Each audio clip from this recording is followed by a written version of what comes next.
Okay, testing 1, 2, 3. I'm just going to check a couple of things. Hello, everyone. Hopefully, everything's working the way I expect it to. Hold on, why is that so goddamn big? There we go. Oh, that's fixed itself nicely.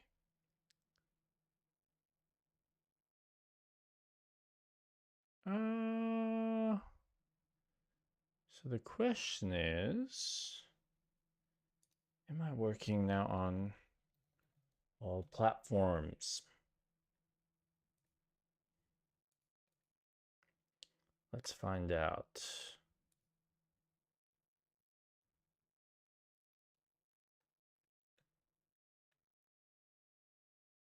Huh.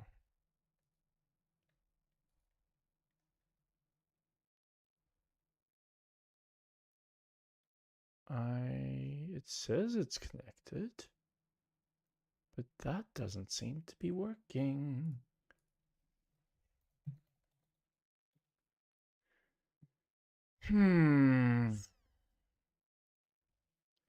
Well, that's all good. But this is a bit awkward.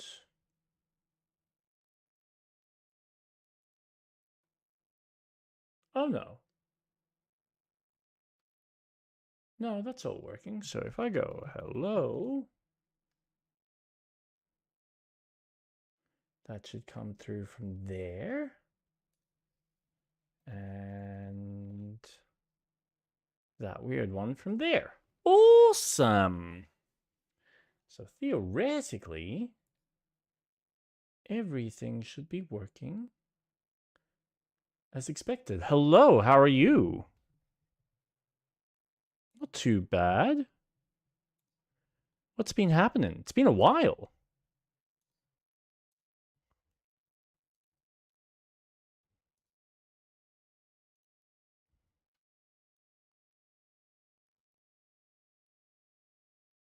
Mm.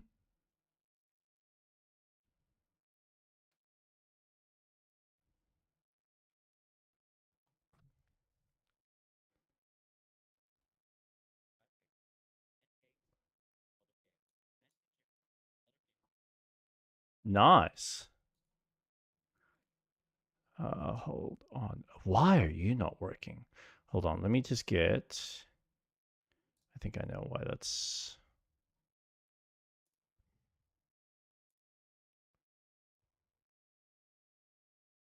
Wait, but you are.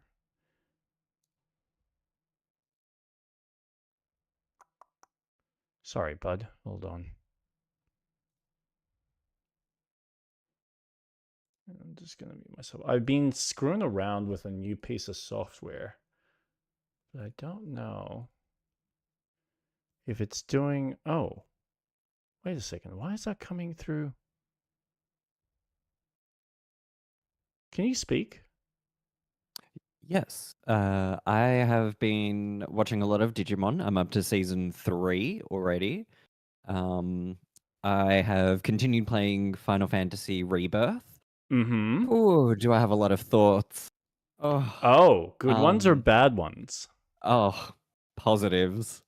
Completely Okay. positives.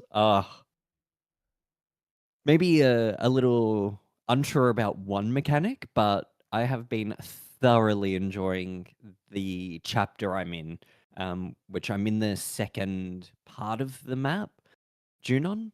So that's been really fun. Yep. I have also been designing some factories in Satisfactory. So I've done my stream on Wednesday where I collected some more hard drives to unlock more recipes so I can make it easier for the next phase of new resources that I'll get. Nice. So off stream, I've been finicking around with my pre-existing factories and kind of reworking them with the new alternate recipes I've unlocked. Yep. So I've been having fun with that. I have been given the advice that they look really neat, and I'm really happy about that. I Good. feel pretty proud with my conveyor belt designs. Good. Uh, else?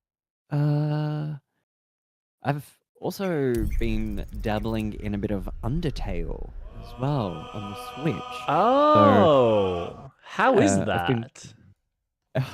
such a joy. It is such a charming game, Yep. and I really appreciate when someone just comes up with a really basic idea and just makes that a core mechanic and has given this world almost a meta feel where you're commu- uh, communicating instead of fighting, but you can fight depending on how you want to play the game. So it's really fun playing this. So far, it's just the start for me. I haven't gotten Mm. very far, but Yeah, it's all it's right. fun. So every couple of nights, I've just been jumping in and playing it for a bit. Uh, and I feel like I've been playing a lot of video games. Risk of Rain 2. I have Nice. been One. going Yeah. in Yep. that. Yep. I got the two DLCs because they're on sale. Yep. And I finally, after figuring out that I've been playing on medium difficulty and Mm-hmm. not getting as far, and it's always deterred me from continuing on. So I figured, oh, I can drop the difficulty down to easy. Yeah, just Sure. give it a try. Yeah. Yeah, and I actually got to the end. Nice. But during my run, I unlocked a character that I've been trying to get because Mm, resource is so hard to come by. But in easy mode, I'm finding that I'm getting it a lot more. yeah, Um, it's a different so balance. yeah, and it reminds me so much of Vampire Survivors, and I love that game. That game is incredible to play. It just, you want to feel really powerful? Sure. Go around Dracula's castle and just kill every demon. It's sick. And Risk of Rain has that feel of uh, power creep where you get, okay, I'm moving across the map so quickly and my DPS is reaching points and it's really fun. Really, really fun. So Awesome. that's yeah. um did you still need me to keep talking? No, no, no, no. This is great. No, I think I've tested everything I needed to, so that's all good. Um, Perfect. yeah. Okay. So where do I start? It it's been an interesting week for me. There's been a few like things from the gaming standpoint that I've experienced that I've discovered and been reading and whatnot. Um, the daughter is good. Piper's actually been pretty good this week. Though today Oh, she's just kind of lost it. So we have started giving her the first set of, what are they called? They're like test packets to see like allergic tests, allergy tests. yeah. Sorry. So we've started her on sesame, That's good. and yeah, so far everything with her has been fine. No issues there. We are flying to New Zealand next week, so I won't be able to do the Saturday stream, but I will probably upload something for the Saturday one and I'll probably stream it on Thursday. So I'll do it that way. Just so you know, so you can do your own thing, and then we can follow on with Baldur's Gate the following week, if that's okay. Perfect. Yeah, that works. Easy. What else? What else? Gaming wise, I finished Death Stranding 2, Oh, nice. which I also have some thoughts. Mm. um, I enjoyed the story more than I've enjoyed the structure of the game itself. And it's not to say that the gameplay is bad, because I think the gameplay is solid. I think the way it's designed is very lazy Oh. and not fulfilling for the requirements for like trophies and stuff. So it's a beautiful game. You can tell that it has been, I don't want to say watered down, but it's certainly been streamlined in some of its design to make it a little bit more palatable for people to get into. So certain systems around the car and the world as you're traversing have been made far more forgiving for a player to explore the space, which has its positives for someone who just wants to kind of fly through. But I don't think the game has anything from a challenge perspective without raising the difficulty. And I don't think this actually fixes the problem to really add a far more level of higher level of depth to the mechanics. So, for instance, you've got, and they had this. Man, this is one of those things that I really hated, even in the first game. So in the first game they had, and then this one you have it too. It's like a breathing apparatus, but they Yep. don't really use it in this game from a perspective of, hey, there's a gas or there's something in the air that you need to use the apparatus so that you're not breathing in toxins. They just use it as a means to, well, you're climbing up this really high mountain and it's low on oxygen. But the rate at which your oxygen goes down, you're pretty much up there and then out of the zone before you even need to worry about it. Oh. Yeah, so it's kind of like, why do I even need the apparatus in the first place? It offers me nothing other than, all right, maybe it might save me in how quickly my energy levels go down overall, but I just go to sleep and I still can get like 20, 30 orders in before I really need to worry about my maximum stamina going down ridiculously. But the biggest issue is the fact that with the car, once you get an upgrade that allows you to put on, they're essentially treaded tires, you're just the game, it just turns into easy mode by that point. So it's almost like the game has been designed to go, we've given you the tools, you can make it as easy as you want, or you can make it as difficult as you want.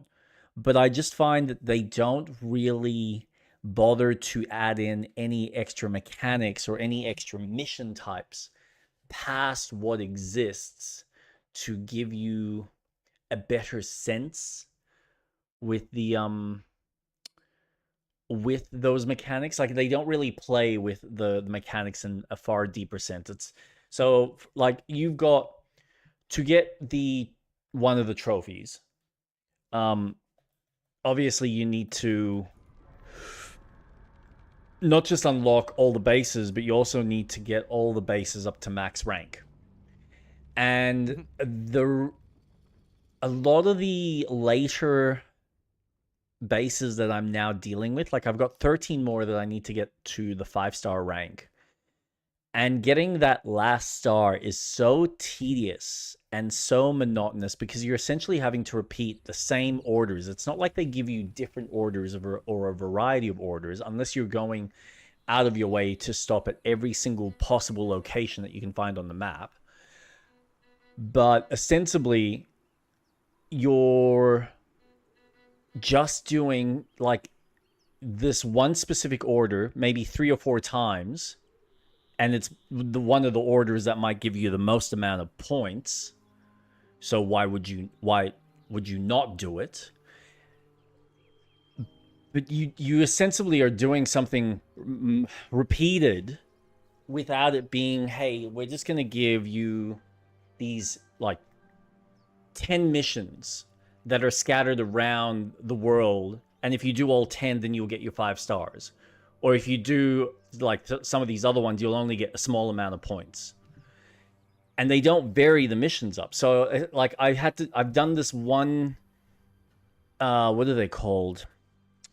Not a rush mission. They're like a time-based mission where you have to deliver I think it's like 16 squid containers of food in 8 minutes up a mountain. But I can do it in Yeah. 4 because, again, you chuck everything into a truck, you just ride up the mountain, and because there's no other obstacles, it's not like they change the structure or add any level of challenge where, okay, you've done this mission once, let's make you do it again, but this time we're going to have a bunch of avalanches. No, you never see the one mechanic that they've implemented into the game that they've shown off once, you never see it again. Or, let's put some BTs in the area, or let's put some of the like robot drones or like the droids and stuff. Let's add an extra layer of challenge. Now, there is this mode that they introduce when you finish the game where you can essentially turn off. It's like a shield where you essentially turn off the connection to the afterlife. Oh. Yeah, it's such a weird in-game story mechanic where you can So that essentially removes the bad guys out? it essentially makes it so that when you fight a BT, they don't show up in that location again. Mm. And then there's the other enemy type, which are the ghosts. They're like these robot droids that are being controlled by, what's his name, Higgs, who's played by, god damn it, he played Joel, he played the recent Indiana Jones game. Josh Caden. No, not Josh. No. Oh, he did Crap the voice ass. of Joker. Yes, in Batman. And Jack. Oh my Yep. god, what's his name? I'm thinking Bruce, We but did it's this not last Bruce. time. Yep. Troy Baker. Thank you. Troy Brain. Baker. Troy Baker. So you've got Troy Baker being the character in the background who's controlling these droids. So when you turn this feature on, it essentially removes those from spawning in their specific locations on the map. So they are like an extra challenge that has been added into the game that stays in there in perpetuity should you want it. But So it's an accessibility option. yes, Okay. but it's not like they've implemented anything else other than that. So I can turn that on and theoretically add a layer of challenge onto my routes, but it's not like you're really adding much other than, oh, here's an arbitrary obstacle that I can still technically just drive around. So it's weird from that design perspective. And I was having this conversation with Jason on Monday about the fact that I feel like Kojima has had his best game designs many years ago. Like, honestly, to this day, which is really fucking surprising because we've just got the remake, but I think his best game design with a really tight story was Metal Gear Solid 3.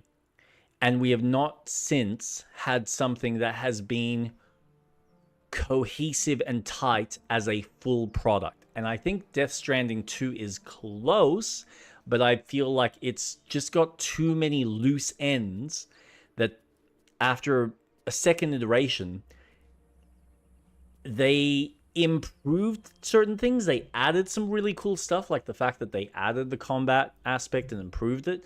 That was awesome. But I don't think they improved what should have been the core of your experience, which is this walking or like delivery simulator. So I find that really strange. Story-wise, I was in love with it. It was a bit weak from some of the boss battles that the game offers, but the story itself was very heart-wrenching and kind of came out of left field. So what I thought the game was going to go, yeah, cool, I know exactly what you're doing, and this is great, and I already know the twist. And it's like, yeah, you know this twist, but you don't know about the other because you've been so focused on wanting this proven to yourself that you weren't even paying attention to the main twist that we had actually written in the game. And so it's this bait and switch of you kind of, he's focused you on the aha moment. Like, yeah, do you see it? Yeah, do you see the and like if you don't see it, it's like okay, cool. Then you get like essentially two twists. But it's Sure. pretty for someone who's watched a whole bunch of these kinds of films. You can Mhm. spot the specific twist that he's luring you to very quickly. Like it's the gun on the wall, but it's like the gun's being shown to you multiple times. And then you get to the end, it's like, haha, yes, I knew about oh, I didn't know about that though. Oh fuck, Oh. what? Where did that come from? So the structure from the story and the way he delivers the kind of the climax is really well done. And it comes together really well. So I enjoyed it, Okay. but it's Mhm. not the bee's knees that some people online have praised it to be. I think it can be a lot better. I think the game design is good, but I think that him and his team could afford to add more. And my closest comparison was something like a Pikmin, where Pikmin has your base game that you can just kind of run through. But then when you get into some of the, or like, I mean, you can look at any Nintendo game, right? You get into the core of the mechanics, or you start getting into some of the more deeper challenges that are optional, but are there for those who want to actually try for something a bit harder. And he doesn't really play with any of that. It's like that's not really what he's wanting to do. So all the rest of the gameplay is really just arbitrary for him to really just tell the story, Right. which is kind of disappointing. Considering I know what he's always been capable of from a design perspective. Like you look at Metal Gear 1, like Metal Gear Solid 1, 2 and 3, even 4 to some degree has Mhm. certain mechanics and certain twists where you kind of go, that's cool. You're playing with the medium in a very interesting way and you're having fun doing it and you're allowing the player to kind of get lost in that fun. But I don't think this was more about the visual and the story aspect of playing with the player as opposed to the mechanical playing with the player. Okay. So, yeah, It, a that's little bit interesting that he moved further away. It almost sounds very mainstream kind of game rather than that yes. niche Kojima kind of game. Yeah. Because Metal Gear offered a lot of niche mechanics that were very, very unique. Mm. I'm very keen on playing Metal Gear from. I want to get the collection and play the remastered that's on PC. Have you ever Um, played them before? I've only played five. Right. Oh, so you have, oh man, you have such a blast. Because I gotta admit, if you can get your hands on four, just so you can see the kind of climax, because, and everyone, I'm pretty I sure can I even, have four on the oh PS4. man, if you got four, awesome. Then you've got, go, go through them, because they are, not only from a story perspective, there is stuff in there that you just look at even to this day and you're like, man, this guy's ahead of the curve. Like he understands and he has an understanding of Western culture, but like military ideologies, governmental ideologies in a way that you just go, yeah, you get this and you're playing with it in an interesting way. And you're like, you've got this really fun political kind of commentary on warfare and government. And yeah, it's fascinating. But the mechanics, the way he plays with the player from a stealth perspective, um, it's just there's really no other game like it. And I hope to God that you don't do it the way I did. Play it in release order. Because when you see the upgrade and the changes mechanically, and then you get to 3 and you go, okay, this is a complete game from start to finish. All the bosses are there, all the design is there, the world building, the storytelling, everything comes together as this nice, neat package in this like very what's the word I'm looking for? It's like playing James Bond, but Mm.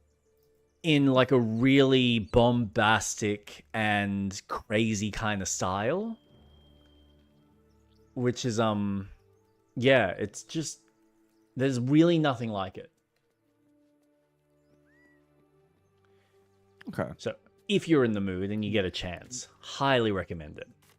And The then plan four, you was to just play it as chronological of release. yes, yeah, don't play it in its like chronology of Storytelling? three, No. one, two, four, because No. you're also ruining really interesting story elements by doing that. And that's all I will say. So I think we've actually finished this area. I think we have Because as everything well. I'm seeing looks like it's all done. So we're just heading straight up. Also, is that... Oh yeah, that's my character. I forgot. You were leaving him behind. I apparently am. What just happened?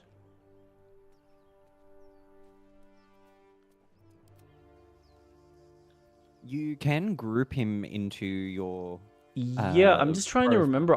Man, there it is. I think he'll follow now. I think he's moving. Yeah, he's moving. Yep. Jesus Christ. Been a little while. So yes, I finished that. I'm still kind of working on platinuming it. And I really just want to get it done so I can move on with my life. I went back and started on... Oh, what's it called? Expedition 33? Ooh. Nobody gets in! Zevlor's orders! Pack of goblins will be on us any second! Yep. What's going on? Goblins are on our tail! Open the gates, Zevlor, now! You let goblins here? Where is the druid? Please! There's no time!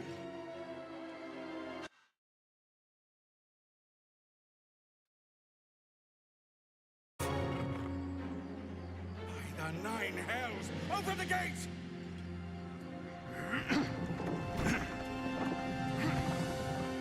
Hello? Oh, you there? Yeah, I'm here.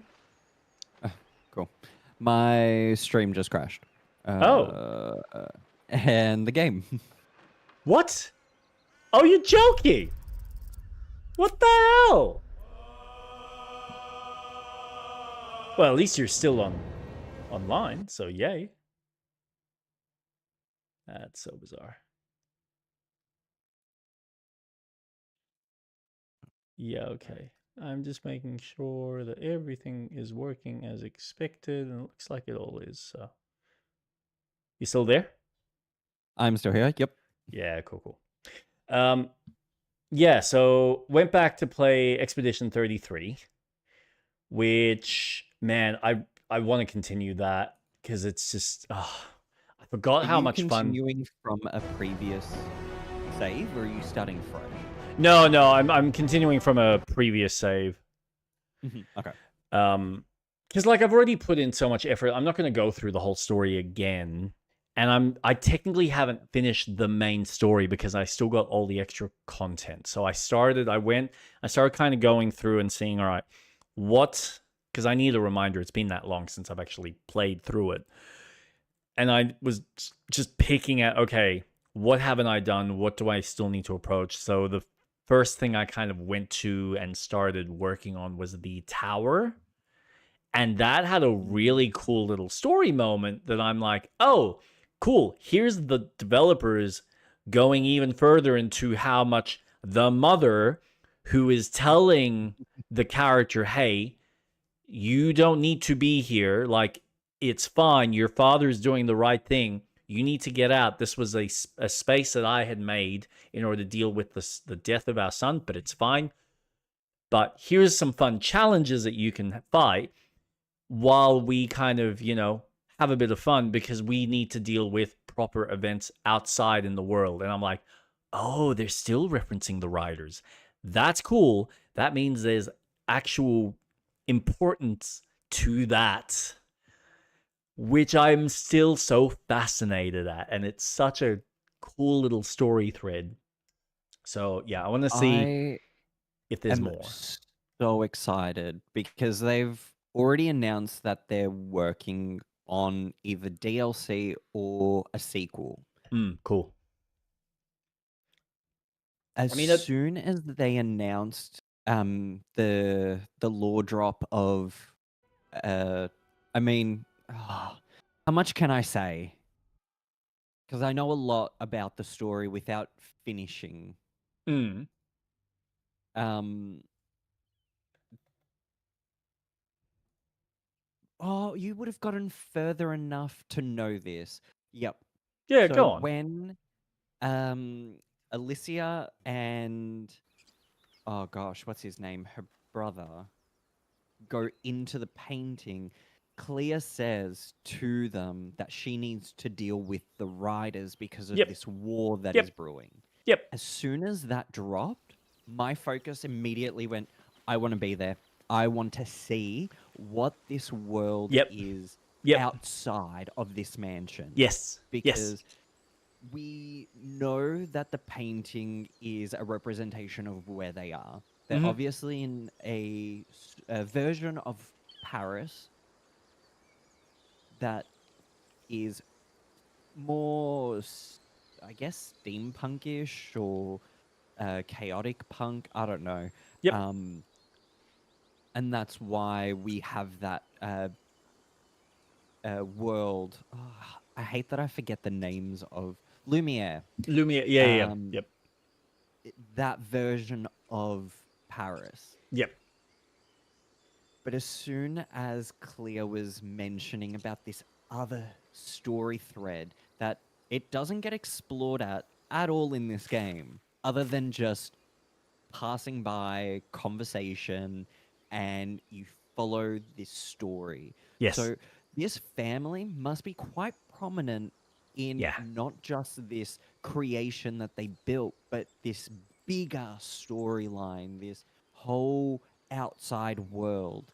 And I am so excited for them to explore this side of things, because if their storytelling is anything like Expedition 33, then holy hell, I'm in. I'll pre-purchase, I'll pre-order it, I don't care. I'm there.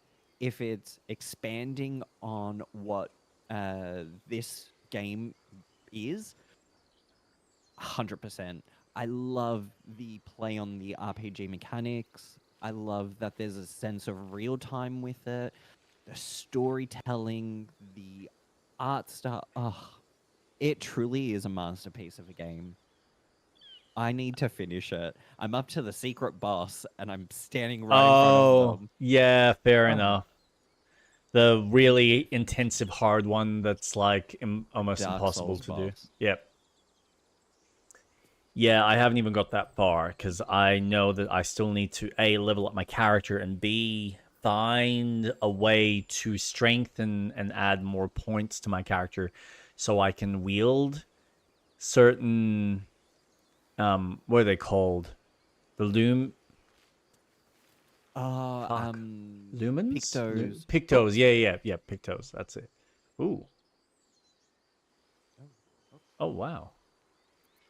That was neat. Open the Okay. gate! Nobody gets in! Zevlor's orders!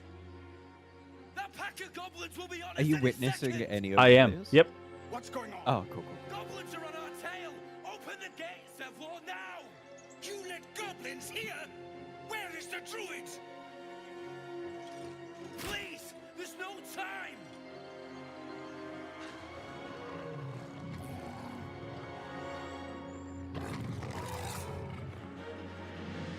The nine hells! Open the gates! We as the heroes must save them and rescue them. Oh, that is a hot goblin. Roll initiative. Shit! Form a line! I love how she pulled the bow and it like literally just moved like 3 meters in an Provoke arc. the blade. And suffer its sting. Hey, new character. Nice. Right. This is. Yeah, except... Can I... Step quick. Let's, here we go. That's what I wanted. So... I need to go back to you.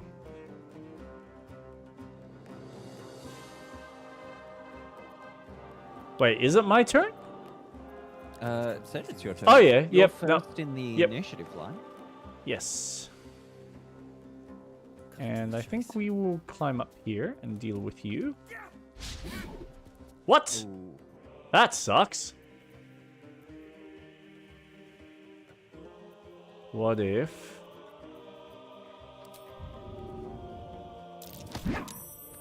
Haha! Nice. And turn.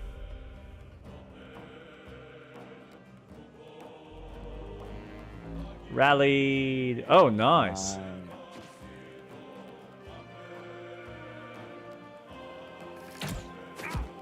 Oof. Ow. Oh, nice. Yeah, that was good. Alright. Now, I'm going to try and get him. Are you going for that archer at the Yes. Yes. Okay. I'm just going to... Where are you? Not jump. Dash.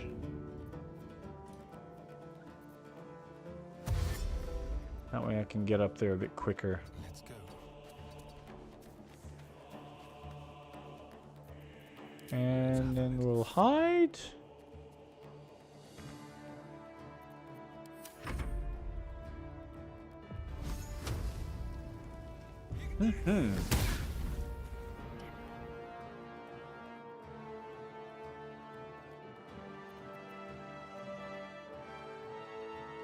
Wait, is that me? No. Or are you making a decision? I'm making a decision. Okay. So I've tried to take the archer out that's at the bottom that you shoved. Yes, yes. But I can't. I'm gonna end my turn. Oof, good shot. By sickle and sword.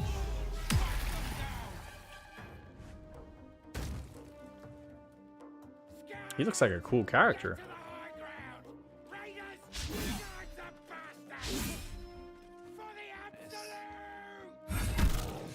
Nice shot. Oh, love. Where you Nice think you're going? reaction. Oh. Love. Okay. Your turn.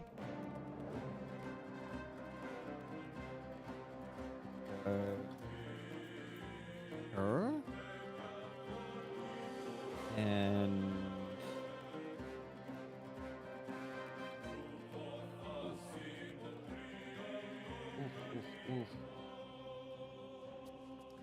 I'm gonna cast Witch Bolt Mhm. on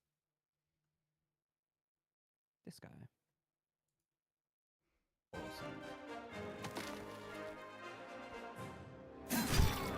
Oh, no. Okay, I wonder.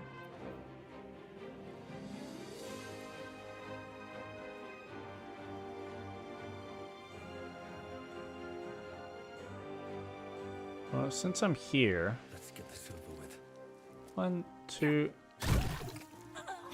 Oh, nice. Oh, shit. Oh, that was kind of a waste. Oh, never mind.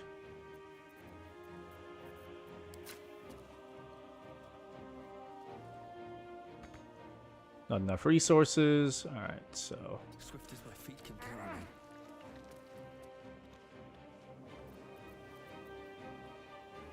Nothing to dip, nothing else I can do. Okay. Oh, perfect. Good shooting there, Tix. Far out.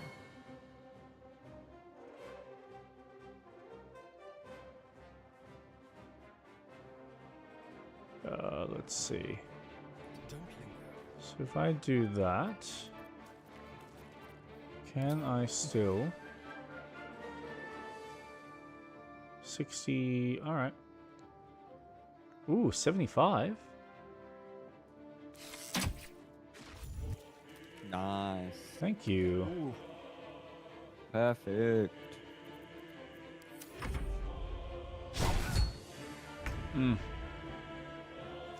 We got this.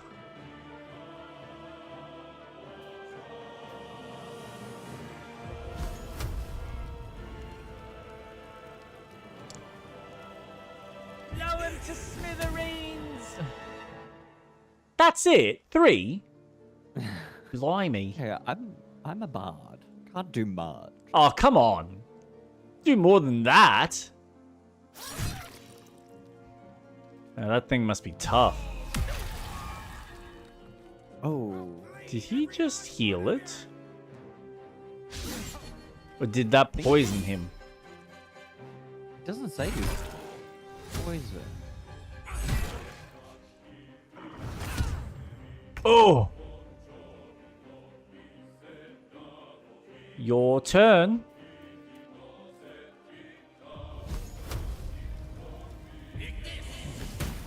Now that's a better flamethrower. Come on.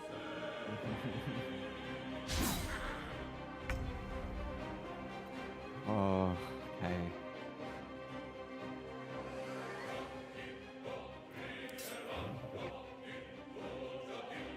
Not enough, not enough. Crap.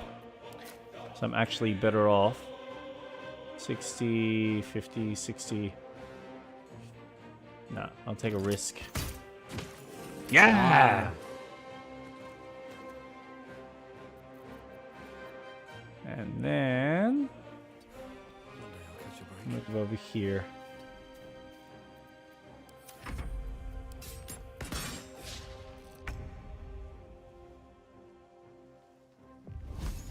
Disadvantage.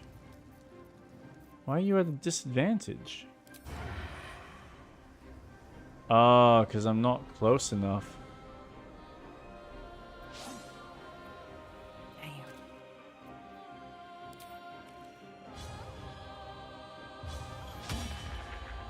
Damn it.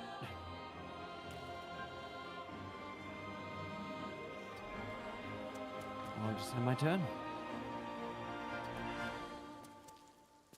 There we go. 60%. What? Damn it. You These low rolls. God I damn know, it. right? Alright. End turn. That poor chick's gonna die. No. She'll be Oh, she's got fine. 70. Wait. 75? 18. No.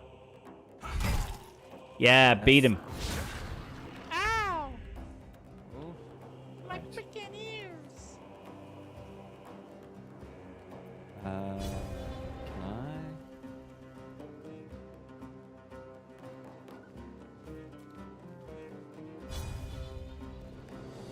Okay, there's too many people that look too similar. I can't tell. That was... Alright, get out of there.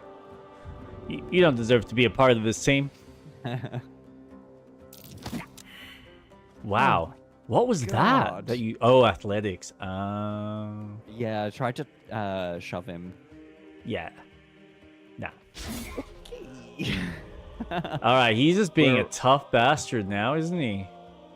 We are all just ganging up on this orc, goblin. No time for mercy. Oh, that was Oh, whoa! Sorry, that was... Ow! I didn't... I'm sorry. That was not what I meant to do. Ow!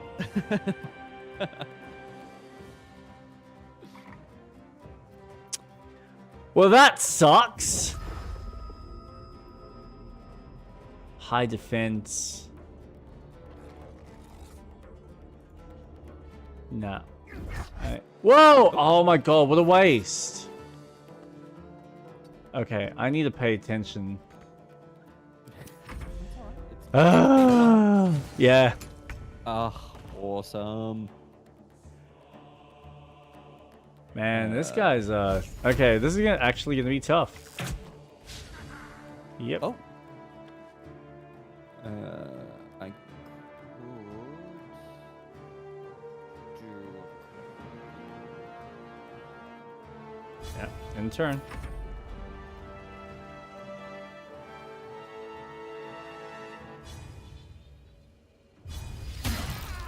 Oh, Nice. my That was the god. last of them. Finally. Inside, all of you, more may follow. Open the gate. Damn. Sorry about hitting you there, old chap. Wandering band of Yeah. goblins to try and That's bring- alright. What drove them to it? Sure. I'd expect more raiders eventually. I'm gonna send that to camp. Your Alchemy. party has found some alchemy ingredients. Gather them into one inventory and use alchemy to craft your own potions, poisons, and elixirs. Ah, that's what I wanted.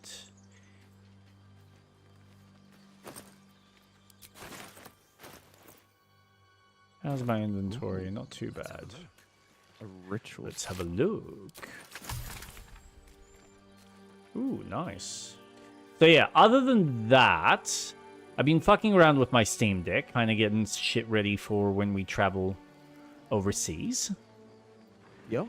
And got a couple of things installed, which I'm excited. But the one thing that I got, and I started playing again, which I've never finished, was Hollow Knight. Which is fun. It's just, like, as a platform, it's just such a fun experience.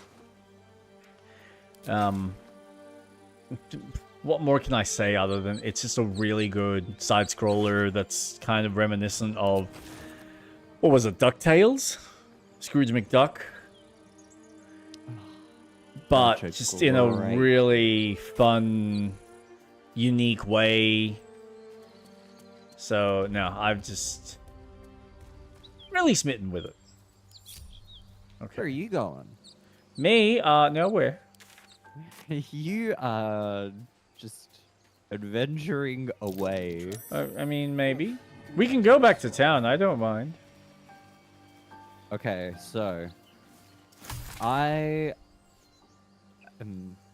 we can go into town, so that's where the time thing starts. The time thing? Yeah, I don't know. Okay, so that's where the war, and they say it happens in 3 days, and I think it every time you long rest, it will then progress to the war coming closer and closer. Oh, I believe. really? Interesting. But I'm just going to explore. Yes. No, leave. Oh. Did you see that? I did. Oh, that was interesting. I'll take that. Seems simple enough. Let's save that for another day. So that allows me to fast travel. Not for me. Okay.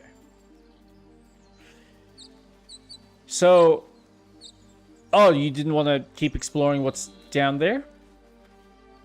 We can. We can. By the way, this guy's still alive. Do we want to actually kill him? Wait, which guy? This one. Zarkrug.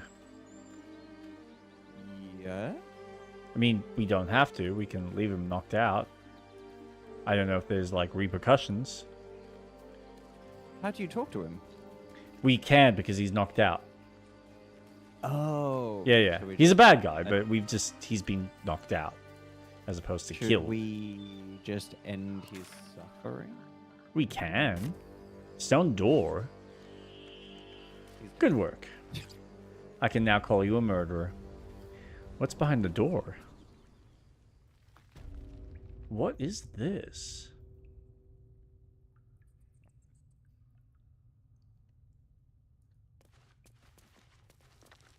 Ooh. Glowing eyes are rarely a good sign. Best be careful. Yeah, what is that? Okay.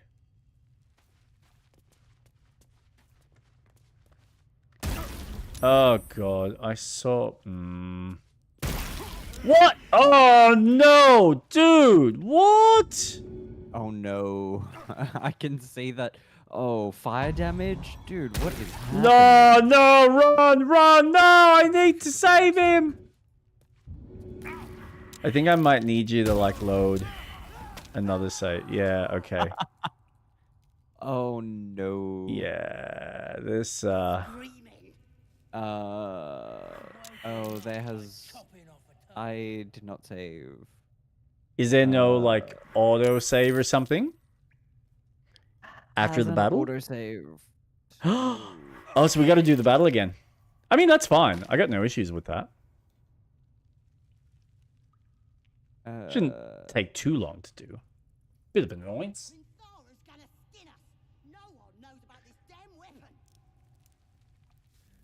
Oh, I didn't think that was gonna fuck me over like that. I thought I had to like get a bit closer before it was gonna. So I walked into this cave and there's like this grand statue that my character has pointed out. Hey, caution.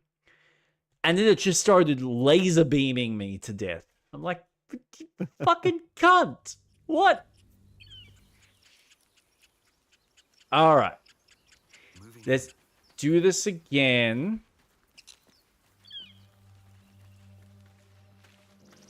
And what I'm gonna do is I'm gonna move these two characters just up here. Smart. I am gonna go about here.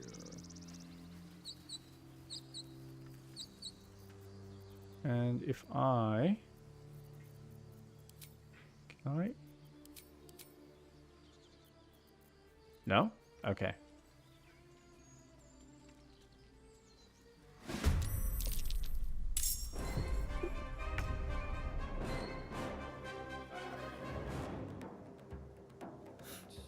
Go about What?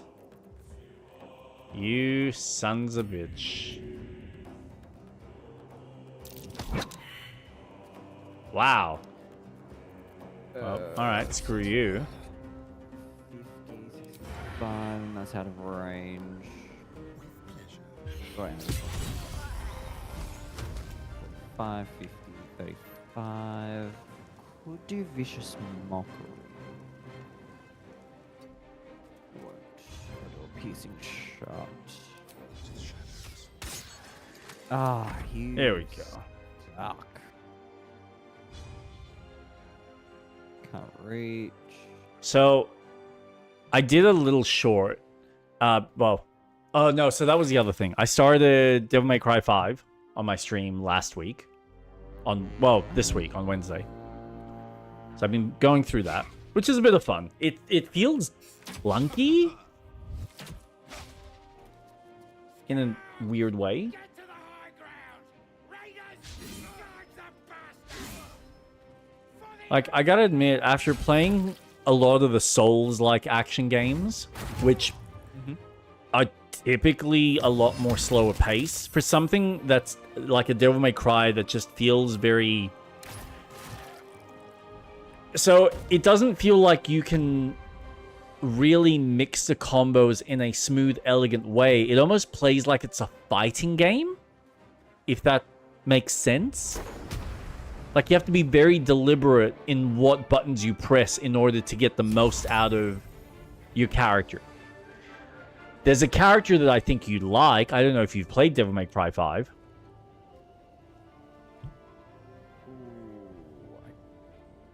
don't know if I have. It's where you've got... you play as Dante, Nero, and a new character that they introduced called V. And V is right up your fucking alley. He is the magician. He walks around with this gothic black outfit with a cane. And he has a talking bird that's his, like, long distance attack. And a panther that's his melee attack. And so his whole spiel is that you're essentially using your summons to do the attacks for you. And when you wear out the enemies, you then go in for the banishing move to kill them. Oh. And if your summons get hit too many times because you're not dodging accordingly, then what ends up happening is the game basically stops you from having a lot of the freedom abilities that is given to you. So like the bird not only is your long distance attacker, but he also helps move you around the battlefield. So he like pulls you back, moves you left and right. He's kind of your dodging. So when you don't have the bird, you don't have his abilities to move like really quickly around the battlefield. And so in order to get them back up, you either have to wait a certain amount of time, which means you're kind of running around naked and vulnerable, or you have to be on their bodies or near their bodies so that they can be regenerated back to life again. So very, very cool, like very different. I wonder if I've got Devil May Cry. Devil May Cry. Oh, I do have 5. Nice. I've played 3 hours worth of it. Okay. Oh, so you would have played as the new character, theoretically. I think. Because he's in the 3rd mission, I think they introduce him. No.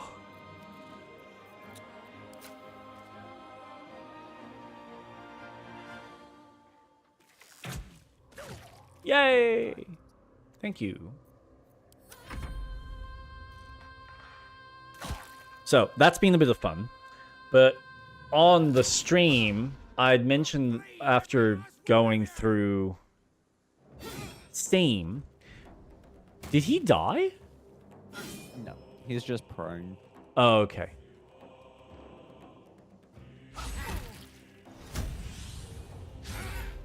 It's funny watching this play out in a very different fashion.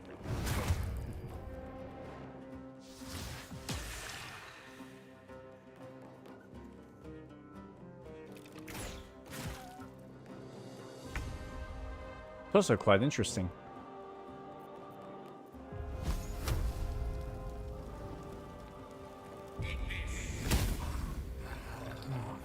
Oh man, we got the big boy on you. Right. This is gonna be interesting. Yeah. Yep.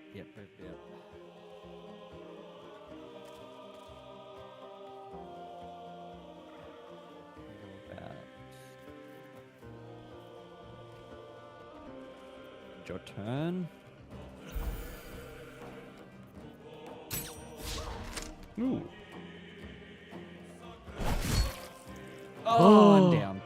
Oh no.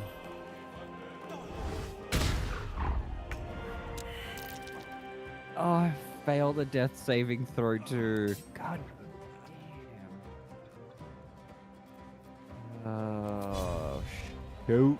First step is the hardest.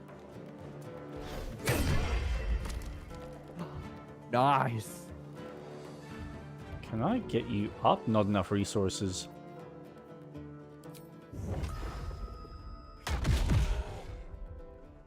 Cool.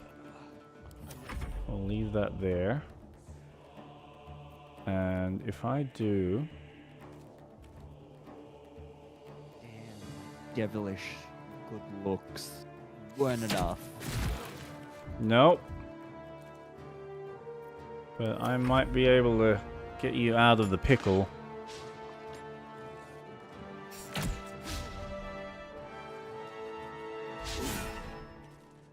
These two are still going at it. We'll say there's a fun cinematic quality that's happening right now.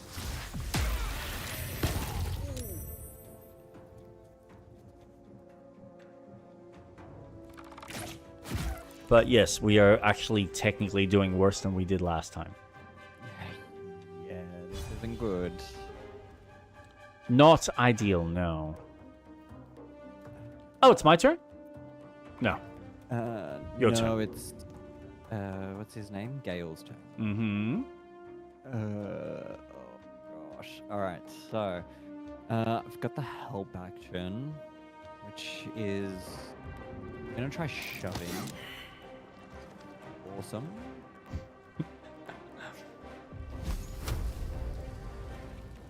I am so sorry again that we have to do this.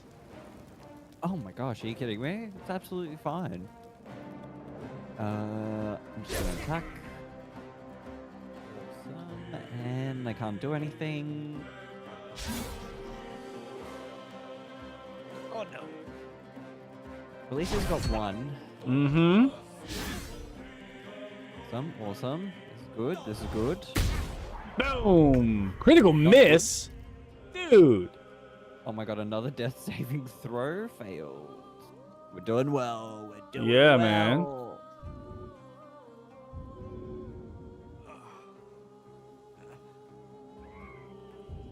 Okay, I'm going to see if I can rescue you. Yes. Thank you. And I'm going to try and push you. Potion of Alright, that healing. doesn't really do much. If I do that, that should kill him. End the turn. I am going to move. Okay, being a bard, I feel like do you have any like other magical abilities for assisting the team? I How you doing, Impulsive? do. But it has to be on my next turn. Okay. No, that's fine. BG3 hype!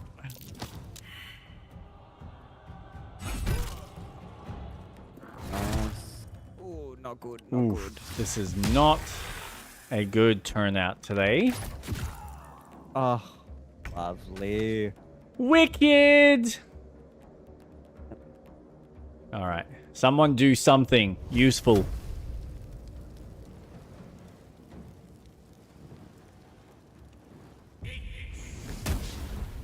Ah, you have got to be kidding me. I'll leave it there. Roll of the dice, baby. Roll of the dice. Oh, Oh, nice!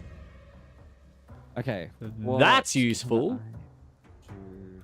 You can't do anything. I Don't even can bother. give you Bardic Inspiration. Inspire an ally to add a 1d6 bonus to their next attack, ability check, or saving throw. I think you can take me on. I could do Well, that was certainly useful. Vicious Mockery. I'm gonna do it.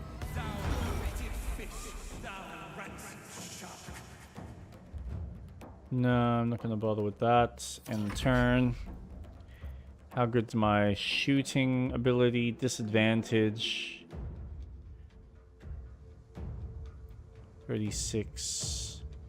56, 56. Alright. Give this a go. Damn it! Alright, I had a feeling. It's alright. I might start pulling him down.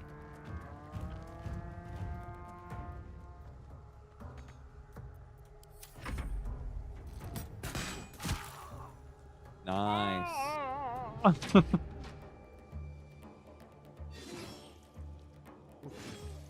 Ooh. Ooh. Dude. Not having a good day in the office. Oh, he's Oh dead. no, that guy died. Oh.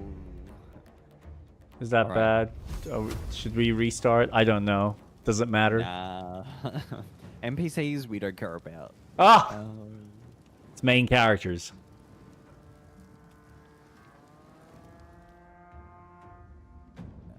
I'm gonna move.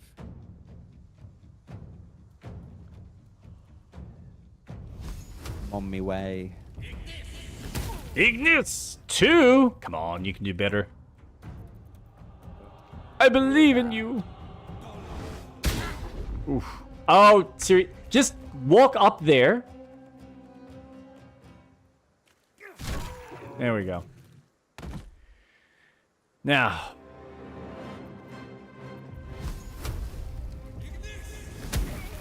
Nice. That's everyone. Nope, there's one more. Oh no. Let's turn someone inside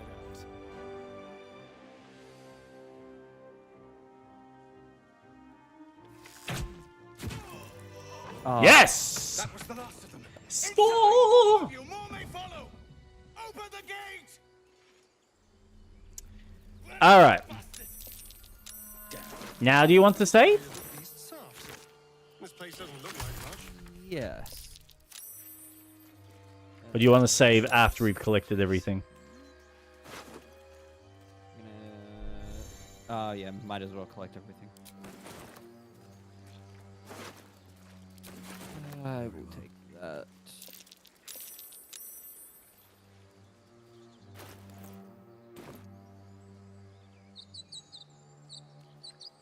Bugbear. Now, just gonna head over here because there was the balsam.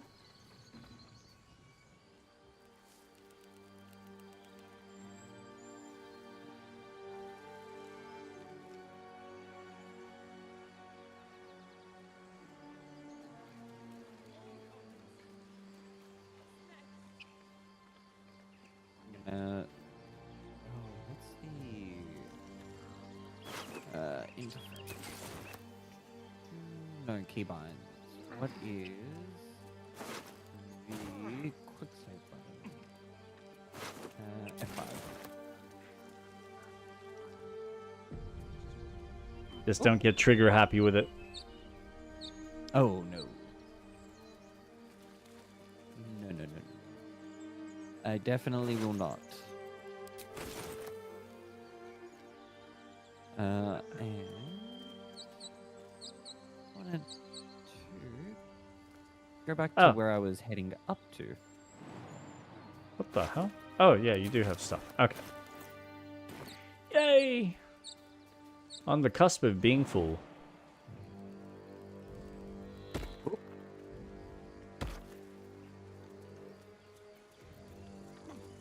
Now, let's see.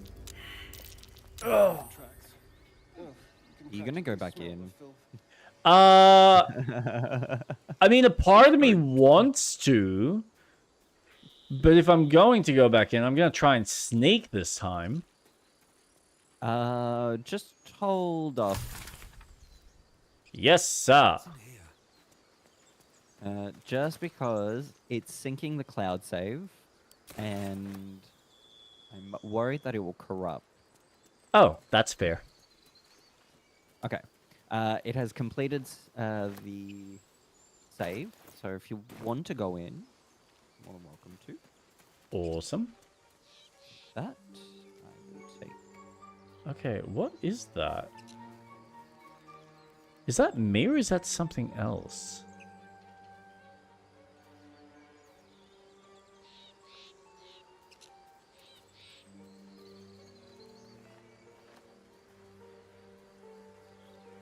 Oh gosh. It's saving. Oh. Yeah, because there's a whole conversation here. I should speak. Oh, I see. You're a true soul. You can't die. Please, Oh. stay with us. I don't think he's conscious. I don't know if I should be listening Can you hear to us, Ed? this. You, not a step closer. The mark glows, but you feel nothing in response. Your illithid power is beyond reach until you rest. Ah.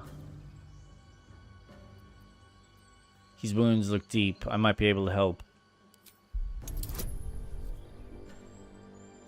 DC 10. That's not good.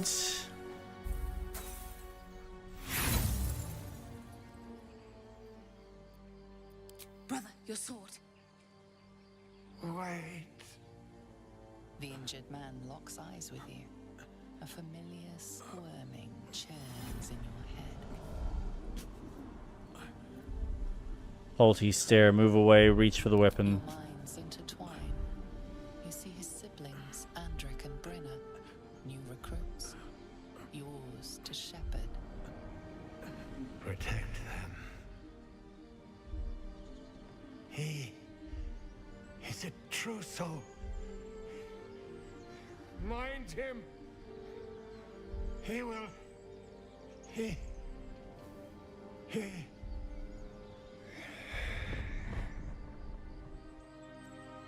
Edwin! Ed! Please! He's with the Absolute now. You're a true soul. Edwin, our brother, he was chosen. Like you. Do you have orders for us? We were reporting to Edwin. A true soul. Are you testing us? A true soul, like you, has been chosen by the Absolute. You speak with her voice. Your words are her command. She grants you the power to enforce her will. And when the time comes, the true souls, you, will rule. I like these two. All zeal and no brains. I love that he's covered in blood. I was just going to say the same thing. What happened to your brother We were exactly? looking for fugitives. Survivors from that ship that crashed farther west of here. But instead of them, Edwin found an oil bear. An angry one. We managed to drag him away, but the beast's claws had already done their work. I told Edwin not to look in that cave. It was filthy with oil bear tracks.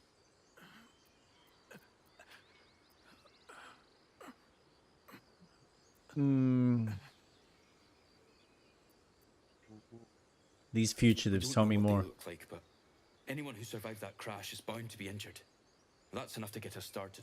The Absolute wants them found. At any cost.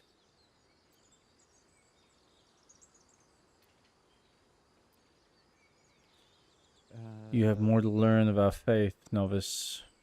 I'm thinking option 2.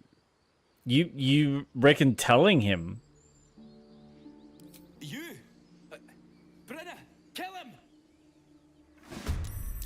I saw that coming. Yes. Kill. I mean, I was going to try and be diplomatic and see if I could get him to shut the We fuck could up. load. We could load. Like, look, unless there isn't, like, legit we die, I'm happy just seeing where this story goes. Like, that's kind of the point, right? Yeah.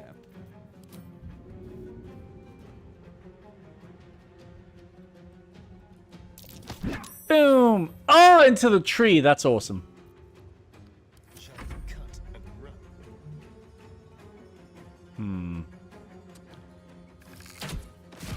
Bye!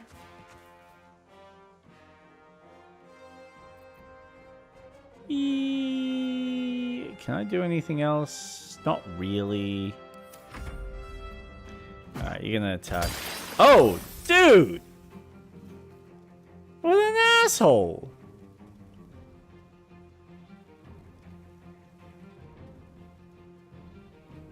Yeah, okay.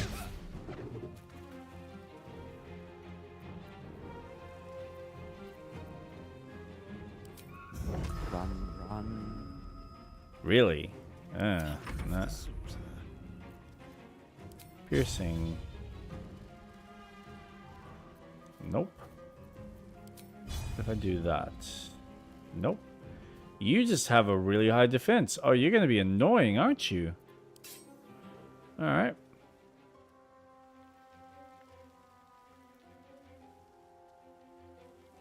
Come on then. This is going to be a 50-50. Oh. You should search that corpse.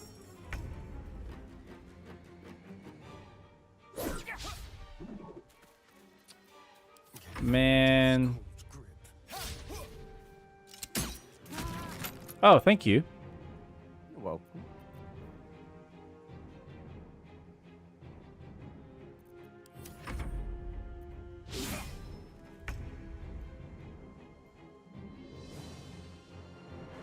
God, your characters must have really snuck in. Close by. Oof, nice.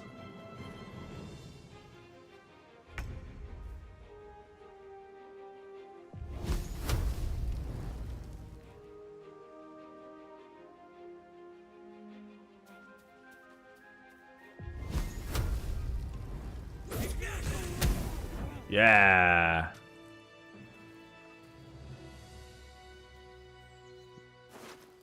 Loot their bodies. Pretty much. I am enjoying our walks together. Encumbered! Yay! Resonates within the corpse. It calls to you.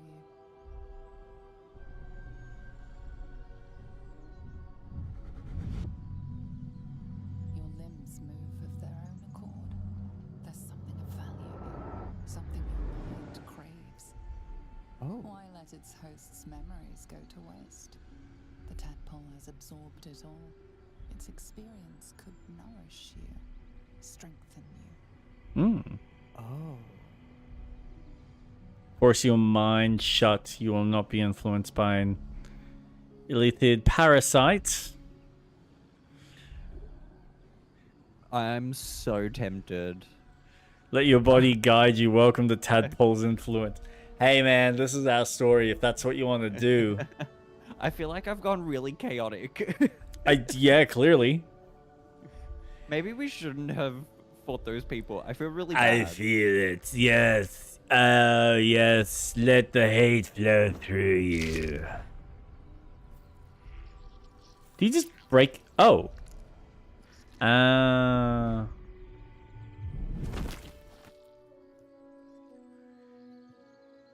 You're basically collecting them. Yum. It's like taking candy. Hey, leveled up.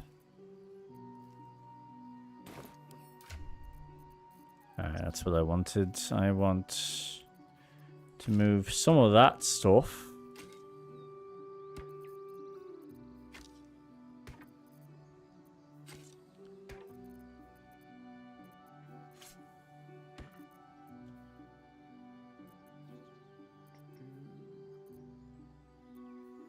Nice. I can move multiple things. Awesome.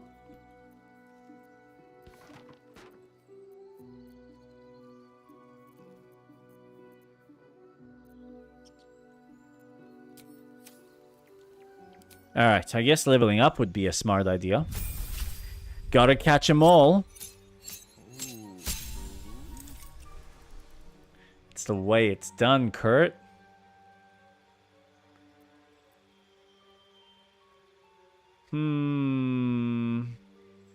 Ooh. Choice pending.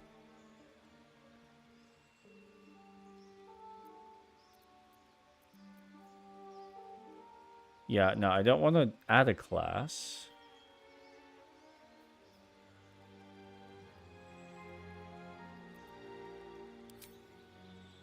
Select 3. Okay. Sweeping Cinder Strike.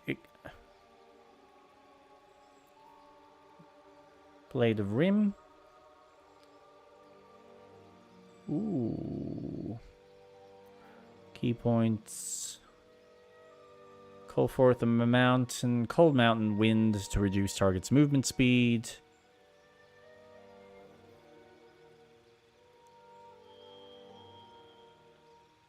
Oh, that's pretty neat. Flame Snake is so good. Is it? That it looks good. Fist of Four Thunders. Expels fire from your outstretched hands and ignites anything flammable.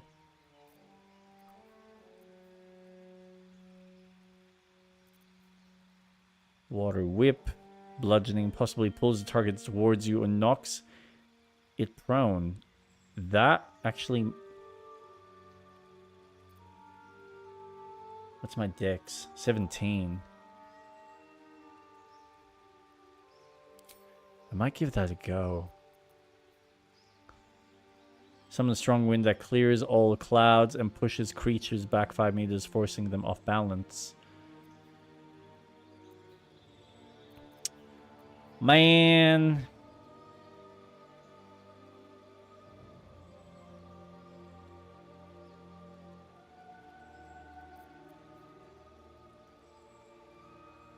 No, I think I'll give that a go. Oh no, no, I don't want to multi-class. Do you want to load? No. All good, all good. I have Did you fix it? gone in. Yeah. I'm choosing a subclass. Okay. Yeah, no, I'm not adding a subclass. Gain 2 cantrips. Okay. Oh, Jesus. This is gonna get interesting. Let's see. Explode a corpse, causing it to impale those around it. Strike with your weapon, afflicting your foe with a resonance that hurts them for 1 to 8 thunder. Poison spray. Ray of frost. So what do you got? You're more dex based. Half the damage from bludgeoning, piercing, slashing.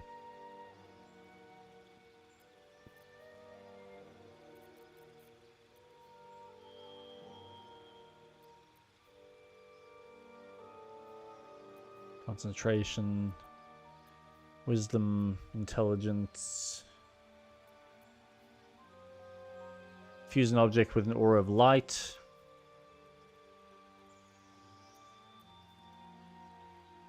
Concentration.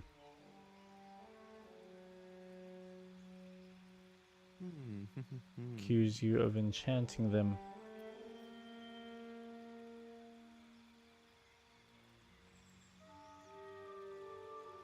Say non-hostile creature.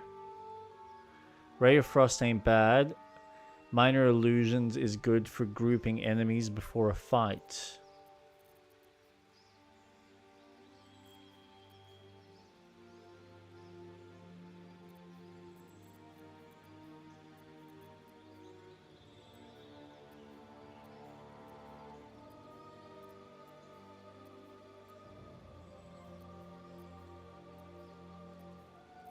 Oh, here we go. Oh. Oh, I see what you mean.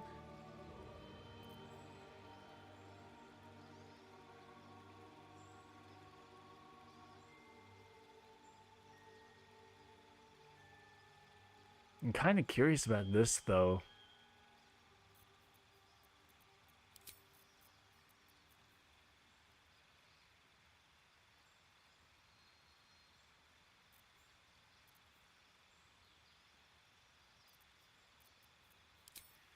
All right. We'll give that a go.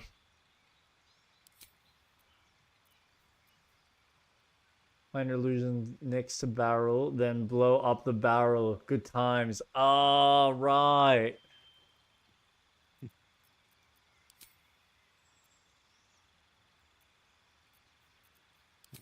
You know what? I'll do that. Be a little clever vampire. Welcome to the party, Sophia. Thanks for the follow. Charm. Let's see. A humanoid to prevent it from attacking you. You gain advantage on charisma checks and dialogue. Color spray. Blind creatures up to a combined 33 hit points. Disguise self magically. Change all aspects of your appearance. Hideous laugh. Leave a creature prone with laughter without the ability to get up. Creature must have an intelligence of 5 or more. The target can try to shake off the effect each time it takes damage. Hey, Jake, your elf sucks. Take that. Wait, what? What do you mean?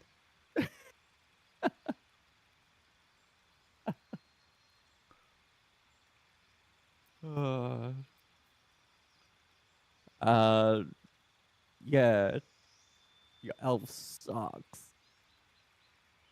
Why does my elf? Yeah. Just some fun banter. Jesus. I'm doing well, Sophia. How are you going? Put creatures into a magical slumber. Select targets up to a combined 24 hit points.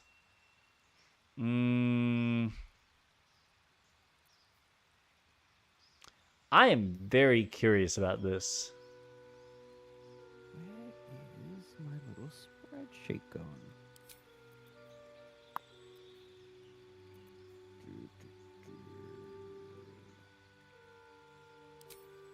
I feel like that might be useful.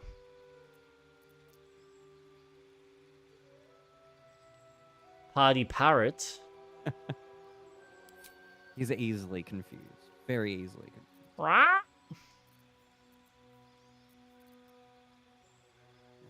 You can add a wizard spell of your choice to your spellcasting repertoire. So I want College of Law. Ooh, you don't have better TV set up on your side. You can't see the emote. No.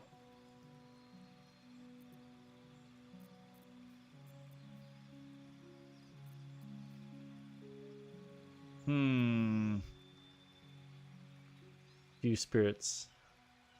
That takes an animal form of your choosing. Okay, so I want Constitution sleight save, intelligence. Sleight of hand and perception. Okay, so ooh. That might have some usefulness. Fog cloud. Burning hands. You and the nearby allies gain immunity to fall damage.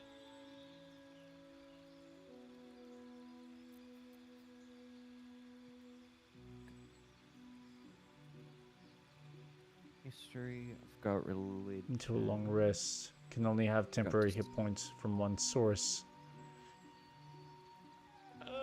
For the fall is favorite. It is favorite, not fall damage is nice sometimes. Long strides is nice too. Extra movement in fights. Yeah, I'm thinking I might actually do that one. I was thinking the feather fall, but no. He's probably going to be more useful moving around.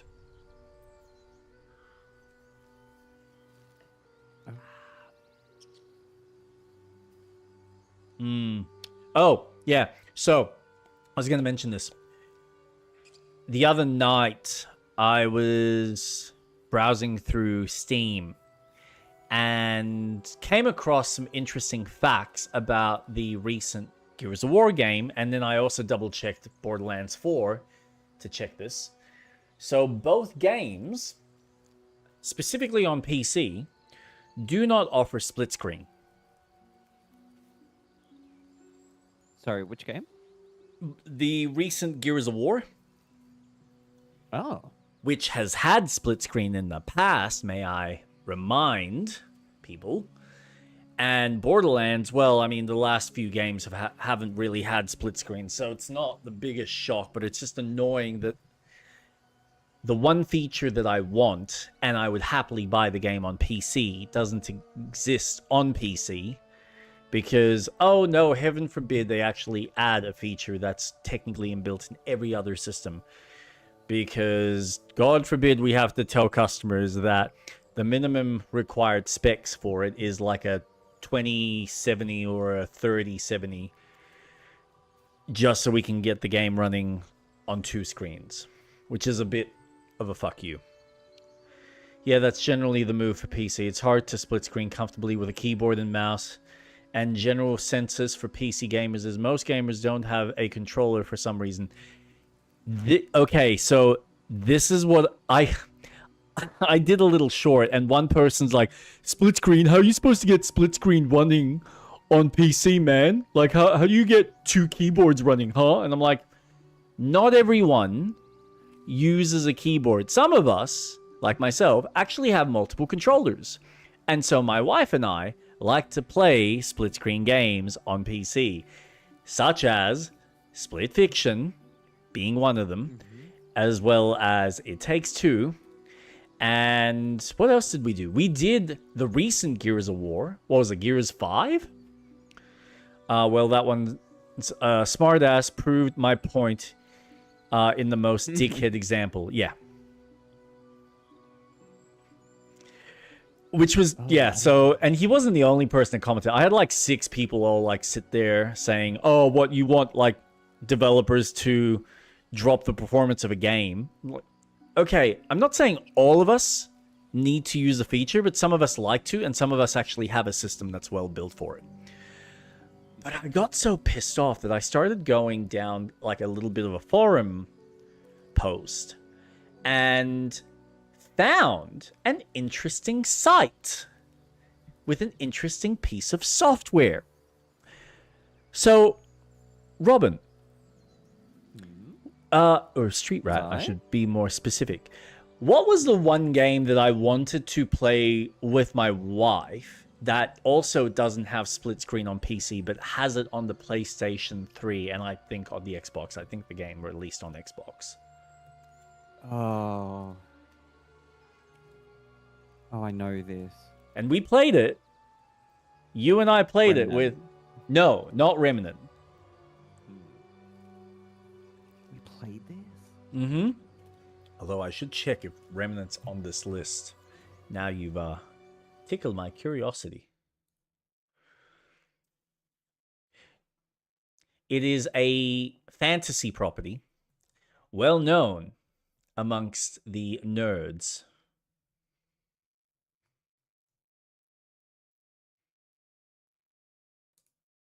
Lord of the Rings?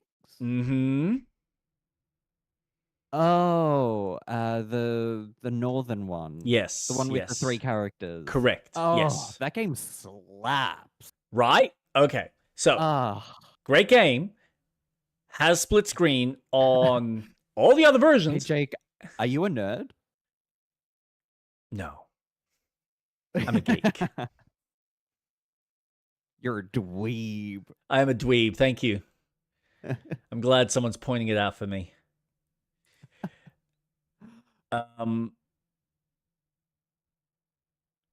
What the hell?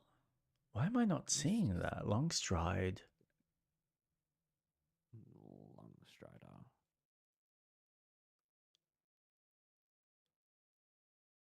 Oh no, I did see that. Yeah, cool. Yeah, so doesn't work split screen on PC.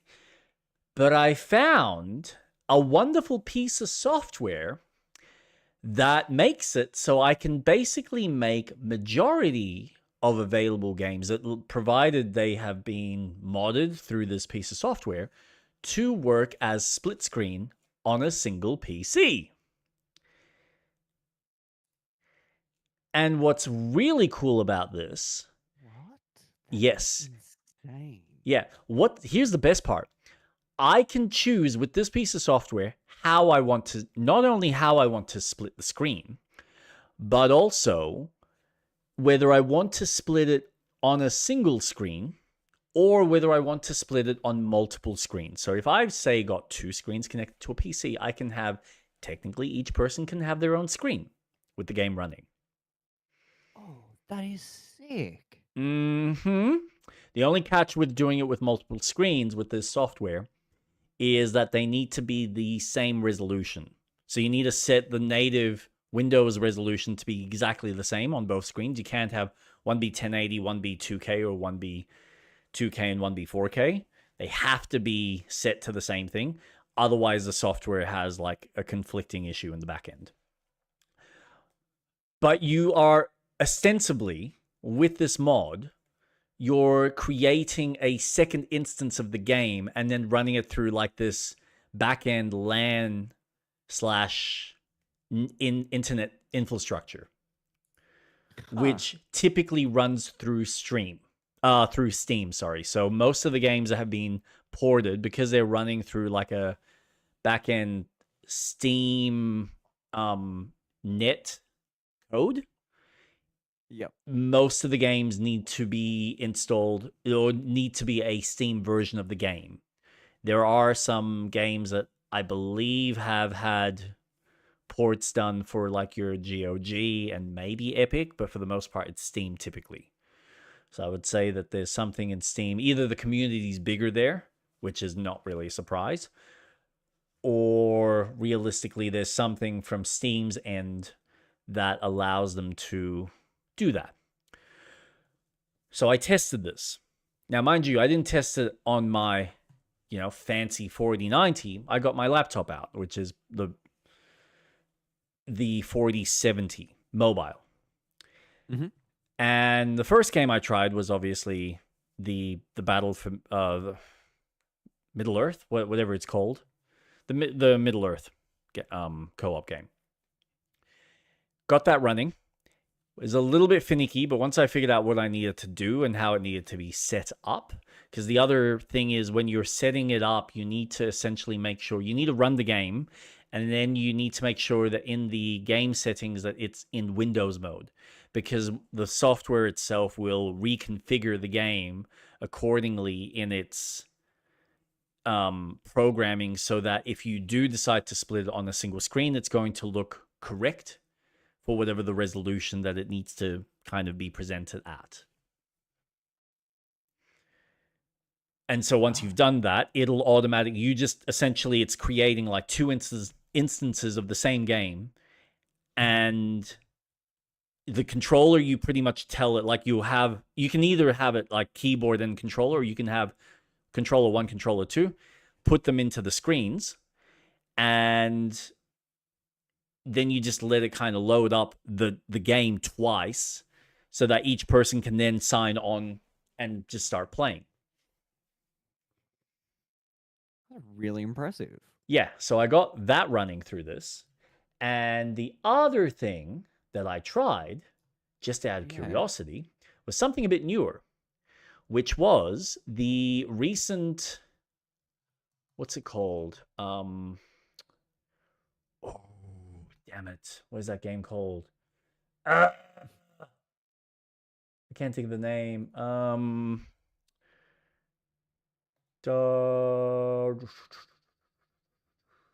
Where's that Souls-like game? That... Gonna have to narrow that one down. Yeah, I know. The one where you've got like the multiple worlds. They made like... Oh, why can't I think of it now? Lords of the Fallen. Lords of the Fallen. Yeah. I was going to say Mortal Shell, but that's not No. So, Lords of the Fallen. Gave that a go.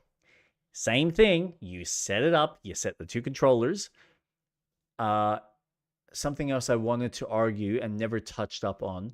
So, if that same guy responds, I won't see it. He complains about impacting performance. Why would he care? He's planning on playing split screen just to bitch and complain about performance. It wouldn't affect these single player and multiplayer games. No, exactly. This is exactly my point. Like, and this is the thing. This is why I look at it as just laziness from a developer. And I also know it's there's the cost benefit perspective. I understand that there's a little bit more nuance to developing for multiple series of CPUs and graphics cards. This is like the one thing I was thinking about it the other day, and I'm like, what makes it really tough? Like, why is it that's PC specifically just doesn't get the same love and affection because they can do it, but they choose not to. And why is it that some like Hazelight Studios with Split Fiction and their previous games choose to do it? Okay, bare bone basic. Split Fiction is designed from the ground up as a split screen game. You cannot play it otherwise. So technically you can play with another person, but you're still actually seeing the secondary screen. So you're still rendering another instance. So it has already been developed from... Oh, what did you find? Of spiders, I have no idea. a shiny gold coin pokes from its mouth. Pick it up. Oh, I'm gonna say. Oh my gosh. Okay. You only get +1. Gotta get at least a 9. Can you do it? Well, most games that come out on console that have split screen and later get a PC port just have split screen on PC disabled via an argument, sometimes possibly to mod that function back in or changing a value to enable it. Is gold so precious to spiders? Dart your hand in, hoping to snatch the bag. Soothe the spider with a calming lullaby. Come on. I'm gonna use my bard. Yeah? By one, abilities. the spiders retreat to the rear of the crevice, lulled by your Ooh, malice. yeah, retreat into that crevice. You stash the bag.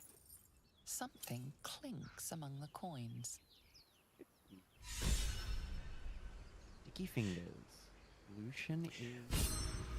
But that's purely limited to games that first came out on console. No, so what I realized, how do you, as a developer, set a bare minimum bar for one feature that I know realistically most PC gamers are not interested in? Because typically, traditionally, a PC gamer is at a desk or maybe a laptop. And it's very much a personal experience. I understand that. I just want my own screen.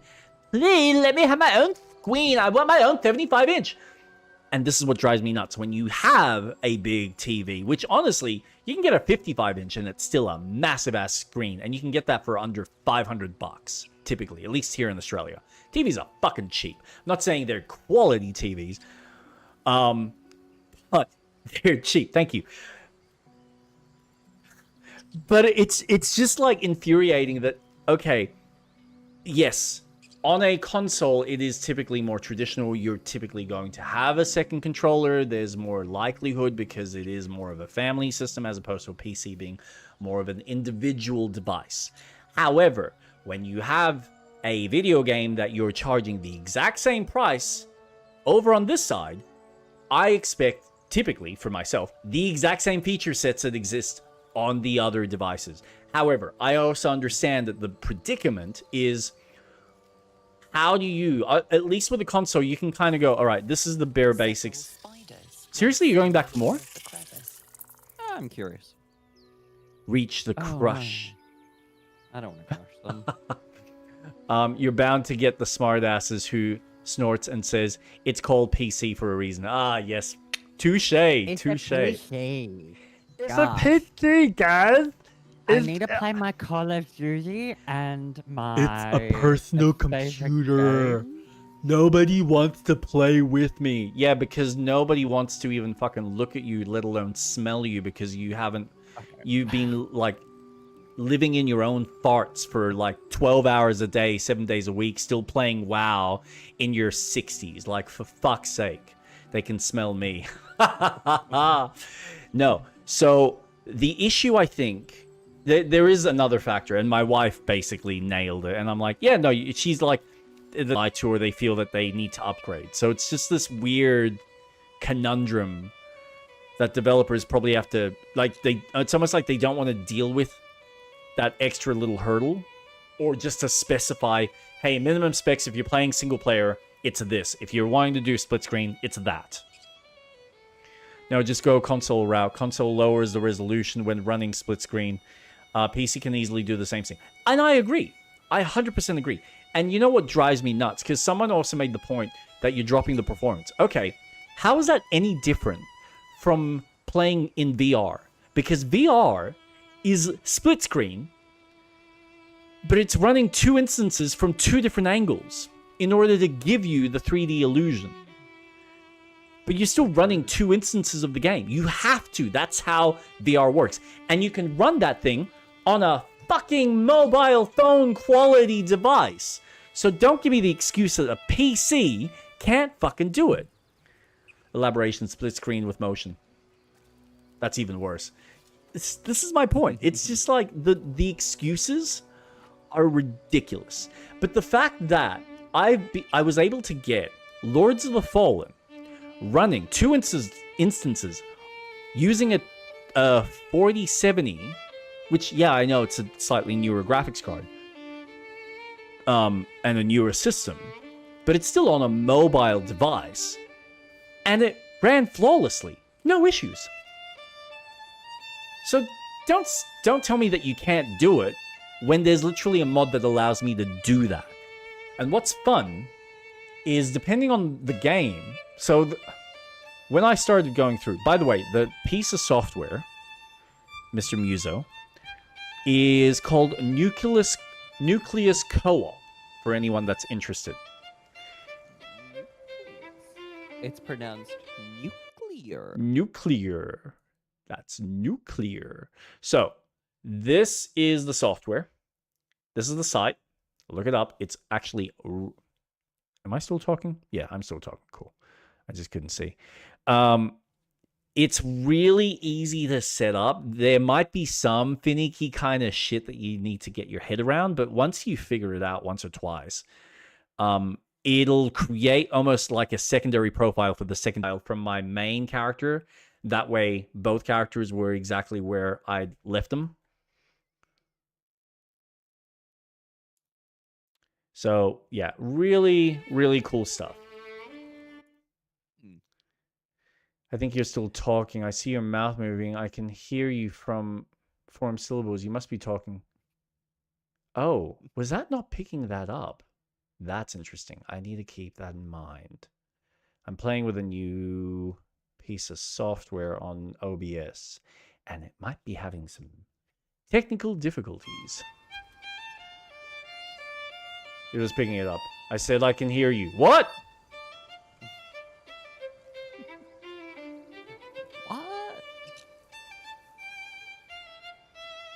But for speak up, Sonny. Huh? What did you say? I can't hear you. Can't hear you over that damn racket. Turn that music down, boy. I can't hear myself think. Louder? Get off my lawn. Damn Willigans! He's still playing that awful music. I can't hear myself think. Oh. What's really neat though, like for yourself, Street Rat, if this is like any consolation, you could technically, so like I believe Peak is on this. Oh, so you could play split screen Peak. Yeah, so you could technically, right now at home, you could set it up so that, like, without Nick going off and spending money on the game, using your one single copy, because that's how it works, it uses your copy, makes duplicates, and you can technically set up 3 separate screens. So if you have Ella or someone else come over, you can be like, yep, we're doing that. Oh, Provided your system's like capable of it and you adjust whatever settings you need to. Yes. I want to argue though, would you want to play Peak and split screen though? The motion is a bit out there. Why? Actually, fuck it. Peak in VR. Let's go. Not in VR, that would split actually screen. be sick. Oh man, yeah. Because it's in first person, it works really well. Actually, but it would be. Can I ask? Yes. Does this work for creating single-player games into split-screen games? Now, this is what was interesting. So when I started... I have a game in mind. Well, it's funny you mention that. So, technically, no. This was the first thing I know. This was the first thing that when I saw it, I'm like, oh, does it turn every game into split screen? No, it does not turn games into split screen. It only gives you the split screen option to a game that already has an existing multiplayer incorporated into its system. So technically, I could theoretically Risk of Rain 2 play that split screen because that has an online component. I think Risk of Rain is on here, but I don't know if 2 is. I'm trying to see. So turns a No Man's Sky. online multiplayer game into a local split screen. Correct, Doco. I'm trying to see where are fucking hell, because there's like a proper. Oh, see, I've got this on my laptop, and it actually shows up much better. Okay, all games. what if a game was modded to have multiplayer? Could that then Now we're be- getting closer to what I was about to mention. So you can technically play games like Sekiro or Skyrim or Elden Ring or Dark Souls because there are mods available for co-op. That is insane that I could play Elden Ring co-op. Yes. Split screen. Yes. Isn't it cool? And it's so they've got about 700 games currently on the list, and I'm assuming they are Jesus, growing. that's Yeah, it's pretty fucking decent. They've essentially done split screen for Borderlands 1, 2, and 3. So fuck you, Randy, because someone else has done the work for you. So technically you could actually have that for up to 3 or 4 people if you wanted to, provided, again, your system is capable of it. You've got various Call of Duties that have had their multiplayer done, so you can do split screen there. They've got Chivalry, both versions for some reason. Command and Conquer Generals, that's where it kind of gets complicated. So this is what's fascinating. And this is what I love. The comment that someone had made that, oh, you couldn't do it with multiple keyboards. Technically, no. However, the way this system works, what it does is once you create your instances of the games, by pressing, I think it's the end, it's like a quick key that what it essentially does is it locks the games in, and then it'll essentially, once you've, like if you put in 2 keyboards, you set a keyboard for one system and a keyboard for another, it will then lock it into place so that it's like directly telling the IPU for the individual keyboards that no, this keyboard only works for this side of the screen and this keyboard only works for that. Oh. Yeah, so it's got like its own back-end coding that locks in and kind of, it's almost like it closes off its connection to Windows just so you can run the game itself without any other interruptions. And then when you're done, you then have to deactivate it so that you can go back to using Windows as normal. And it's literally just the end key. It's like they've just gone, here's an arbitrary key that most people never really use, but it's a good one that we can just kind of go activate, deactivate. Yeah, so you've got your Dark Souls, Dark Souls 2, Dark Souls 3, for those who are interested, Dead Island, Dead Rising 1 to 4, Devil May Cry 5 if you want to do that split screen for some of the various levels, Final Fantasy NT Free Edition, Divinity Original Sin. I don't know why they put it in there, but it's there. I guess if you want your own individual screen, because that's an option, you can do that. Doom 3, Dragon Ball Xenoverse, Xenoverse 2, Dragon Quest Builder, Yeah. Dungeons 3, Duke Nukem Forever and 3, Earth Defense Force, Elden Ring Night Rain has been added on here. That's crazy. Yeah. So I could come over to your place, bring my laptop, and we could just play Elden Ring. Not that it really matters, but we could literally connect it up to the big screen and just have either individual screens or just split screen it. That is sick. Yep.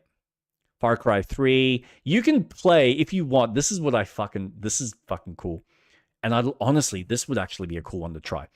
You've got Max Payne 3. So we could load up Max Payne 3's multiplayer that's dead and just go, yeah, fuck it, let's just shoot each other in slow motion. Holy moly. Right? That is sick. Do you want to play Grand Theft Auto 4 split screen? Could you then theoretically do San Andreas split screen? I don't think they've got it on here. So, Damn. yeah, it's... I don't know to what level of control they've got. And then it's, again, whatever the community is adding. So, obviously, there's a massive community around the Soul stuff. So, any of the mods, they're obviously finding ways to implement it so that they're kind of intertwined with this software. Because it's, when you read into what they're doing, this site now is an amalgamation of 3 pieces of software that have come together to create one kind of unifying link.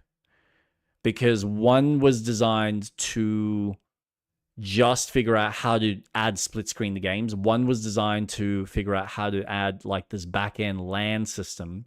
And another one was designed to create the individual instances for your controllers, or your, like, if you want 2 or 3 keyboard and mouses on a single device.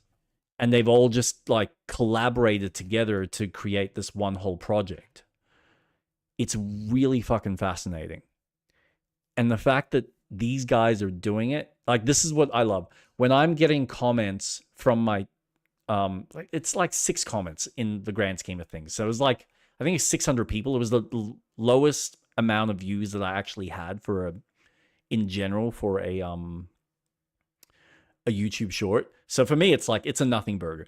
But I just find it funny that 6 people went out of their way to sit there and go, who's going to use this feature? Like, who really gives a shit? Well, clearly, if there's this many people working and they're adding all of these fucking lists of games, clearly people fucking want it.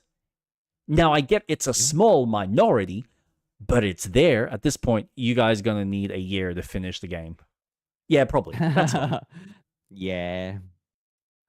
But yeah, the list is just ridiculous. Like, you can play older games like Hunted, The Demon Forge. You got Humans Fall Flat if you want to do that, though I think that's already got split screen. So there's some things here that might be a little bit arbitrary.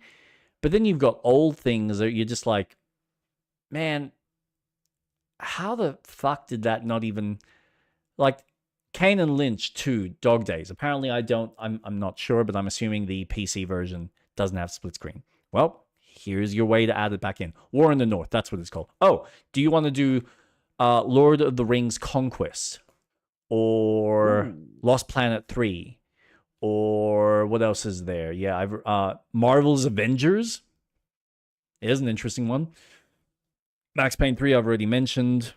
Metal Gear Solid 5, The Phantom Pain. It's a ridiculous list. You got various Need for Speed games in there. Neverwinter, Neo 2.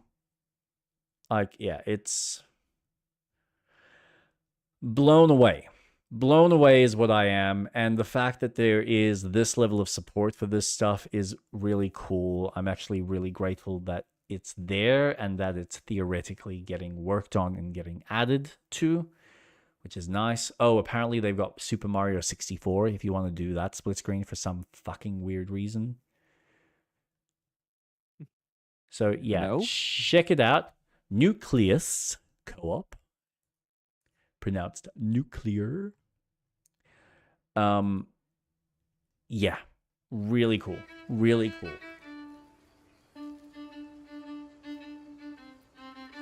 Shall we get back to catching all our little bug friends? By the way, what were you interacting with? There is... Was it like around the corner? I had to climb up. Oh. Oh, you climbed? Yeah. Follow me. Oh, that's what that is. I need to figure out why that's doing that. And then turn that feature off. Oh, I see. I see. Where's me jump button? Jump button. I love how they look like they're going into Dragon Ball Z mode. Find out next episode. Will Goku transform into the ultimate Super Saiyan? Will Goku be able to jump over that rock? Let's spend 10 episodes building up.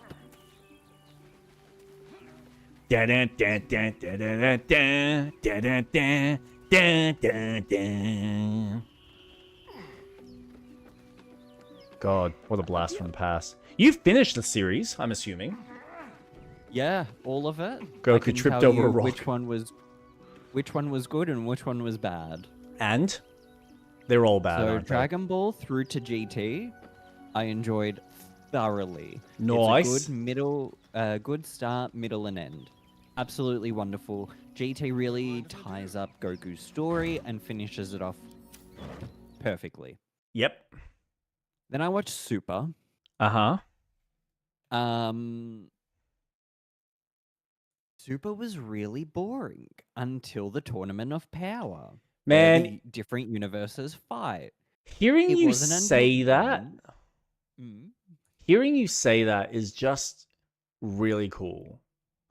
Like, it really just makes me feel like, okay, I'm not the only crazy one that just feels like it fucking dropped the ball so fucking long ago.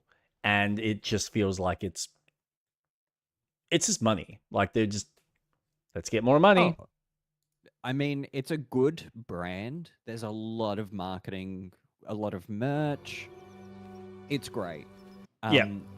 You can't deny that there's a really cool aesthetic to Dragon Ball. Yep. Oh, that's empty. And granted, I recently purchased a new figurine of Trunks that I've put on my desk, and it's from GT. But Super is just... Sure, the first 2 arcs are just the movies split into episodes. Mm-hmm. They're okay. It was fine. I don't get the hype with Frieza, personally. I don't think Frieza is that interesting of a villain compared to, say, Cell. Boo is wasted at every opportunity. Oh, Boo is part of the team for the Tournament of Power. No, Boo's asleep for the whole thing. Okay, cool. Frieza's returned. Boo's gone to sleep. Yeah. Oh my god. Okay, that's fine. Like, he's such a wasted character because he's so powerful.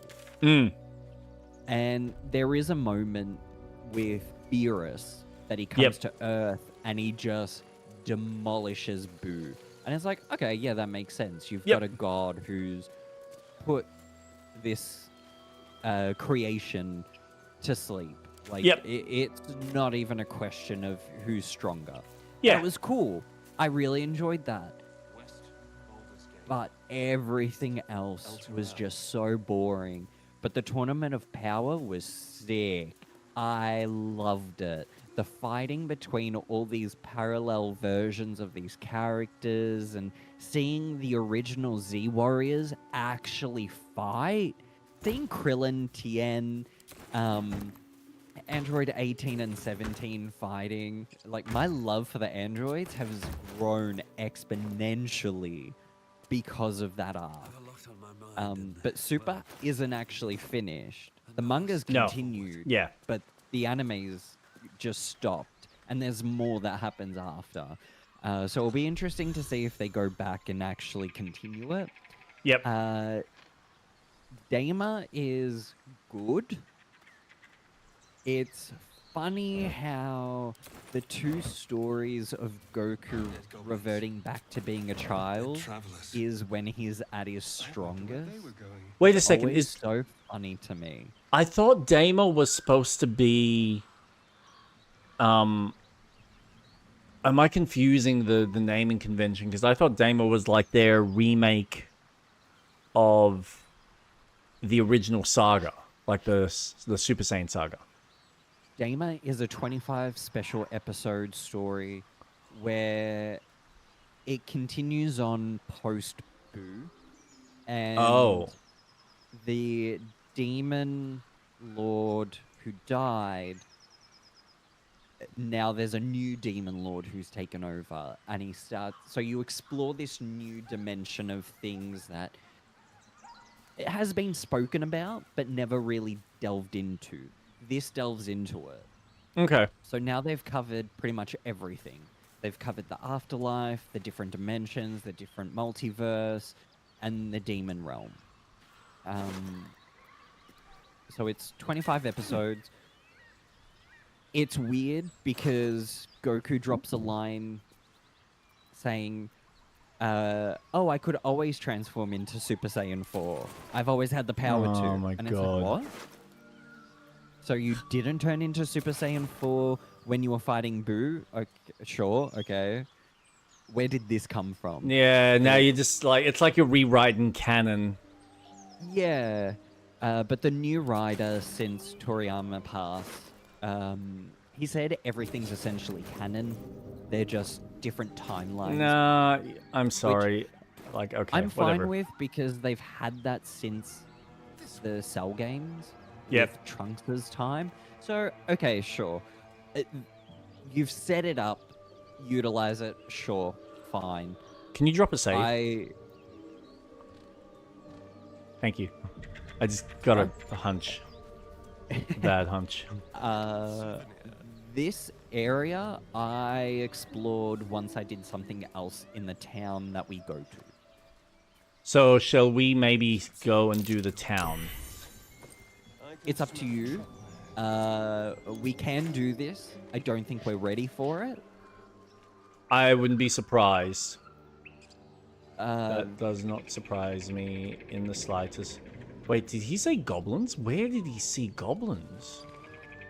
If you keep going into where that archway is, Yeah. that's the goblin camp. Don't want to piss him off. And my pack is getting pretty full. Hunter's stash, nice. Take that. No, I don't want any of those. So yeah, Dragon Ball as a whole franchise, it kind of dips after GT. And Yep. I'm going to say it. I really enjoyed GT a lot. That's good. I thought Alright, it was cool. really fun. There were some character choices that I thought were quite annoying. Mm-hmm. But that's just part of the anime trope. Yep. It kind of gets tiring. I'm not really into sexualizing characters. So Master Roshi kind of annoys me. Oh, also seeing him fight in the Tournament of Power Yep. was sick. Yep. Seeing this, I think he's 600 years old by the time Super happens. Mm-hmm. So seeing him buff up and fight is sick. I really enjoyed that arc. Nice. And it's such a shame that I had to wait until 100 episodes later to start getting into it. Just what he's actually now- capable of doing. Yeah. But I am now 3 seasons deep into Digimon. Oh, Jesus. Yeah, okay. Yeah. It's a thing? No. It's cool. I'm enjoying It's shit. this Just aspect. say it. It's just shit. I understand. It's fine. not. I didn't realize that the first 4 seasons of the original Digimon is a time lapse. So it's Season 1 is Ty. Season 2 is Ty's now older, and then season 3 is a new generation. So season 2 ends with a epilogue of, oh, these characters are now doing this. One of the characters is an astronaut. One of them Oh my is God. a kindergarten teacher. So it's kind of leaning into. I'm gonna be a this firefighter. arc. I think one is a firefighter Oh my or a God. medicine. No, one's a doctor for I'm the a Digimon. doctor. Which it's cool. I to wanted see. to be an artist, but my mom told me I needed to be a doctor or a lawyer. I didn't have any options. But the storytelling's all about friendship and love and all of that jazz. Which the time that it aired and its target Sorry. audience, sure. Sorry. It is what it is. I think I got I'm something not- in the back of my throat. Shit. I'm appreciating it for what it is. Make art as a doctor. What do you like, Jackal and Mr. Hyde? I will write my name in your blood. We was running for our lives. You led them straight to us, and you let them take the druid too? Unbelievable!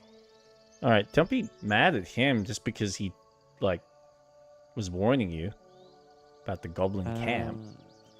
No, use really wanna blood to make art. No, use blood to make art. Oh, There's speaking a of comma. blood, Bloodborne is the best game ever. No, it's not. It's fucking shit. You know why it's shit? Because it's not fucking out on PC. Therefore, I can't use split screen to play it. Man, that game in co-op would be insane. Ooh, yeah. Baby smear faces. Wait, feces on walls. Well, you can smear blood on the floors. Make pentagrams. Little demon signs. Where there's one goblin, there's 10. I'm leaving before the La horse la up. la One fight la doesn't la end la at la night, la another la la relax. la. Screw it. Those goblins didn't take any prisoners. You can cough up my payment any time now. Or, what's unbelievable is how we beat the goblins. You're both heroes. And that's the choice I am going to pick because I'm a bard. Persuasion. What's unbelievable is how we beat the goblins. Oh Oh, my god. wait, It's a 15? DC 15. You're fucking joking. Please. Why does that sound like Mort from Madagascar? Yes! Oh, you didn't even need the extras. Ah, love a success. And who the hell are you again? Show some respect. This man saved La your la la la pathetic la life. la la la la la. Well, I didn't ask for any goddamn help. Please, you were begging me to open the gate. Anything to save yourself, you coward! Okay, I don't like this guy. Can we The beat him in human's the eye nuts? twitches. He's about to blow. Oh. More violence won't bring back those you lost. Stop and think. This is like one of those TV ads to deal with abuse. More violence I won't bring back remember those you lost. Early And you've got the really sad face Australian of the kid. person. Stop and think. Just those words written with a black background.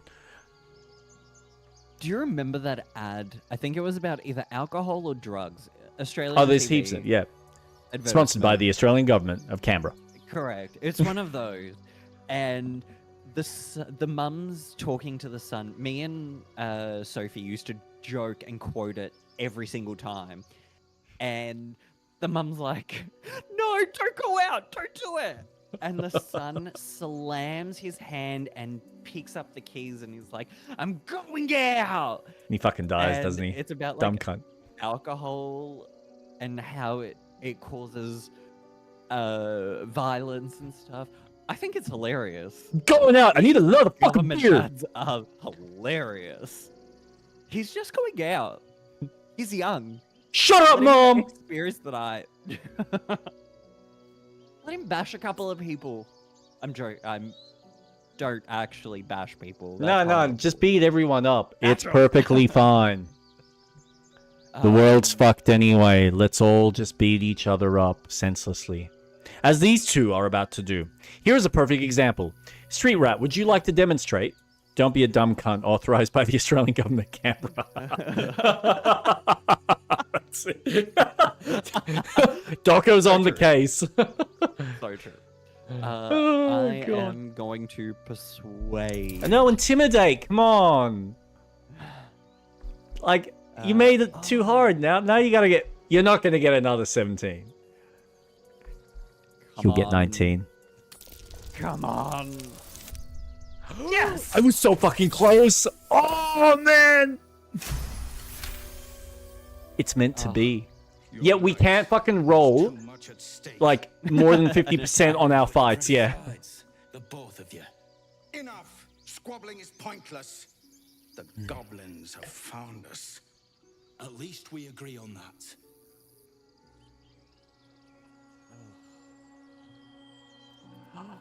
How beautiful. Alright, so we go in. Wait, where are you? Oh yeah, you are here. I'm up ahead. Yep, cool. Oh, you're like in. Cool. And you've already made your way up a ladder.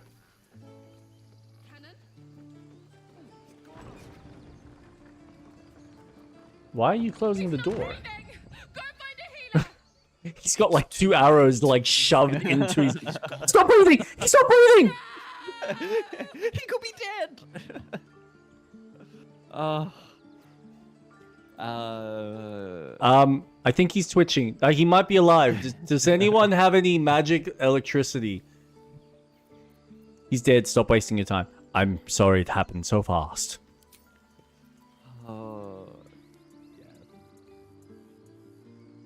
Yeah, I can influence Someone's going you. to pay for this. Your mama. Arka, no, wait! What are you doing? She's going to get revenge, man. Oh, No. She's legit running. Where are you going? Let's follow. Where's she going? Where's she going? She's... Come back here! Get out of my way. No. What if I can charm her? Grave to dig.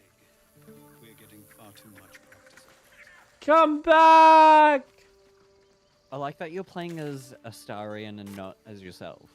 No, because myself is like... He's just a support character. How much farther can I I mean, I'll play as myself. I get it. The Hollow. No, you just... Wait. Take that back? Ooh, what's happening here? take your time? Get a feel for it. Hells, we can't just leave. Ooh. They're kin. I'll not gamble our lives, our futures, on people who are as good as dead. We Wait a must second. leave for Baldur's Gate These at people are once. my race. Can we all just take a moment, please? They are. That's Kill 'em! cool. What's the point in blazing spells if we don't bloody use them? We should Genocide! Stay. These people aren't fighters. We can help. Or yell louder. That's fine too. Louder! Talent. My balls have been itching a lot. At work, at the pub, on the bus. Then I started using generic itching powder. Voiceover authorized by the Australian government camera.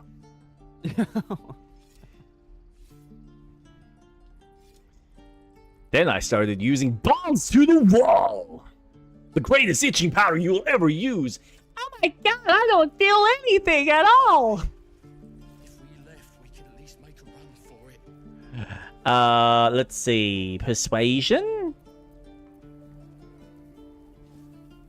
Roll 1d20. Have you forgotten El Turel? We should stand by our people, no one else. Ooh. This isn't El Terrell, and I'm not responsible for every damn tiefling in the world. Just be responsible for yourself then. We have to stay. It's the right thing to do. Zerg. Fine. We'll stay. If we survive, it'll make for a good story, I suppose. What did you roll? Thank you, Roland. I am... So there's a bunch of tieflings around the dead corpse above the gate. And I Yep. just started playing music, and now they're just swaying to it. Oh, that's cool. Little Timmy, you might want to see a doctor if you don't feel anything anymore. I'm perfectly fine, thank you. Look, my brother can kick me in the balls as much as he wants, and I don't feel a thing. It's so much Oh. fun. Oh. Shoot. Okay, I'm in a fight. Oh, where? What? Are you actually? Yep. I'm Okay, coming. Up the top? You can. I'm gonna tell you a different way to go though. Oh, go back the other way. So, no. Go back. Back? What do you mean back? Go. Oh, across you want me that to go bridge. this way? Oh, you want me to go that way? Now take a left. Yep. Wait, left or right? Yeah, left. Are left. you sure? And then bear right. Well, I do see a bear. His name's Tuffet. No. Keep going around the cliff edge. Oh, okay, so we're not dealing with the bear named Tuffet. No. What about Timber, the squirrel? I can talk to him later. Okay. But start heading up. Okay. I'm coming! And then jump off the cliff. No. Oh, here we go. All right. So I'm just going to go hide. Best be on my way. Yeah. Alistair. Buddy. Pal. Could you please follow in my example? No. Astarion. Sorry, I'm still learning character names. Alistair! Okay, so I am... I hope How you big get is a this high guy? initiative. Well, I'm about Pretty to big. find out. Oh, we're just trying to... Wait, we don't need to kill her. No, we wanna Nadira. protect her. Okay, so we just want to get this guy. Now, if I do this here... And I do this here... Quiet. Yes, quiet. Oh, yeah.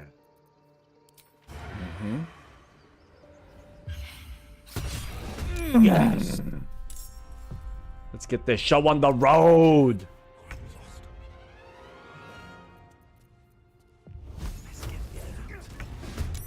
Oh, yeah, baby.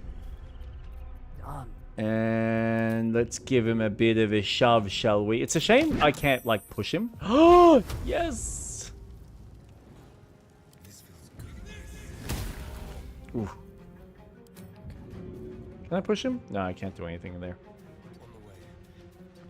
No.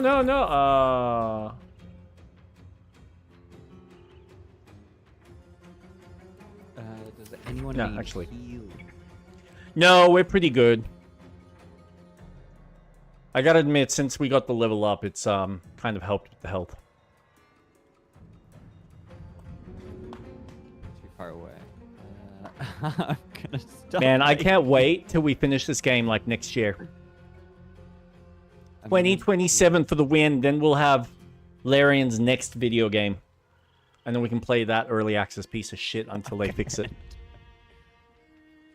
Then By then, Peak 3 will be out, and maybe Sony will have released an actual video game that's not a live service that falls apart in a week. Sorry. 3 days. Wait, did we do it? Oh no, you're still thinking.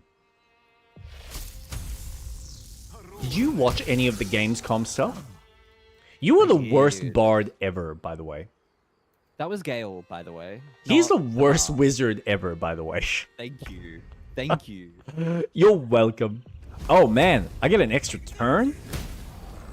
Oh my. Yeah, you suck. And so do I. This is awesome. Yeah. My shove.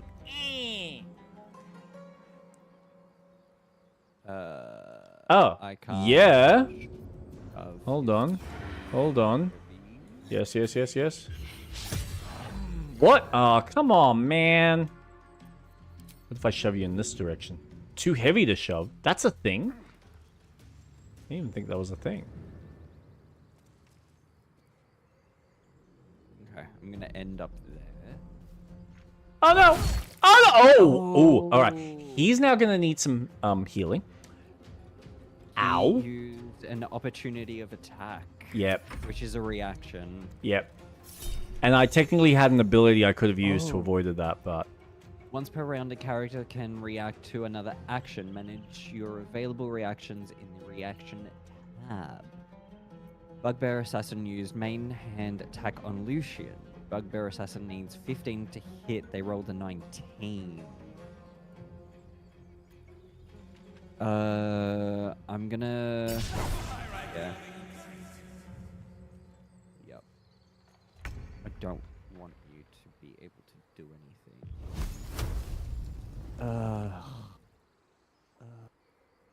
Suck though. Can I topple you? It certainly did something. Can I push you? No. Too heavy? He's a big boy, isn't he?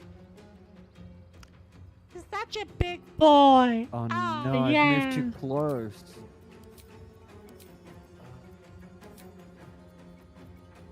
Okay.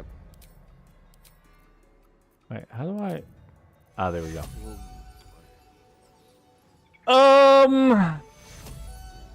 Word. We're so close. If I just get There we him... go. Oh, man.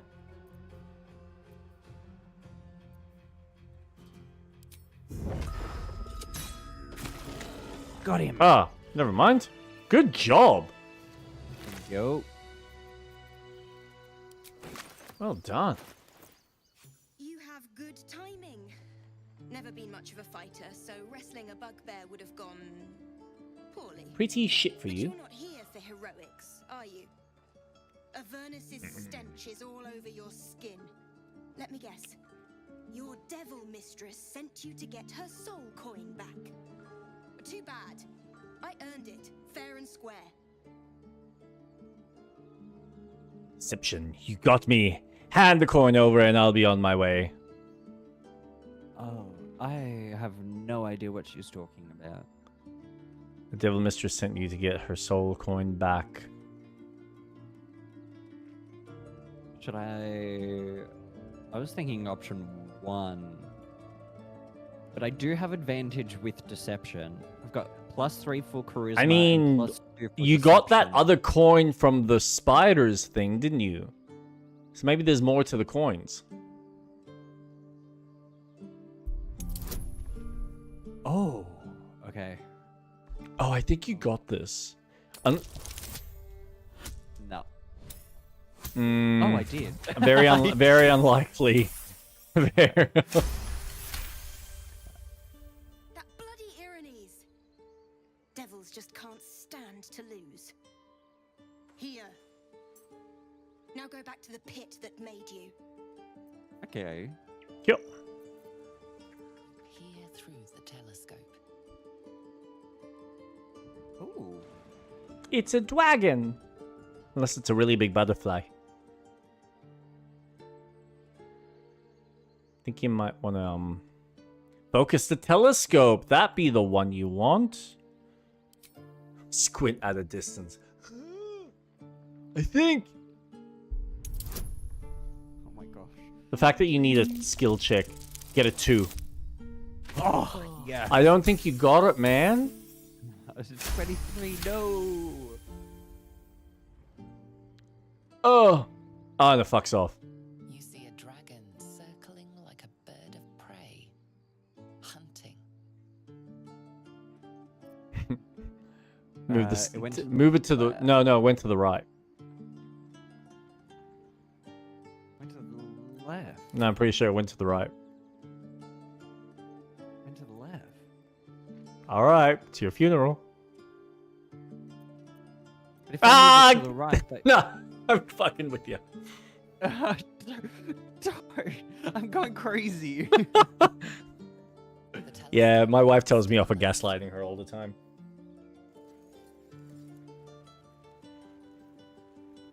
Move the telescope. See, I told you it was to the left. The telescope points straight ahead.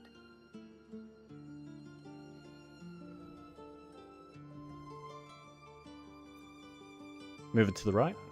The Ah, so telescope it's just a points to the general.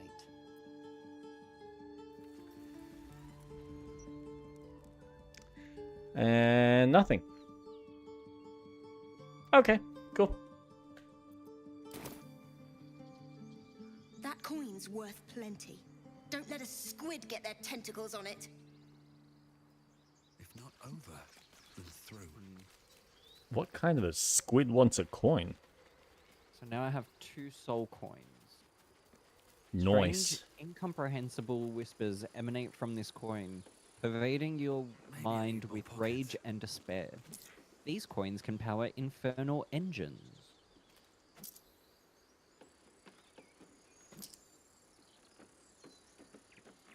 Thank you for your assistance on that. On the what?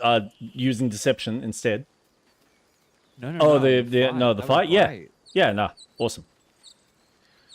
Man, I know how fucking retardedly hard this game can be.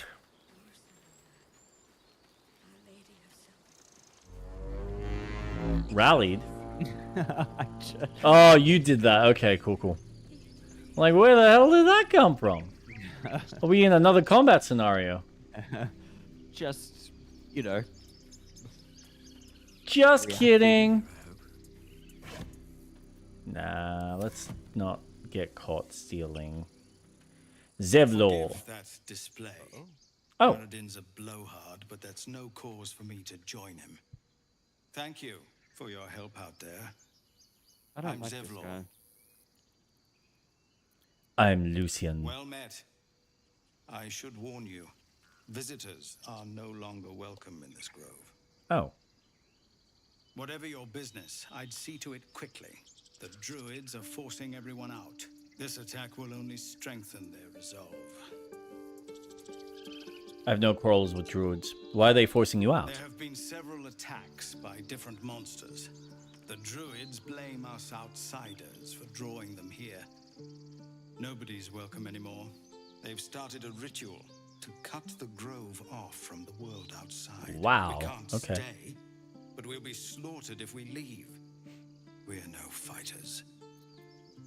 This ritual, is there no way to convince the druids to stop it? I've tried.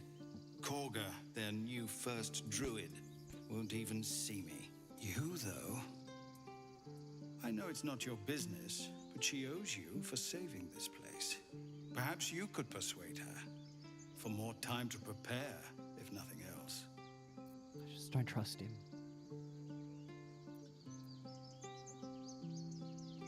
I'll see what I can do. We're messengers now. We'd owe you a great debt. If we're forced to leave now, we won't make it to the city. You'll find the druids at the heart of the grove. Please, make them see sense before more lives are lost. Is this the war that you're talking about? Yeah, between Ah. the In the tieflings cage. I need to let people know we're moving. the tieflings and the druids. Hmm.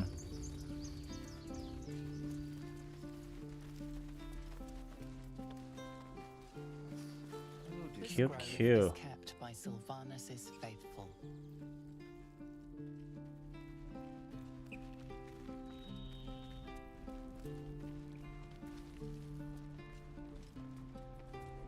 Hmm.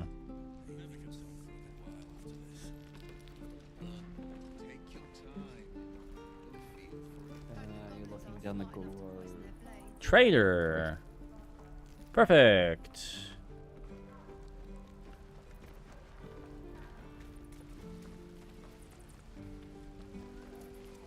This is such a... Man, the amount of work put into this game, it's just fucking stunning. We're exposed now. Okay, let's have a look. Do I have anything that is actually going to be useful for any of my actual characters?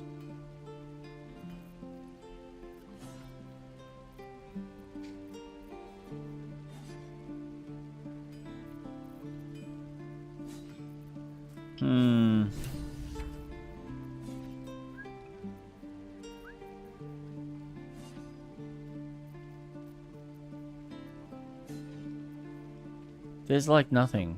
Scimitar. Do do do do.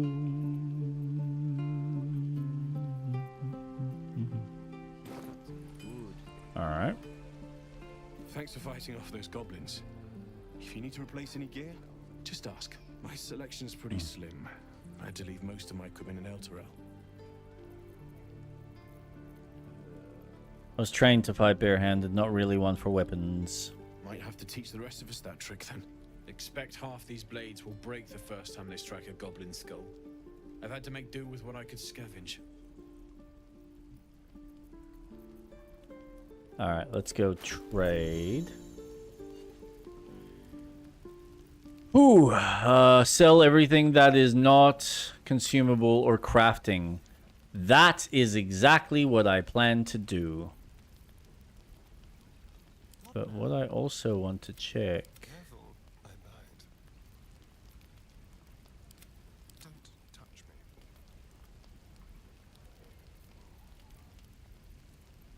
Padded armor, light armor. What's that? Heavy armor.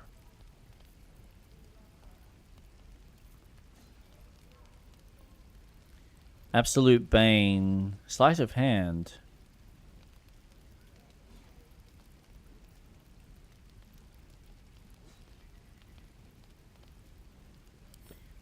Wait. On a hit with a weapon attack, possibly inflicting a 1d4 penalty to the target's attack roll and saving.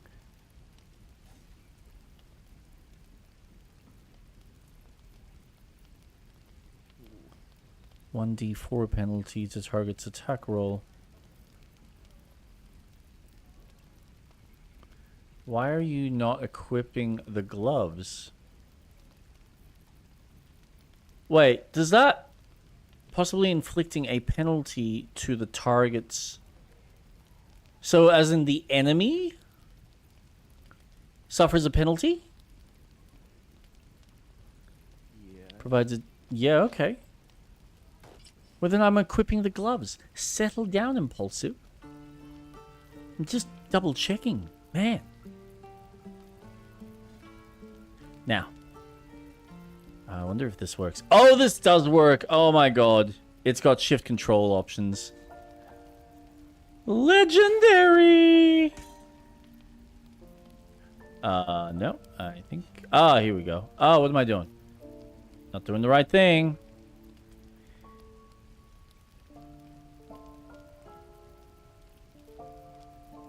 Let's get rid of that.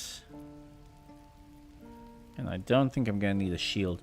You make the enemy losses, damage, and chance to hit. Nice. Oh, yes. Can I barter? You won't receive any gold from this trade. Are you sure you wish to proceed? No.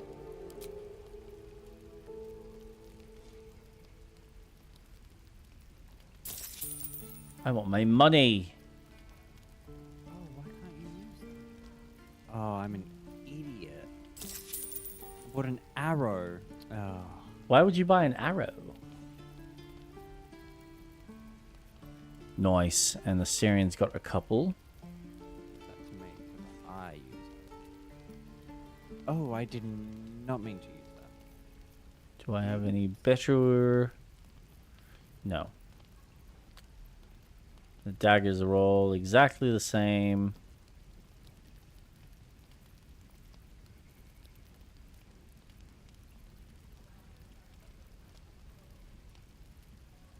Ooh, disadvantage on stealth checks. Oh, that's not good. A hefty shirt of scale offering some protection against the slings and arrows of the world. Not proficient with medium armor. Oh, okay.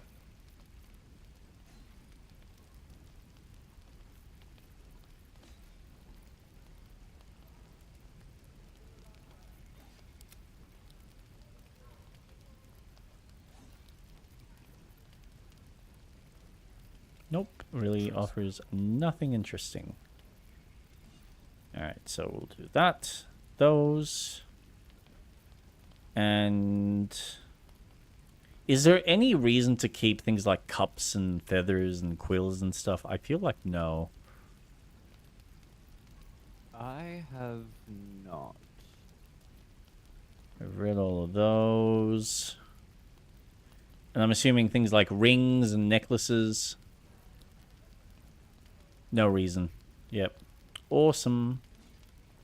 Oh, there's some rings and necklaces that give you...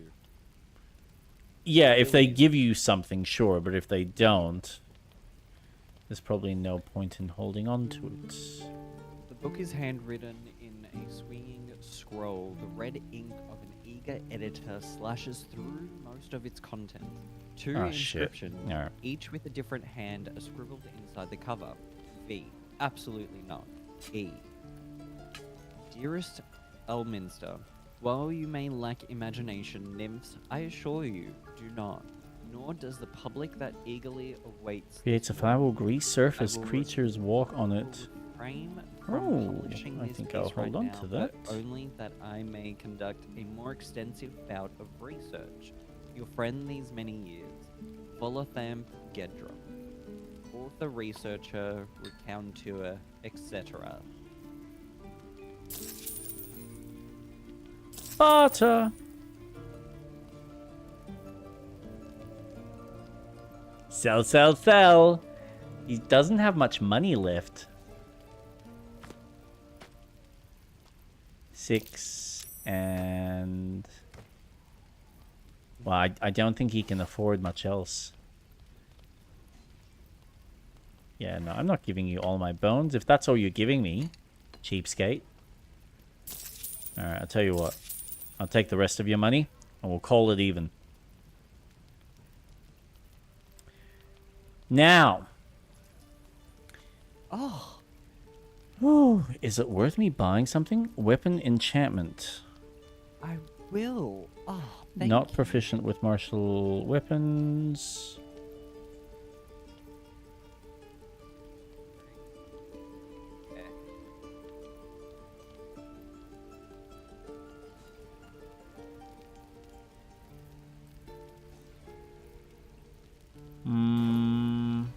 You can barter with a merchant while the other player sneaks.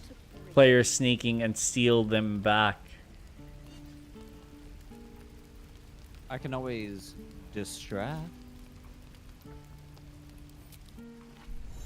Oh.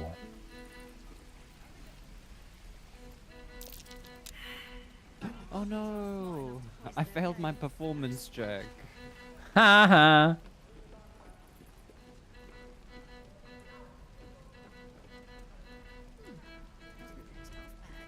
Well, this seems like a lovely little spot. The sense of impending doom aside. I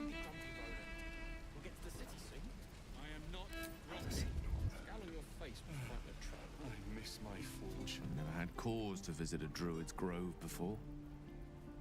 Magic weighs heavier here. Seeking solace in root and soil.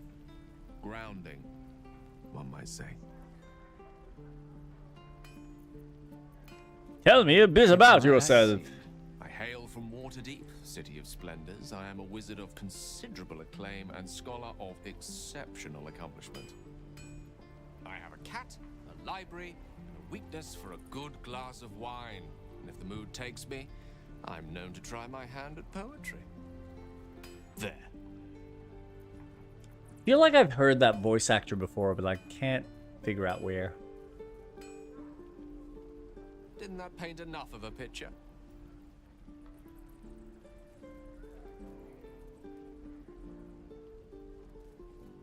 Try peering into his mind. If you won't open up, you'll sneak in. I mean, that seems like it's right up your alley. It is, but I like Gale. Well, then don't be a dick. Oh, excuse me. Jesus Christ. Ah.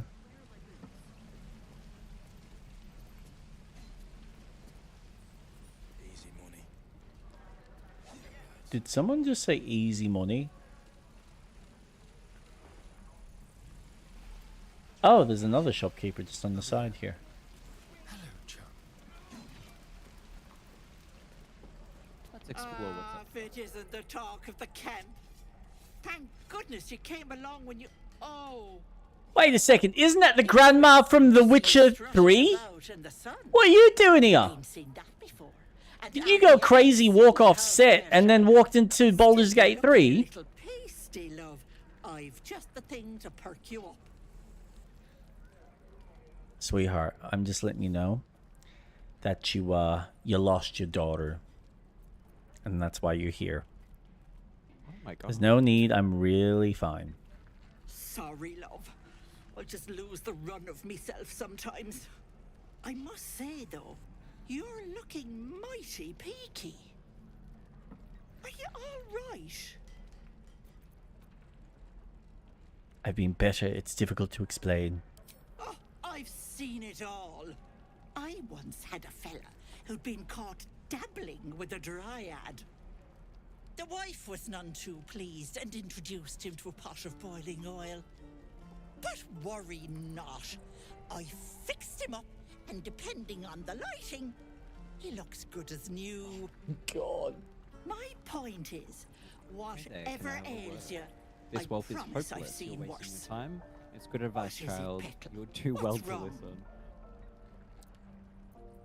I've got a mind flare parasite in my head. As you recount your adventure, Auntie Ethel nods along, her eyes wide. Run away! You poor pet. My heart goes out to you, truly. I see no sign of a tentacle yet. Tentacle yet, but that could change in an instant. You need help. Serious help. I've ne'er a potion or lotion here that could do it, but yes, I may have something at home. I've Such collected as? some interesting bits and bobs over the years. Thank the gods. I You'll need all have the to friends I stop can by get. my house, Who was that woman? just The at one the in your edge thought? of the forest. Yes, further into Let the me forest. mark it on your map. I'll be heading back soon, so I can meet you there. Now, do you need anything? Yes, we both. I have a few Parasite. odds and ends for sale. Show me your wares. Hey, bother. Uh-huh. Man, those are expensive.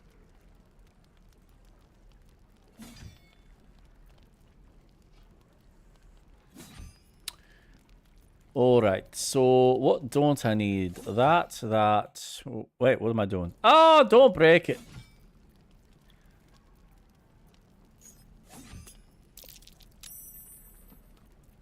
Give her a skull. She has the best potion for strength. Oh. Increase your strength to 21. This elixir can be thrown at a target to apply its effect until a long rest. Ooh, that is a... Jesus. Sell 3 every few hours. That's good to know, considering how much freaking gold I've got.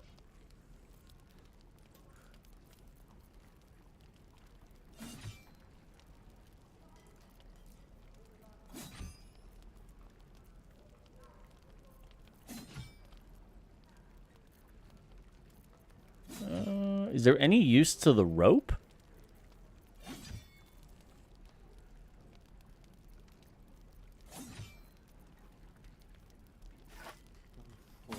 Dun, dun, dun, dun. Devil back into the hell. Dun, dun. Actually, I'll keep the bloodstone. Something tells me I might need it. Only for suicide.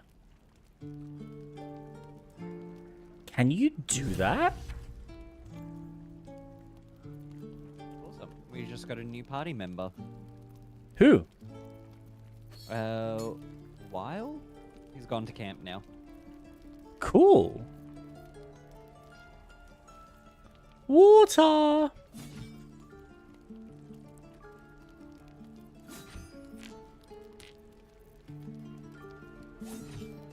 A little wander down this way. I should probably save. Ah.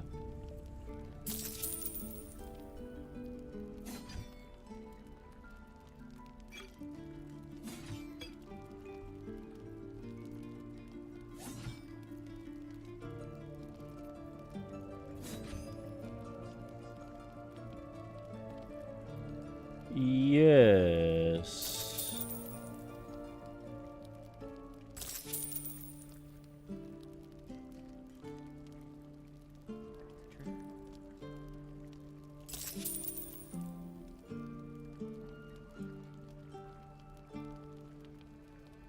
Okay. I am gonna do a sleight of hand. Oh my god, it's a Be DC careful on 15. the road. I'd hate if something happened to Oh, you. yes. Take care, Beck. Oh, a dirty 20. What is dirty 20? What does that mean? It's when you get a roll to equal 20, like with Nice. different advantages. Okay.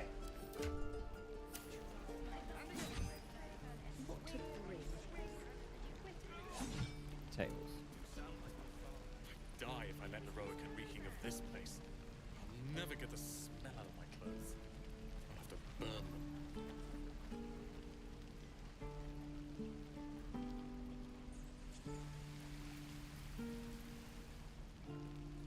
Where did I put that old bucket? We're exposed now. You!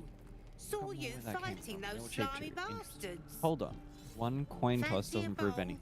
No Best to thanks. fill your But I belly see your now, other ways. while we still can. Thanks for the free ring. Smell is more than enough. Take the bowl. Look, it ain't much, but it might make all the difference. The only way we'll make it to Baldur's Gate is to run, and run hard. If a gnoll catches your scent, you'll need every bit of strength. Trust me. Gruel.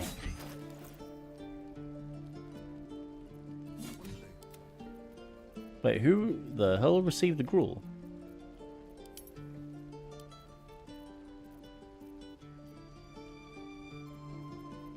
Keep your distance now.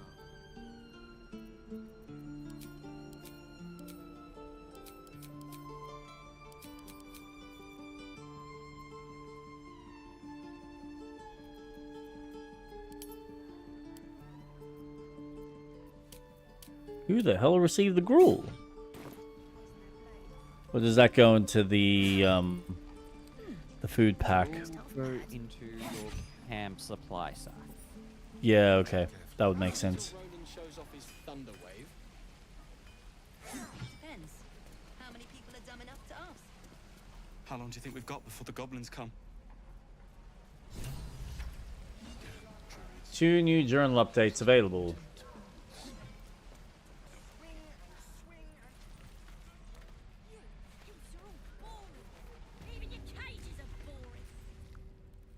Oh god. Oh, she's Your hands are shaking. it's crazy bitch. We found out where she went. Put it down. She can't fight back. That's the point. Get out of the way. She didn't kill your brother, Arca. You're better than this. You're trying to steal from me. Shoot before you lose your nerve, Tieflin. If you ever had it to begin with.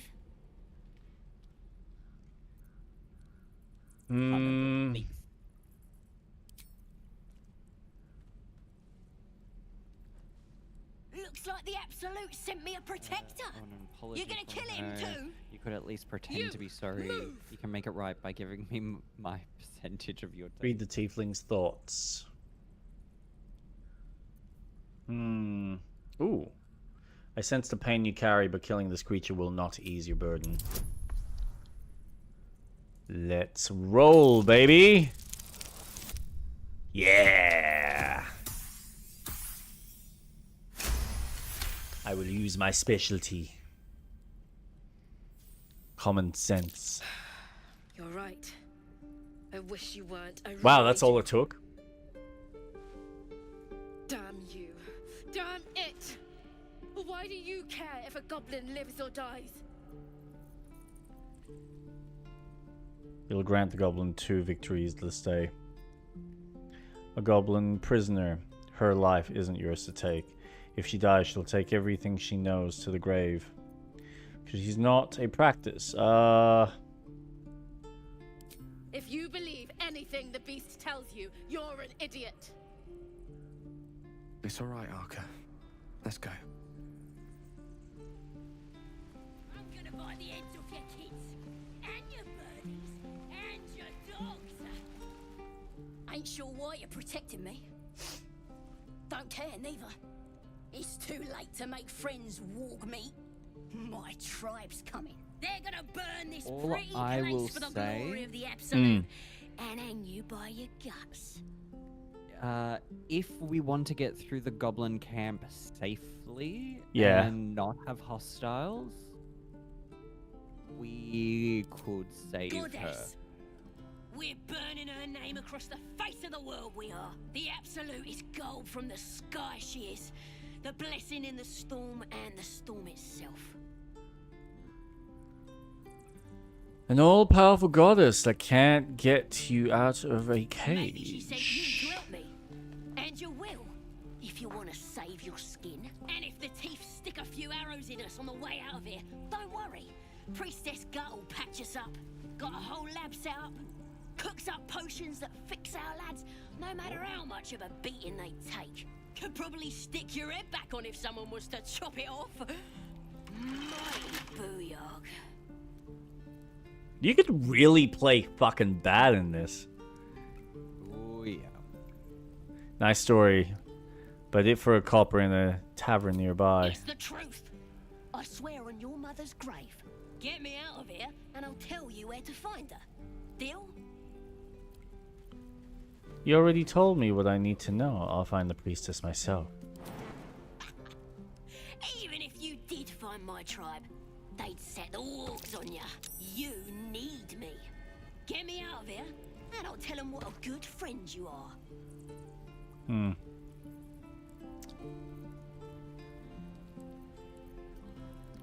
We're off on an adventure. Let me out, you bunch of softies.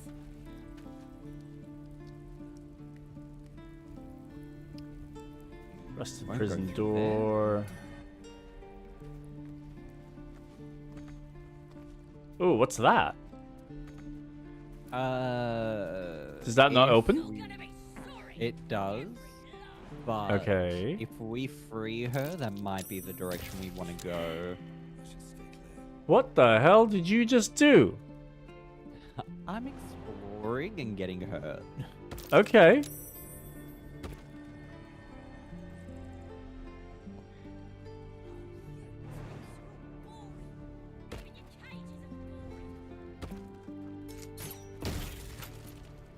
Huh. Wait. Hey! Jump!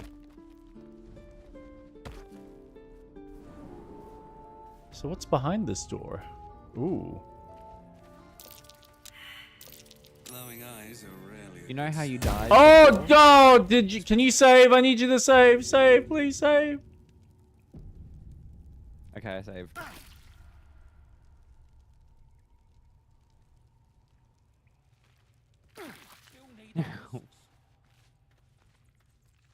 What are you doing? Okay, you're coming back out. Yep, I am. Right, Now, so this did is the you- in between.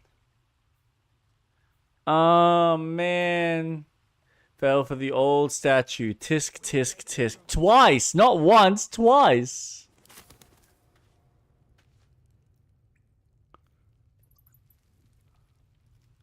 Hi, The Lisa fuck is Lee. it?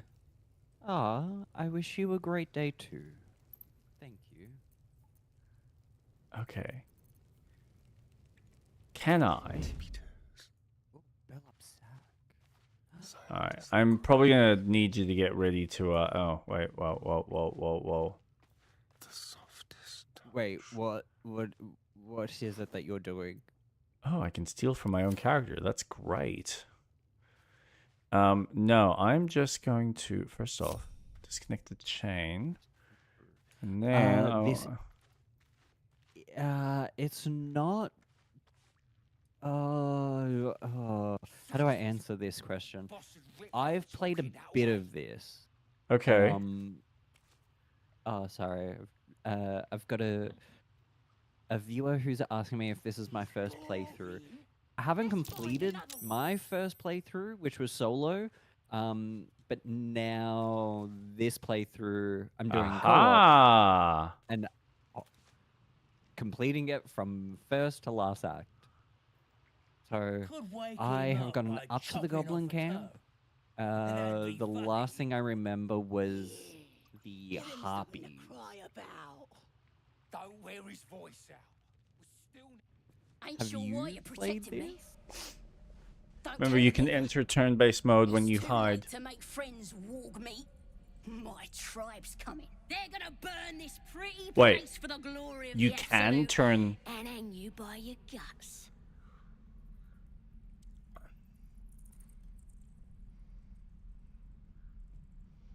I mean, They'll peel your yeah. face off and nail it to a wall. I ain't scared of some god. Stick a dozen arrows in me and Priestess Guards still patch me up. Got a whole lab set up. Cooks up potions that fix our lads, no matter how much of a beating they take. Could probably stick your head back on if someone was to chop it off. Mighty booyog. Booyog. The goblin word for magic. Hmm. Primitive to a fault, but not entirely without merit.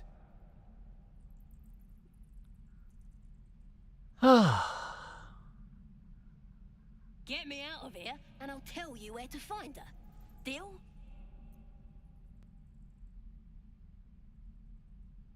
Then hurry up and do it. My tribe ain't as friendly as I am. Okay. So now I can get her out.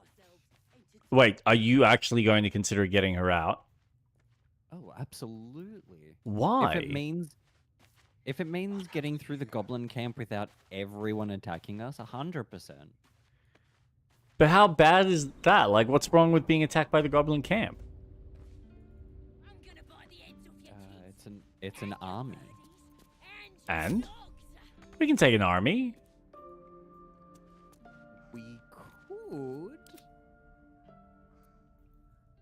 Considering how our Take 2 version didn't go as well, you can imagine what. Wow, it's like I mean that was just bad timing and all that. You can't blame that on. It's just, you know. Let my daughter go right now. Let my people go. I played Diablo 3. I played 5 minutes of 4 and regretted it. And I played 1 way back when. 4 is such a shit game. I'm sorry. It's just, it's not. It's fine. It's serviceable, but it's not a fun Diablo. Breathe deep. Even your cages are boring. Your mum's boring. Your dad's boring. Even your cunt's boring.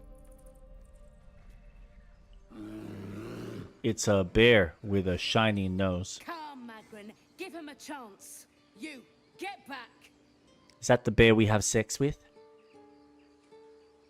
Oh. Maybe? No, that's Will. Okay. I think he's a druid. I think. If it weren't for me, you'd be overrun by goblins by now. I'll go where I please. Why? What's so special down here? I'm not looking for trouble. Can't you just let me by, ignore them, and proceed? Did you ever play Skyrim or Cyberpunk? I have played both. One is better than the other. Yeah, clearly Skyrim. Sure. What are we talking here? Gameplay or story-wise? Because I think both. That's a good. That actually brings up a good point. Skyrim offers a lot more of what Bethesda was really good at. I think it's a proper RPG, but I don't think it's a great story. Like, they're serviceable stories, and there's some cool storylines in it. I think Skyrim is a good sequel to Morrowind. Was it Morrowind that came out before? Yeah, or Oblivion? No, it's after Oblivion. It's a good sequel after Oblivion, in my opinion. But only for me personally, only because they removed the fucking level scaling that they had in Oblivion. Because I know Oblivion has a really good story and it has some really good quests in it. But the level scaling was fucking dog shit. That's the one thing I loved about Morrowind.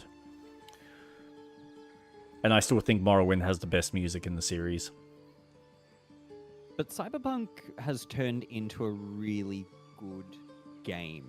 And Yeah. I'm glad that they put in the time and effort for it to be good. Remove And for the them fucking... to drop updates from 2.3, that's insane. That they said 2.2 was the final big update, but then they dropped another big update, which was 2.3. So it would be interesting to go into that game as it is now. I haven't purchased the DLC, which I am intrigued by. For Cyberpunk. Yep. It's good. I think everyone talks about it like it's so amazing and then it revolutionizes the game and it makes it so much better. I think it's fine. I think it's serviceable, but I don't think it adds anything more other than a really cool reference to Ghost in a Shell. Oh, I understand. Oh. And one really cool boss battle that I think it was so well designed that it just outshines everything else that the game then offers. I think the story elements are interesting, and they do add some extra weight to V's journey. There's specifically one story ending that you can get with V that really adds... It's like the one happy ending that he has, but it's very bittersweet. And it's the only ending that he can survive in. Oh. Yeah. But at a massive cost. But I think it's very emblematic of... It's... There's something about it that I love, because it gives you this satisfactory ending to the character, where he chooses his life and the ability to live over living in the world of Cyberpunk. Oh, so he leaves Night City. It's more... I mean, I can spoil it for you, but like if you want to experience it for yourself, there is something heartfelt about it. Oh, I don't mind. Okay. If my viewers don't mind. Spoiler alert for anyone Spoilers! So you do get given the like the saving drug, obviously at the expense of killing off Johnny. So you essentially say goodbye to Johnny and you go through this whole rigorous healing process. But in doing so, they basically remove your body's ability to ever be able to use any enhancements or any cyberpunk tech. So you ostensibly just become plain old human. And you come back to Night City because you've been taken away. Like, you've been gone for, I think, months or years. Being healed in this government facility where they figured it out, obviously with the cost. You go back to Night City. You catch up with a couple of the old characters. Obviously, whoever you chose to fall in love with, they've moved on. And you have your final chat with, I think it's Jackie's best friend, the one that was, yeah, or the one that was working in the, that does the palm reading for you. And you have this emotional sit-down moment. Oh, this happens also right after you've been beaten the shit up by a bunch of thugs that obviously have enhancements. So you get the shit kicked out of you. You have this conversation, and you have this, like, moment of, well, at least I got to live. And, yeah, he kind of just disappears into the crowd. And it's just really... There's like a really strong resonance about the importance of being a human over the importance of kind of enhancing yourself to be better. And yeah, he does become just like everyone else, like a plain old Nancy. Huh. But he gets to live. So it's just... Yeah. It's the one thing I will say that Cyberpunk gets right. There is no happy ending. But it's which is very emblematic of life. Like, life isn't this flowery, perfect, you know, gold petal that always stay. There's always going to be a sadness, and I think it's the choice of who misses out over someone else's happiness, and at what cost.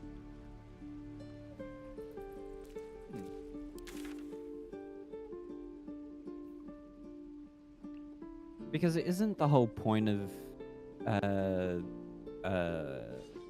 Night City is that no one has that happy ending. I think it's in the anime where they say it is a city where you can have dreams, but you'll never be happy. It's always sadness that follows.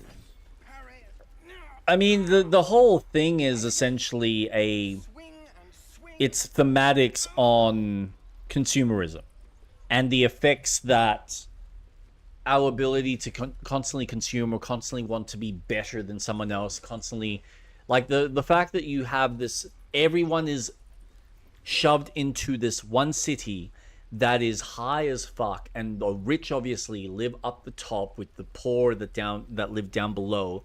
And then you have the people that don't want anything to do with the tech that are out in the wilds, in the outlands.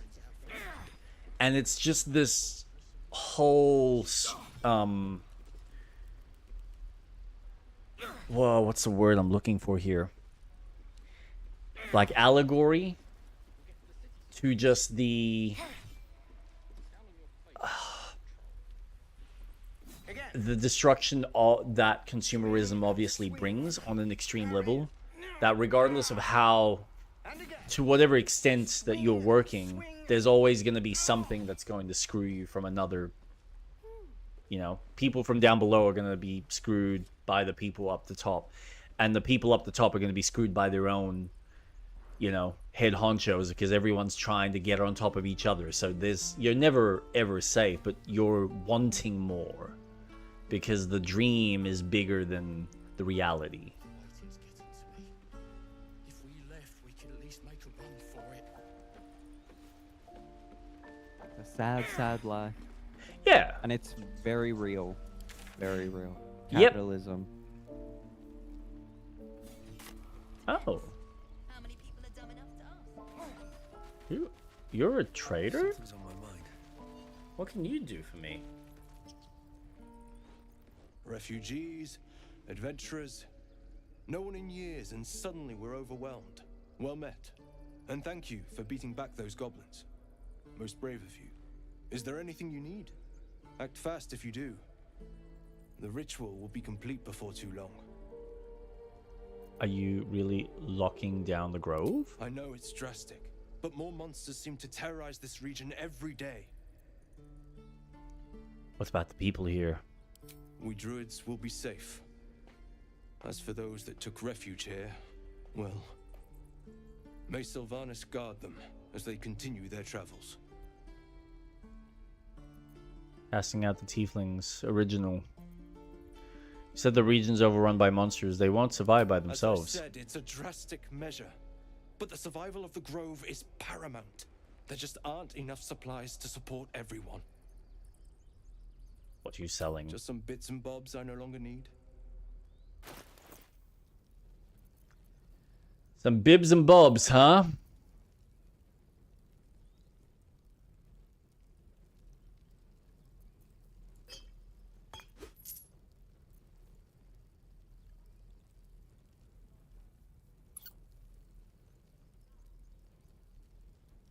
That's an interesting way to trade.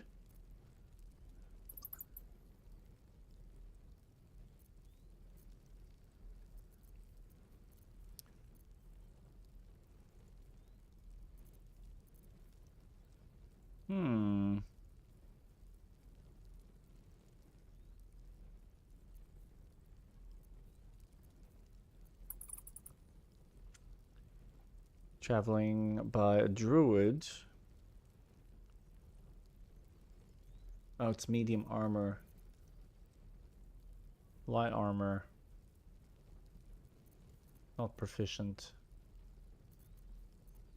Damn, change shirt.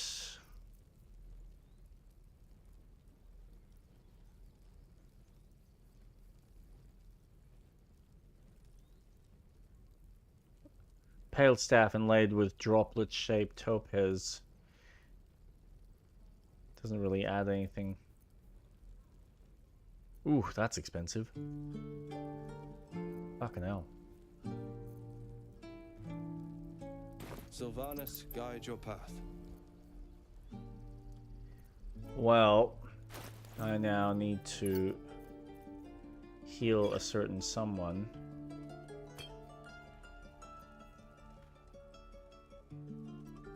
Is there a way that I can... Ah, split item. There we go. Confirm.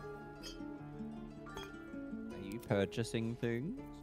I am essentially healing myself. Dance upon Ooh. the stars tonight. Smiles and pain will fade away. Words of mine. God, this is such an RPG. No.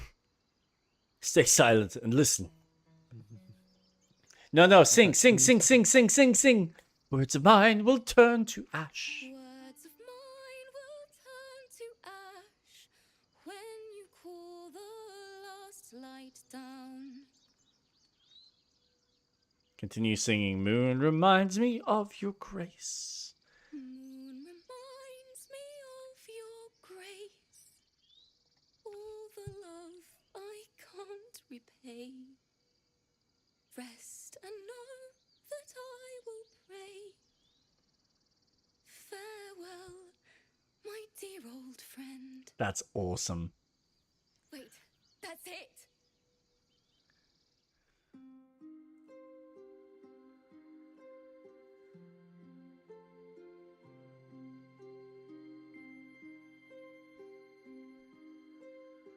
It'd be cool if I could join being a bard.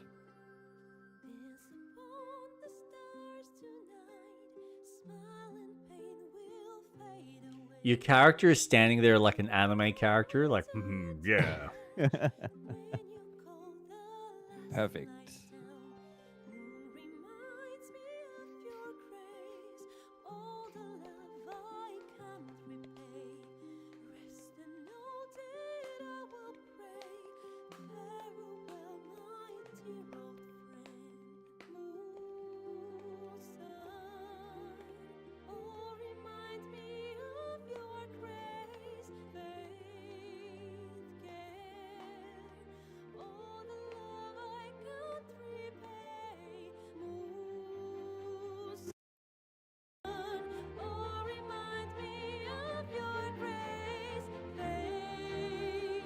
Okay, this song kind of slaps. Yeah, I literally turned it up on stream. I don't think I turned it up enough, though. I'm really digging the music so far.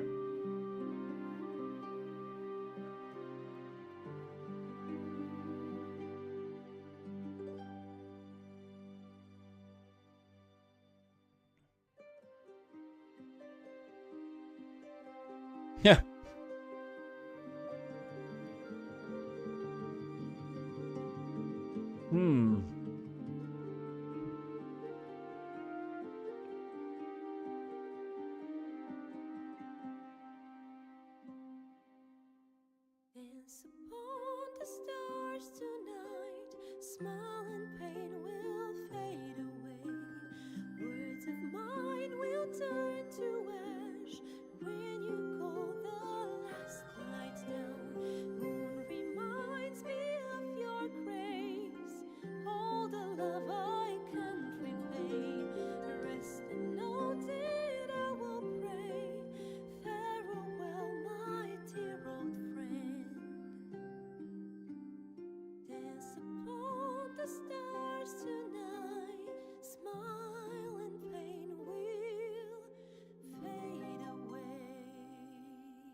Now let Thank me you. show you how it's actually played.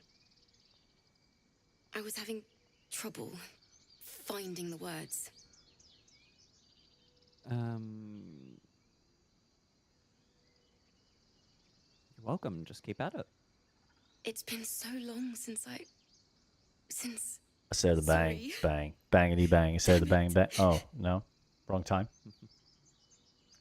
It's alright. Let it out.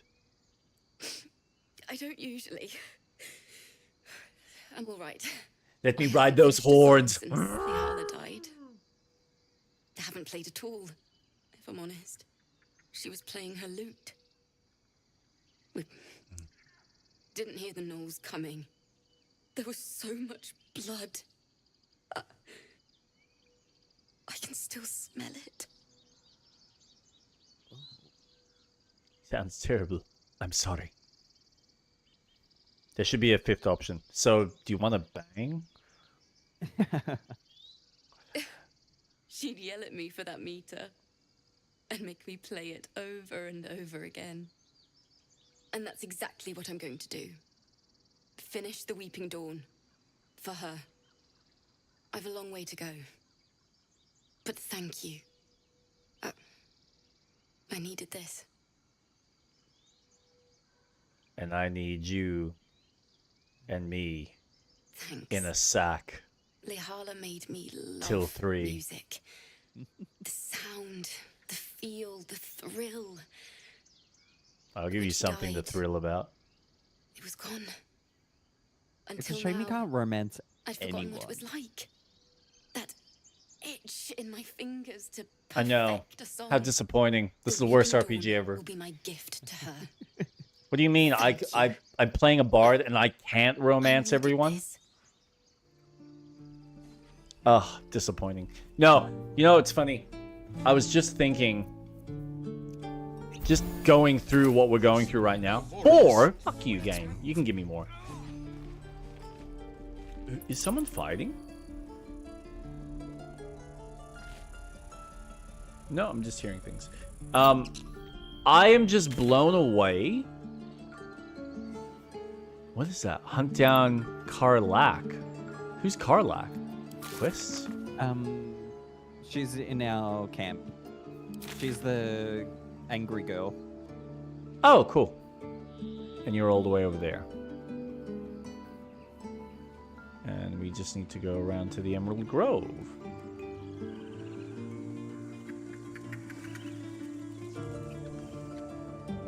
Which I'm assuming you tried to go to. No, so I was... Oh, there we go.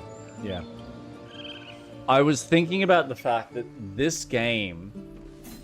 I can see why people are just smitten with it compared to what BioWare tried to do with Dragon Age. It's just...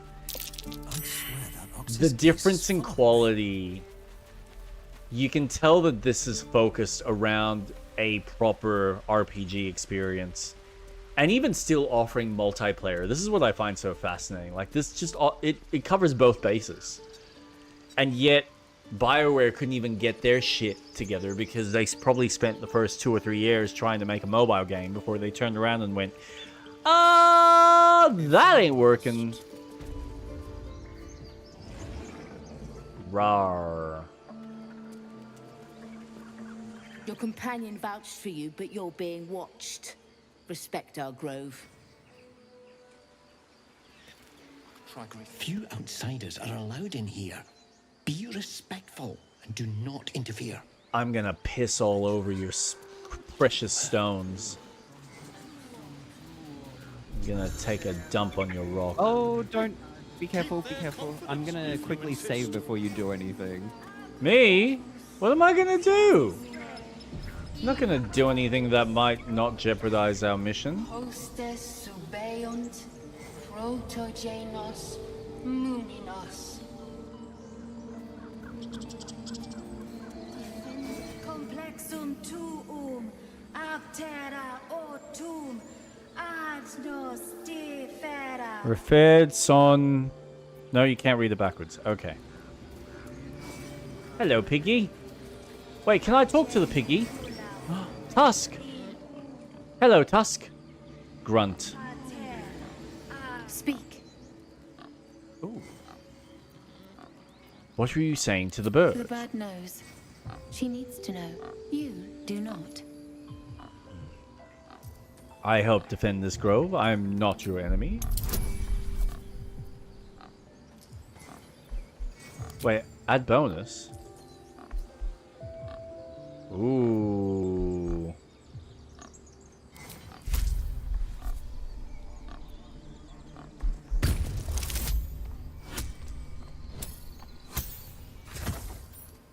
Yeah. Forgive me. It is not you I fear. It is my brethren. More follow Korga every day. They are afraid, and she offers a simple solution. Eject the refugees, and we will be safe. Sounds like she is to be stopped. How would we do that? You haven't told me what you were doing with that bird. It searches for news of Master Halsin. Only he can set this right. If he is gone, well, pray that he is not. What happened to Elsem? He left with the adventurers. They went treasure hunting in an old temple near here. Master Halsin did not chase treasure. I do not know what he was chasing, but he never returned. Should the ritual protect the grove? You're not helping the others prepare it. I would prefer not to. But if Master Halsin does not return, Korga will give the order. And my voice will not matter.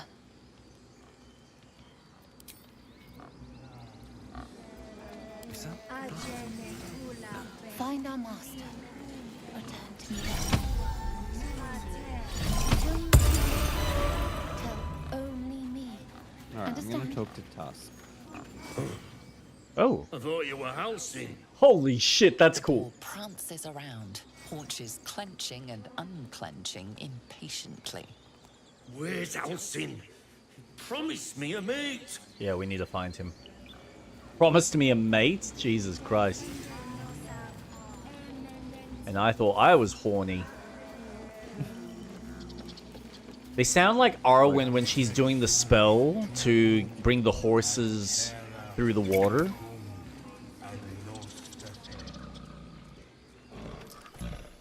Arwen or Eowyn? I think it's Eowyn.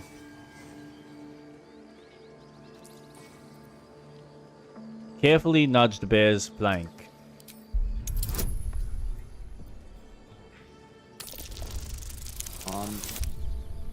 Yeah.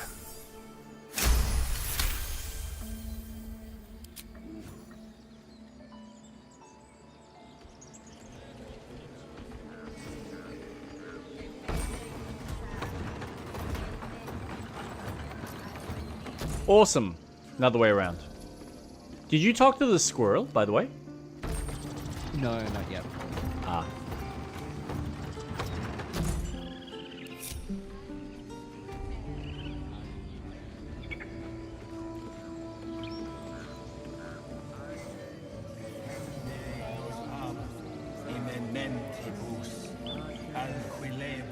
Shiny key.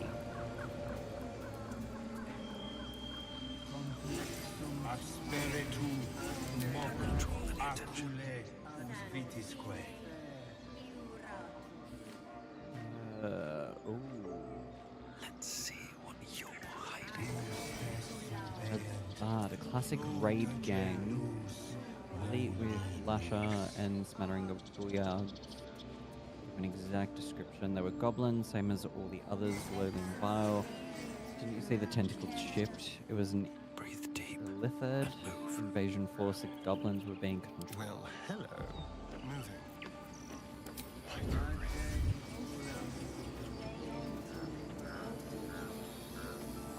Just like Time was spent among books. I'm a student of the cage. I'd rather not say. Been caught mid-robbery. Oh, dude, I'm so sorry. Had best be a careful one. Oh no.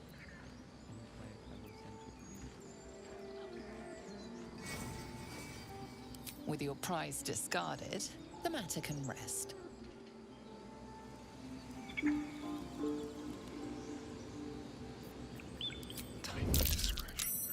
Oh.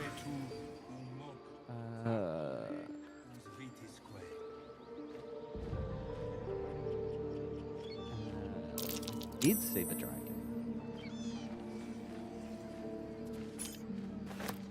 The element of surprise.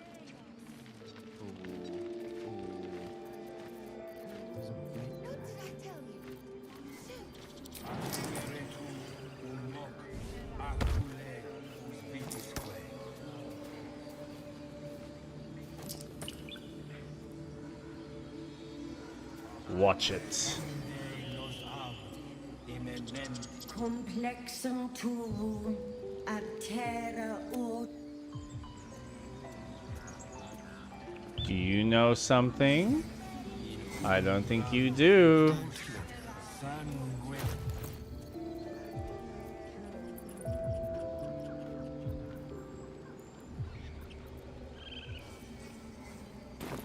Wait. Did she take the key back? I'm hoping not. Hold on. 12 books now.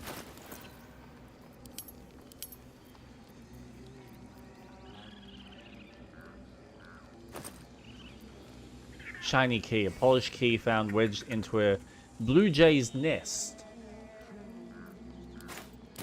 But what's the key open?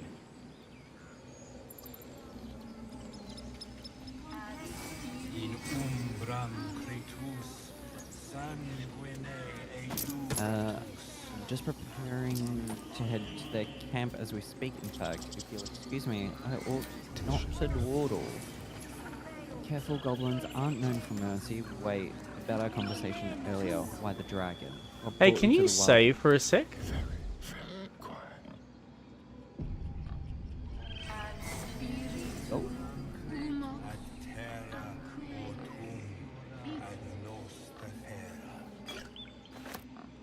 Thank you. Defende nos ab immenentibus equilibrio tuo. Stepping softly. Complexum tuum ab terra Correspondence reports. ad nos defera.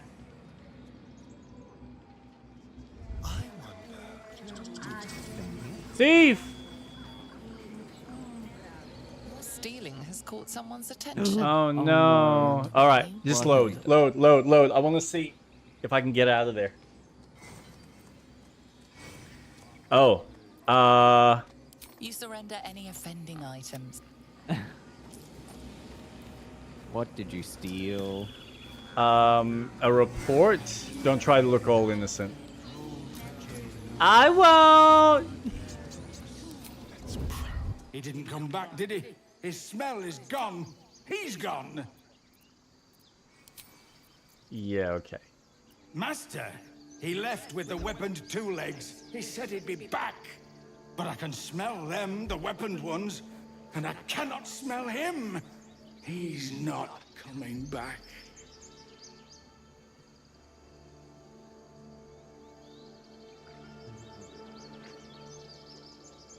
No, the woods have gone dark.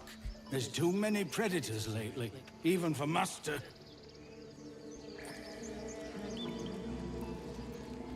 Let's go.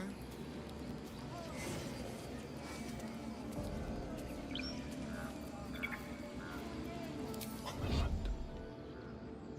Don't look now.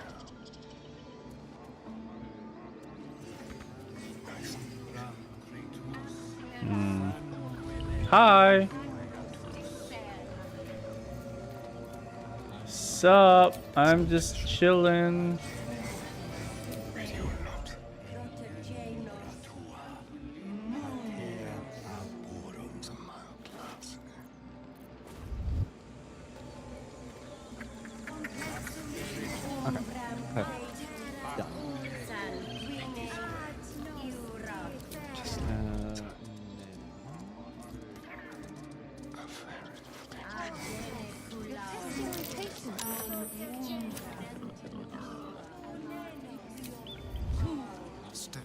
Move, move, move, move, move, move, move, move, move, move, move. I wish I could understand you.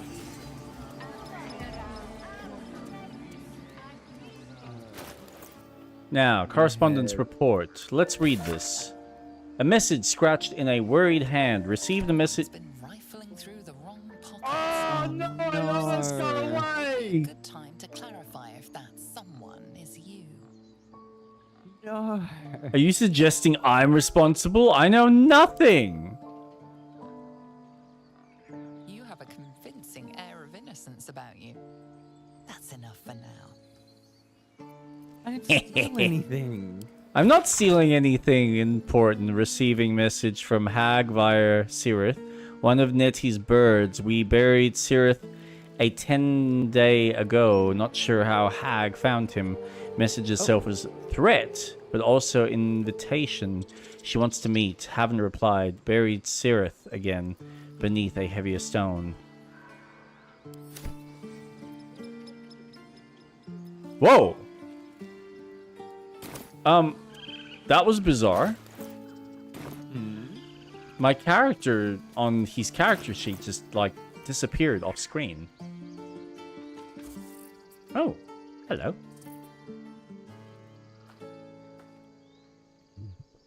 A squirrel!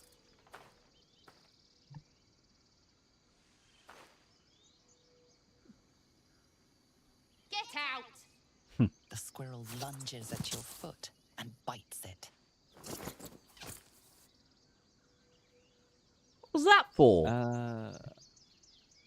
Calm down. I'm a friend. You barged in without an invitation. I wouldn't call that friendly. See, you're in my territory, and I want you gone. Ooh. Let me pass, or I'll spread word about this wonderful patch of land ripe for the taking. There's plenty of room for the both of us. Charisma Come check. on. Oh! Well, yeah, you're fine. Perfectly fine. Waiting for Atlas to How about continue. this? You can stay if you keep those ugly feet on the ground. I'll even sweeten the pot. Found some weird smelling stuff on the ground. You can keep it, but these trees are mine. Follow the rules and I won't have to intervene. Got it? We convinced Timid to let us walk on her territory. She left us a small trinket to keep us away from the trees. Potion of speed. My grizzled friend. What can you tell me about this place?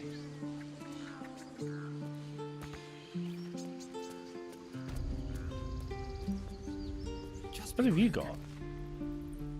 Hey, you here to trade or? Your partner's a thief. Yeah, I know. I was standing right here telling her to rob you. I want an apology from her. Pretend to be sorry. I am sorry. Sorry we're still talking about this. Look, you caught her. Good for you. You want a chump like everyone else around here. Now, do me a favor. Make room for the chumps.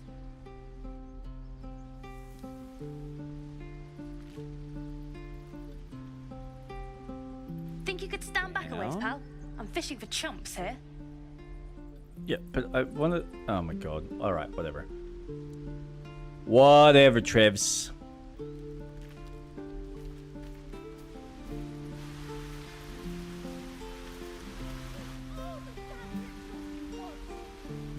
Ooh. Oh, can I talk to this bird?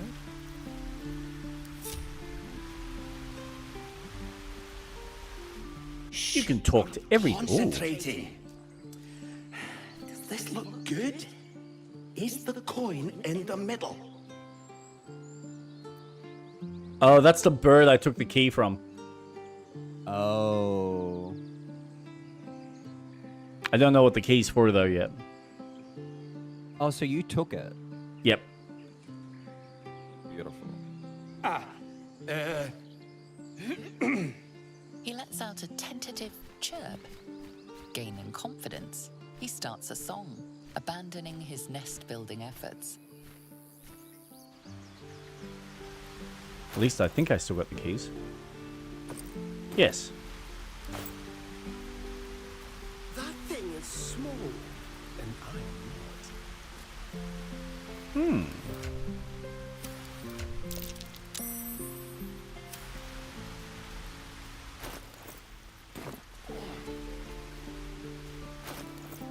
Alright, so. Received from Hag via Sirith, one of Netti's birds. We buried Sirith a 10 day ago. Not sure how Hag found him. So it was a threat. Oops. Don't poke the bear again. It's been poked enough times.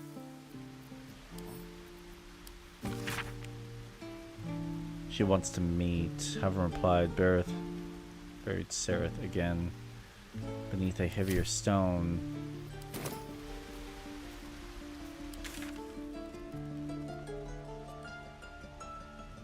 Ooh, what's up there?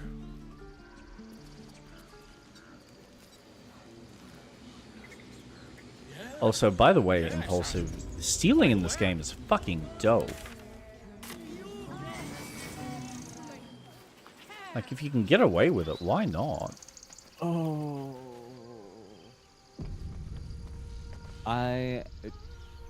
What did you do? I'm gonna be... Nothing. I'm on my way. Why? I'll be there with you. Why? Should I be concerned? Okay.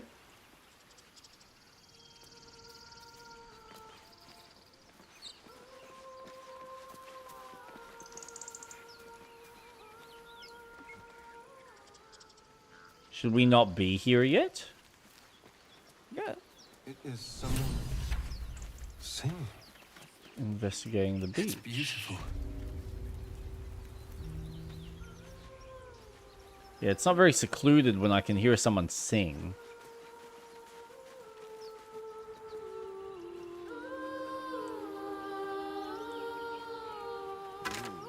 Upload. I'll take the rib cage, polished dagger, more rib cages. Yes, I love the sound of a soothing siren, ready to kill me.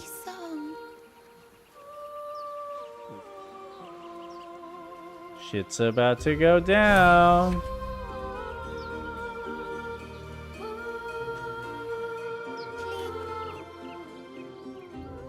Shh. Listen. You shouldn't be standing out in the water, it's dangerous. Do you hear it? It's so peaceful. Thank you. Focus Lisa, and I try to appreciate hear your what... A sweet melody plays above the waves, But I'm beckoning currently you, designing myself. drowning out all logical thought. Struggle Good against the journey, music's pull.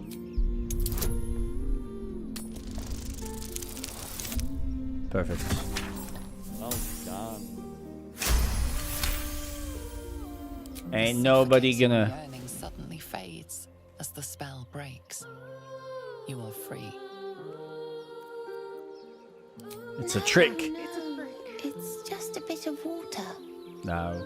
No, it's I not. only want to listen. Just a little closer.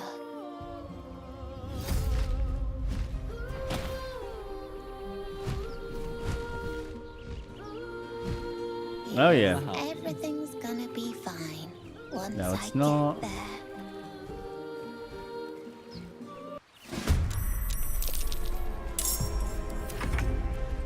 Kill. Oh my god, how many of these fucking things are there?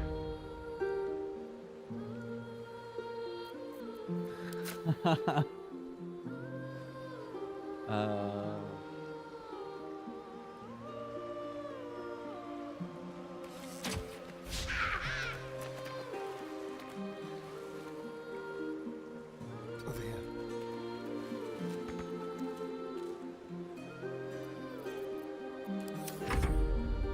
We're gonna get screwed over, aren't we? What level are these things? Oh, yeah, we're fucked. They're only level 3. Yep.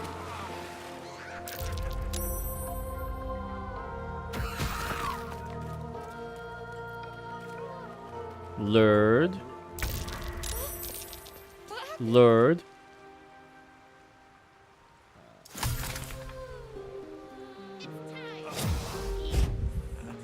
Watch me die. Yay.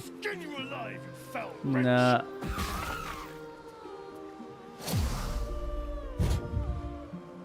We do not have the capability to handle this. Do you need me? Man, I mean, yeah, I could have needed you ages ago before my character decided to die. Wait, what?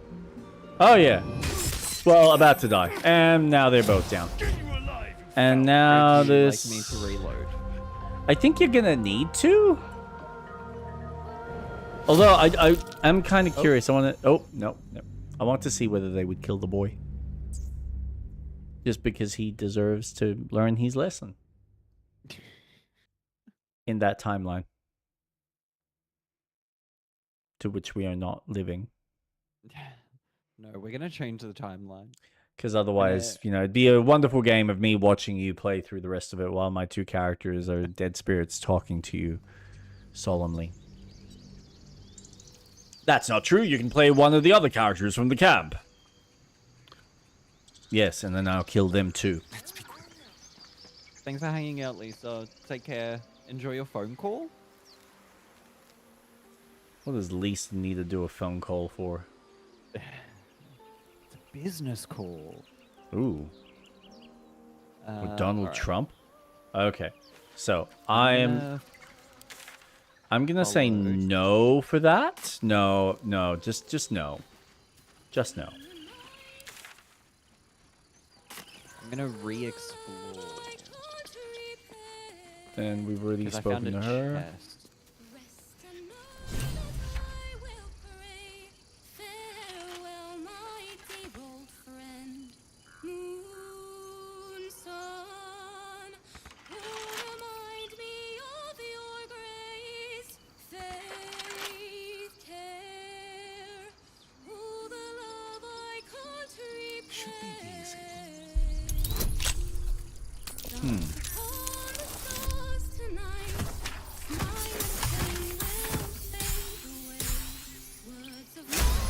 Gee, I think I opened that chest pretty well. Soothing songs. When you inspire an ally using bardic inspiration, they also regain 1 to 6 hit points. I think this is something for you. Yeah, I got a hat for you. Yep. It's a cowboy hat. And it'll give us healing. Yes, please.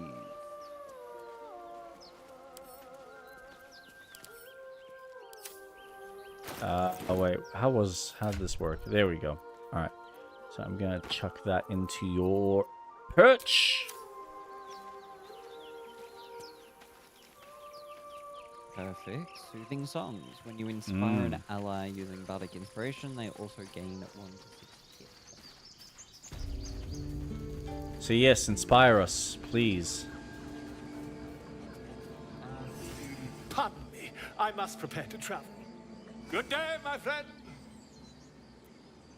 Where are you heading? I'll tell you. If you'd be so good as to answer a few questions pertaining to the goblins you encountered at the gates. There's no overstating my disinterest. Glory. Now then, how would you describe that particular batch of goblins? Size, nature, distinguishing qualities? You search your mind, successfully recalling various details of goblin behavior. Give an exact description. Goblins were of a rare, jam-colored hue and wielded magic blowguns.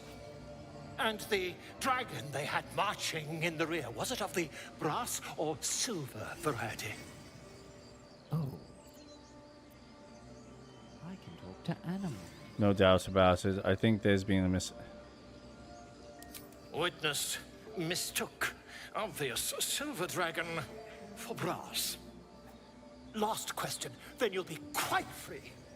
Did the attackers rally to the Absolute when they fell upon the gates?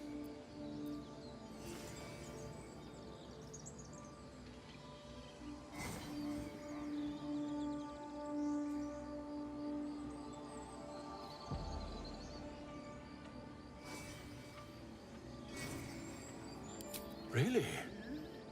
Well, this does complicate things. But then again, well, never mind.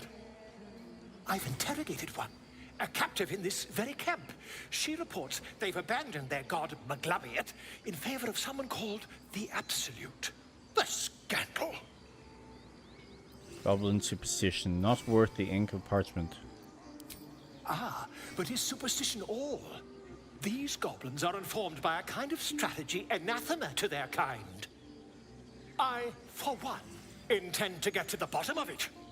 I'm just preparing to head to their camp as we speak, in fact.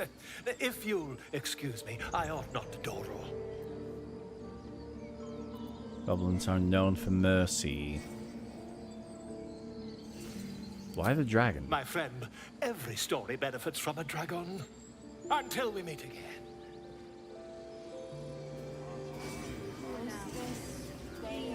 I smell drama amongst these. What have you heard? Ooh. Well, hello.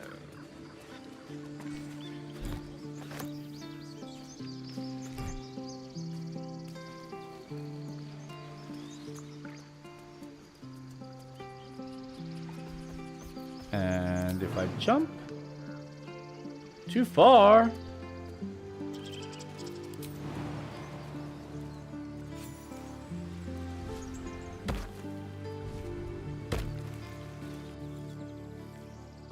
Be gone.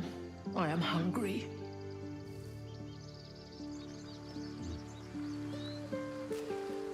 Yes, please. Ooh. Hey, nice.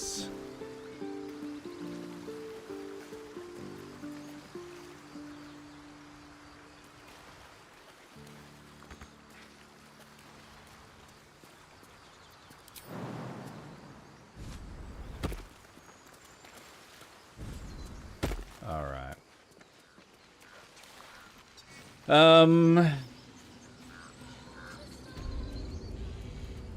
So, Alas, I've never learned to converse with your kind. what do we got? Main quest, get help from healer Nettie, ask the goblin priest for help, get help from Auntie Ethel, rescue the druid Halsin, Thangith Yankee.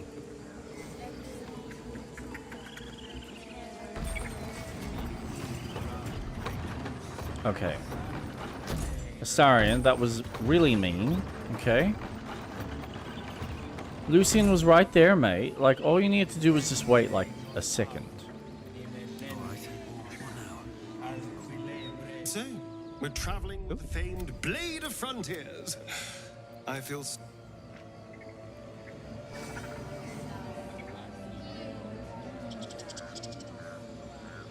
What's behind that?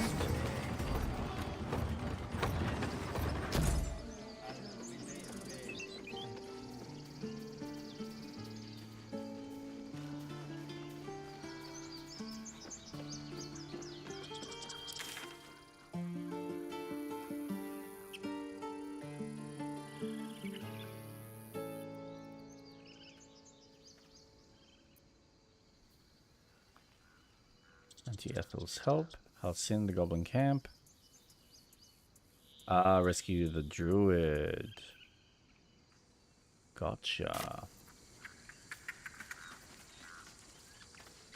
Hey, I'm gonna do something in a sec. Let's see. Would you like me to save? In a tick. Not yet. Now, how do I open this door? I feel like we're Oh. being watched.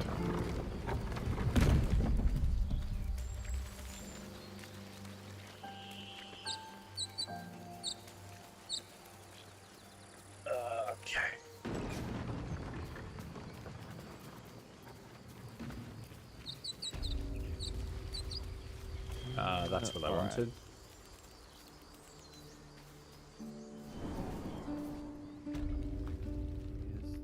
Okay, so save now if you could.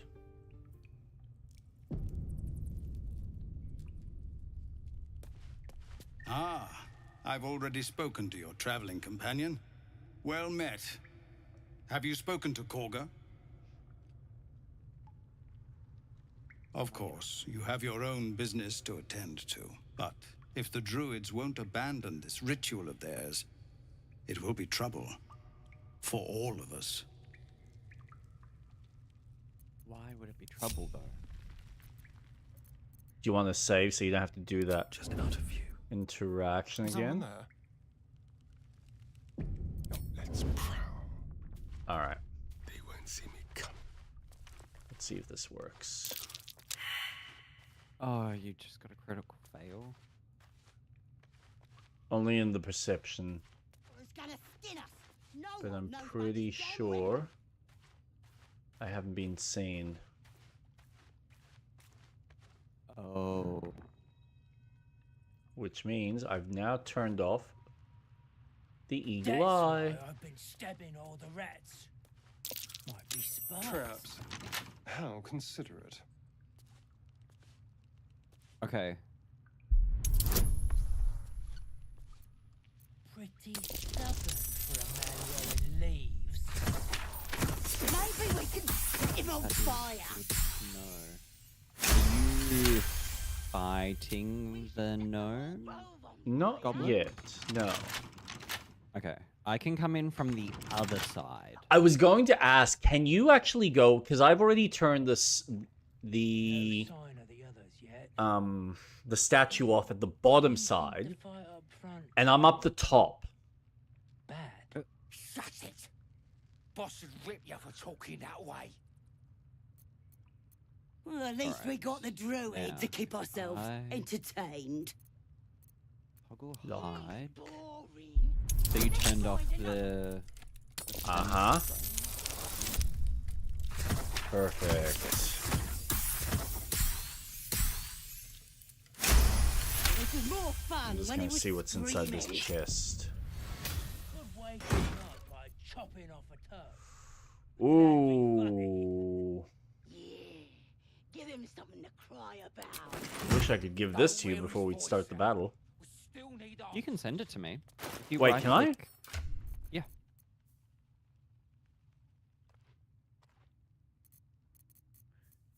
Yeah, because I feel like flytrap chance to ensnare a target if it is not a plant or a beast. Don't know if this will help, but you can see if that works. That's why I've been stabbing all the rats. Might be spies. Alright, do I have anything?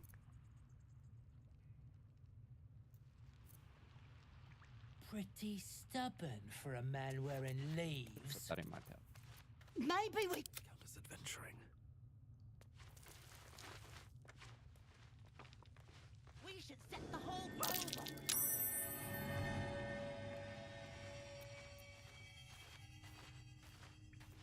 On my way. Don't mind if I do. No sign of the others yet. So you're up the... Yeah, Do cool. you think the fight up front went... Yep. bad? Shut it! Boss would rip Yes. you for talking that way. Seems to be one more Well, at least we statue, but got I the don't druid know. to keep ourselves entertained. It must be one... He's boring. Alright, one of Let's those. find Okay. another Alright. Do you want to save? So we'll give this a go. I'm gonna try and come in with Astarion and see if I can get in a kill. Wake him up by chopping off a toe. Give him something to cry about. Did some bleeding arts show up to save the druid? I'll cut you to pieces. Kill him! Wait. Oh, that's you. Yep. So you can get in if you want. Oh god. This is not good for Astarion. He's got 8 lives left.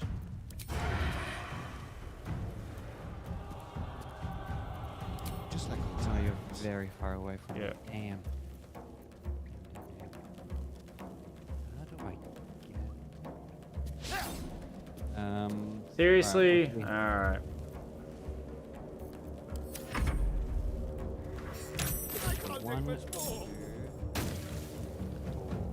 Man, this is not going well. Just hoping.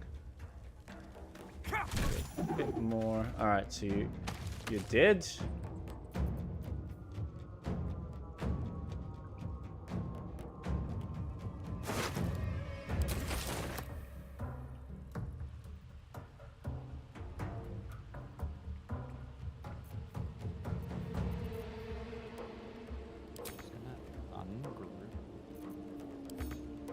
What path lies before me?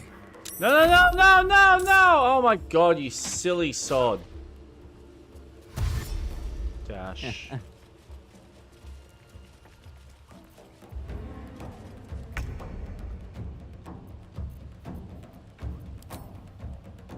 gonna try and take one out. Okay.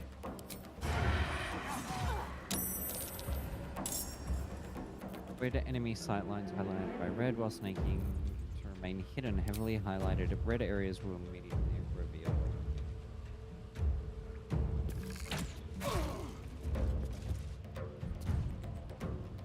If you move Astarion out of the way, I can make my way to him and heal. Which I can happily do. Unless you want to dash towards my direction. No, I'm getting out of the way. Alright. I wonder if this is worth the cost. Death won't take me yet. Let's see if I can.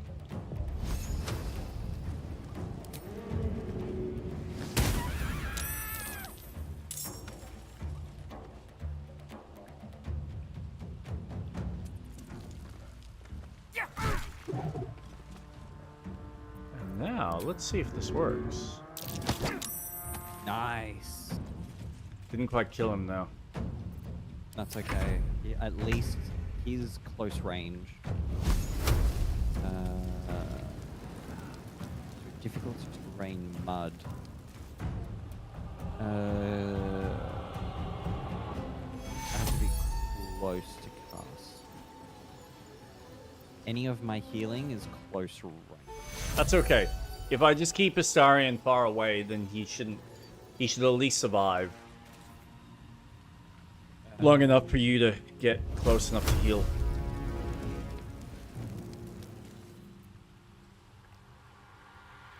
Let's just deal with these fuckwits.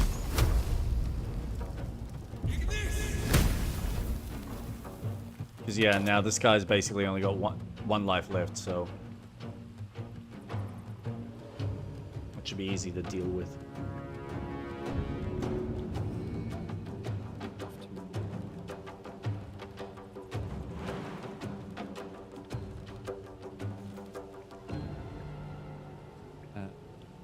I'll end my turn here.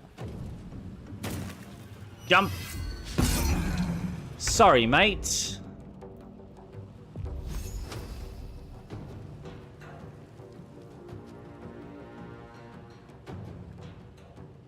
No, I think I'll end my turn here and just kill you here. Oh, incredible. Call it a day. All in a day's work. His breaths are shallow, his wounds deep. He doesn't respond to your voice.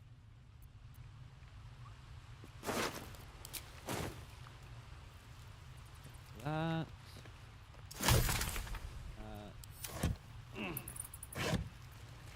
Oh, yes.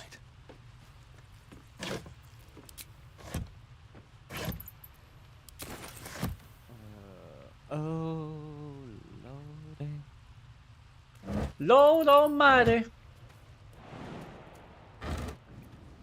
Yep. That's curious. Knew it. Oh no! You... Oh no! Oh no! Oh no! What Oh no! What Oh no! What happened? What happened? Oh.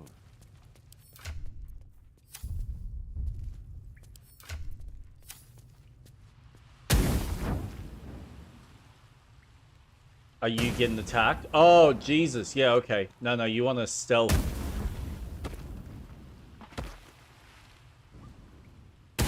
Are you still being... It's... okay? It's not quite reaching me. Keep a blade close. Okay. Watch the shadows. Astarion. Let's heal. Thank you. I'm gonna cure a wound. Oh my god. Yeah, that was great. Is that like a once per day type of thing, or is that... So I've used my level 1 spell slot. Right. So once I do a long rest, I can... So I've got a level 2 spell, so I can cast it again, but those won't recharge until... Yep, until we actually rest. Yep. Alright. Do me a favor and save.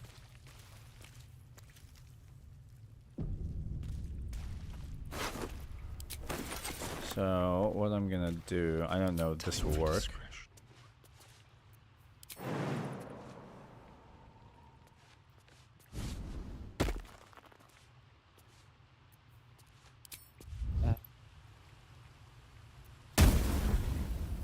Let's keep to the shadows. Is my audio not coming through?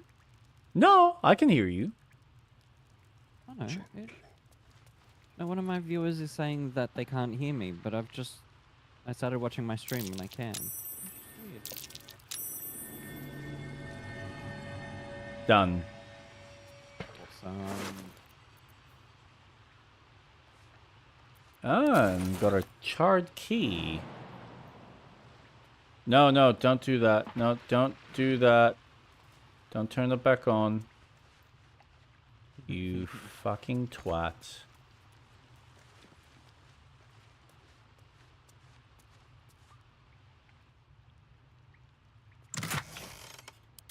And there's absolutely nothing inside. You've already collected stuff from it, didn't you? From... the chest? Yeah. Awesome. Did that. Cute. All these chests have been opened. Ruin a bear. Alright.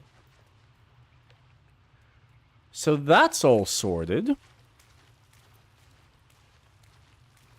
Oh. What's up? Oh, I just found... Okay, there's a door that leads to a library.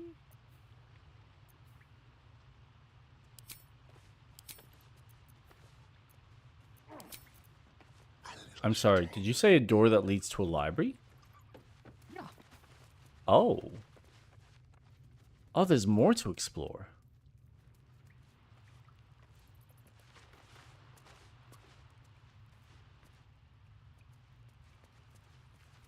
Oh, over this way.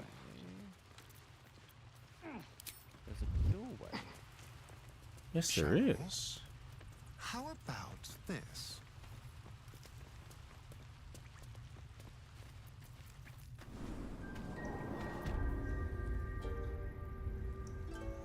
What the fuck?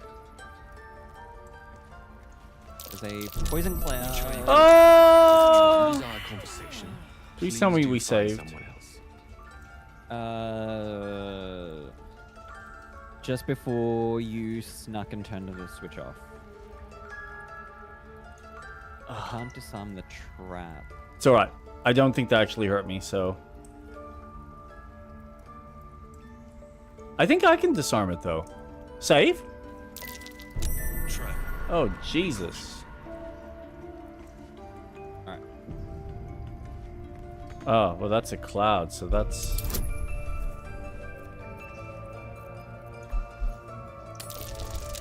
Holy shit! 30? Yeah, that ain't gonna work. Nah. Fail! That might be worth a look.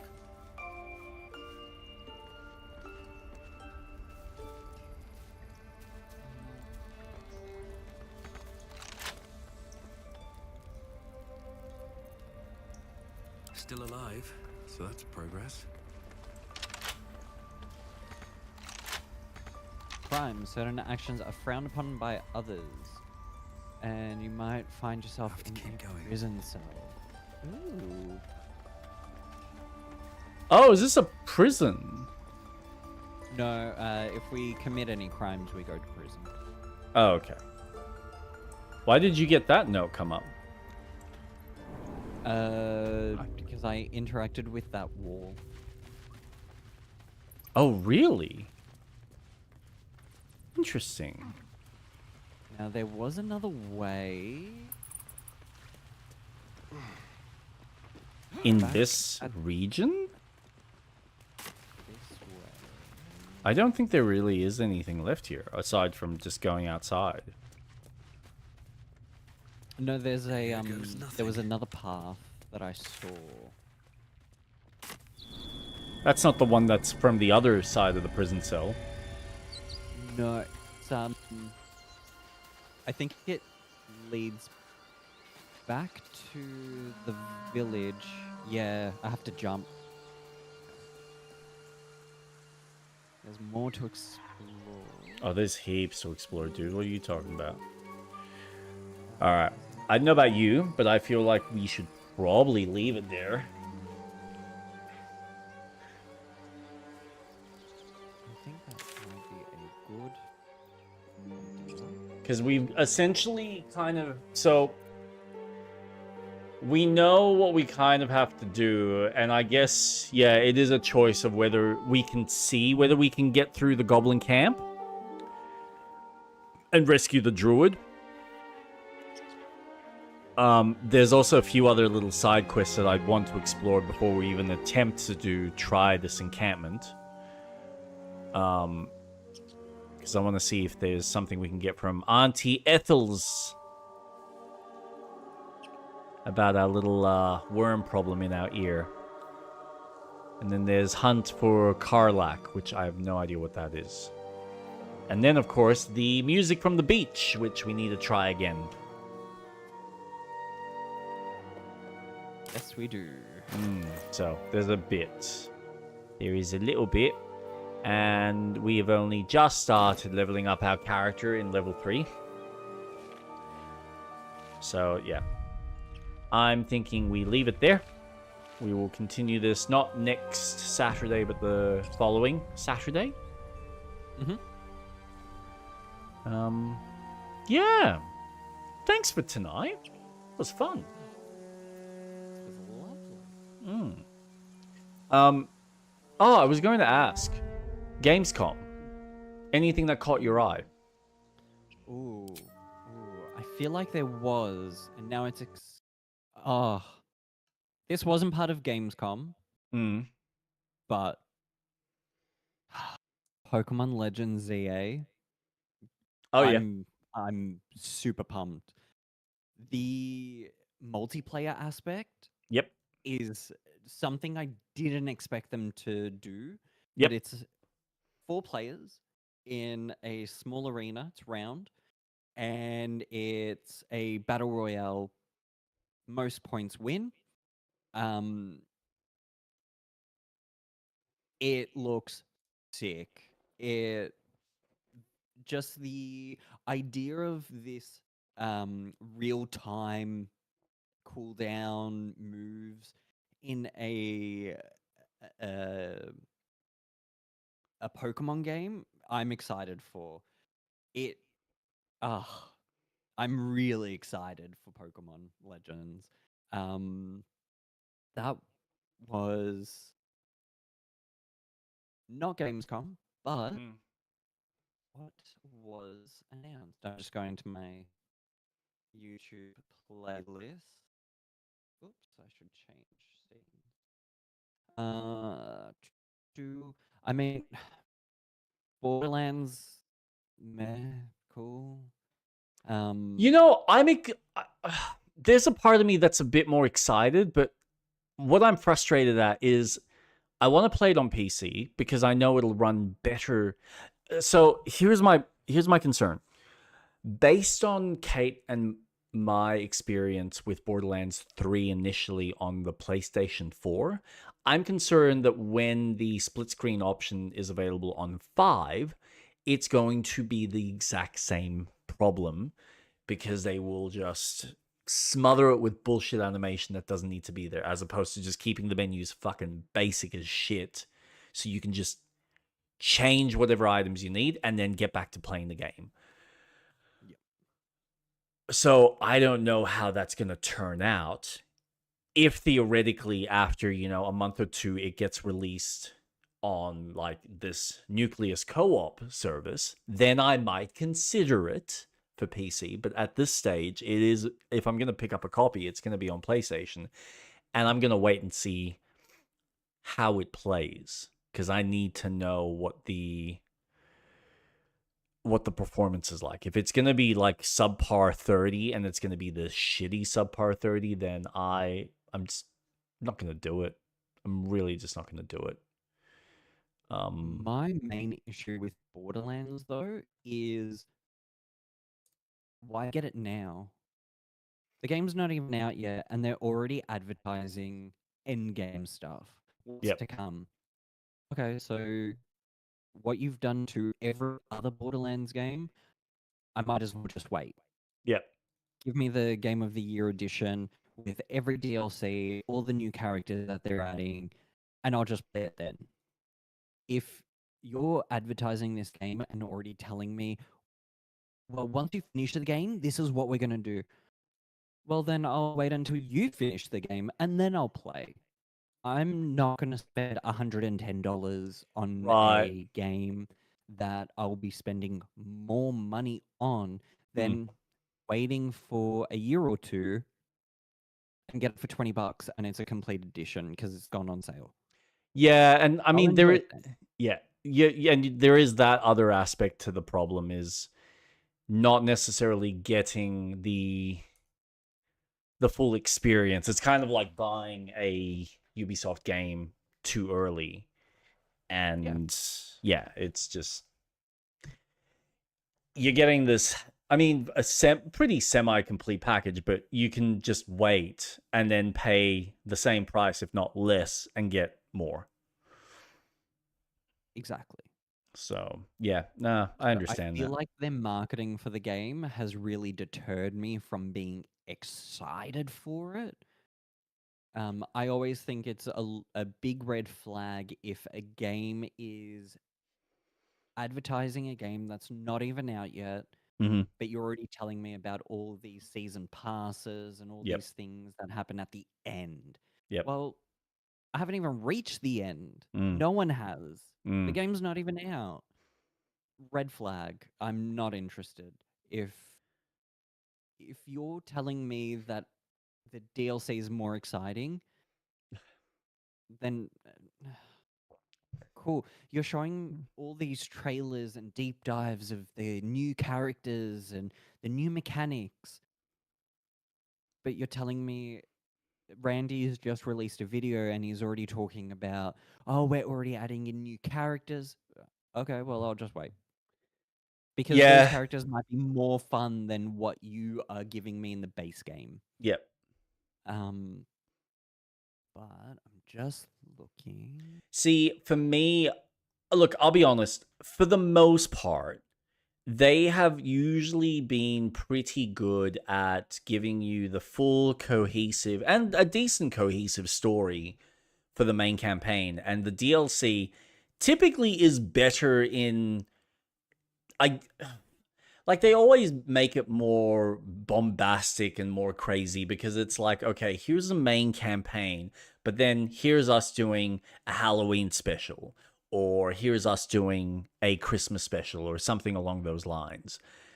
And, like, and that's all fine. Like, I've got no issues with any of that.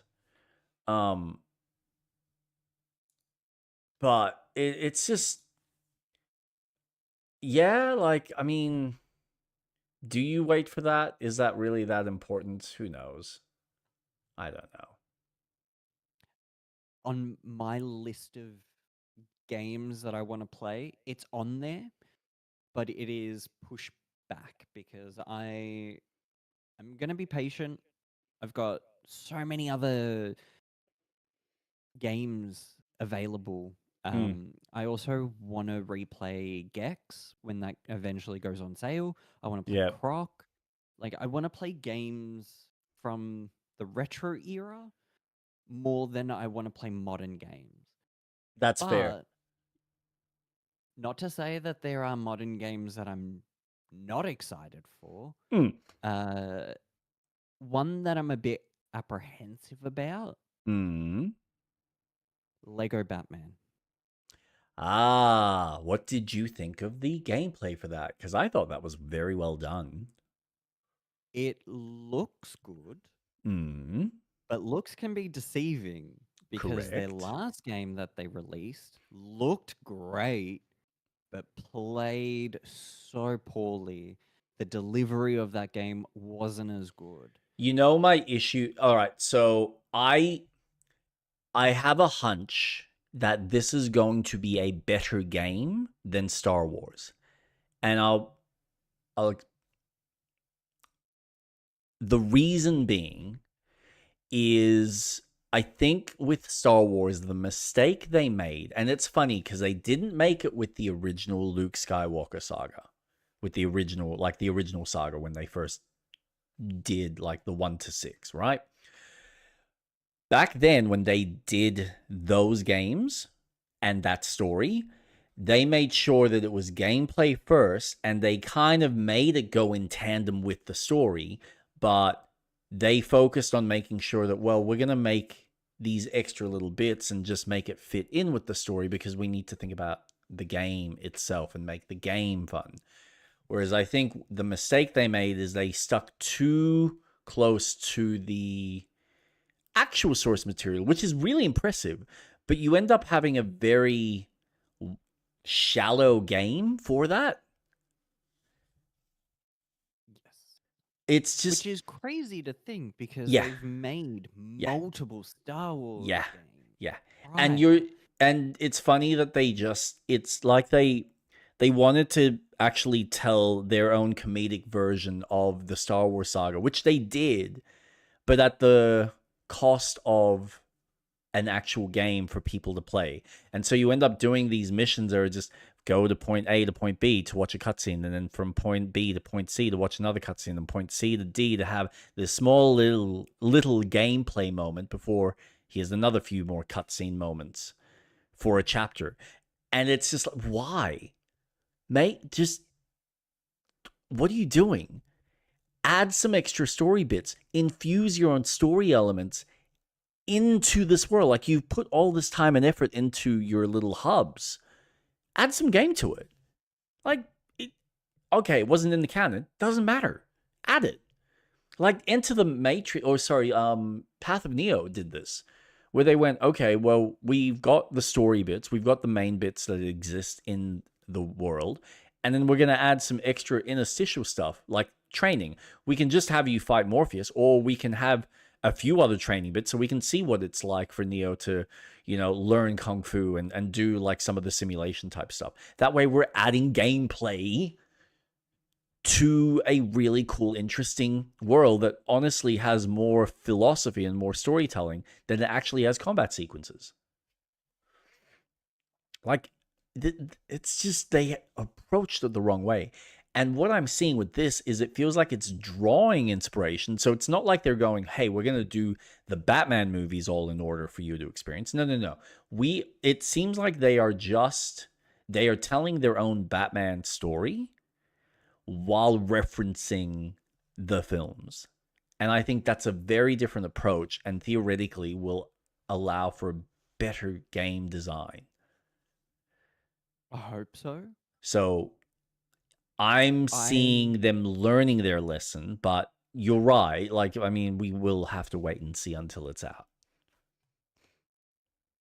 From the gameplay trailer that they showed off, Mm. it looks fun. I like Mhm. that they've grabbed Arkham, the games from Arkham, as real inspiration for the game. It's Mhm. got that similar flow fighting mechanic. It has 2-player co-op.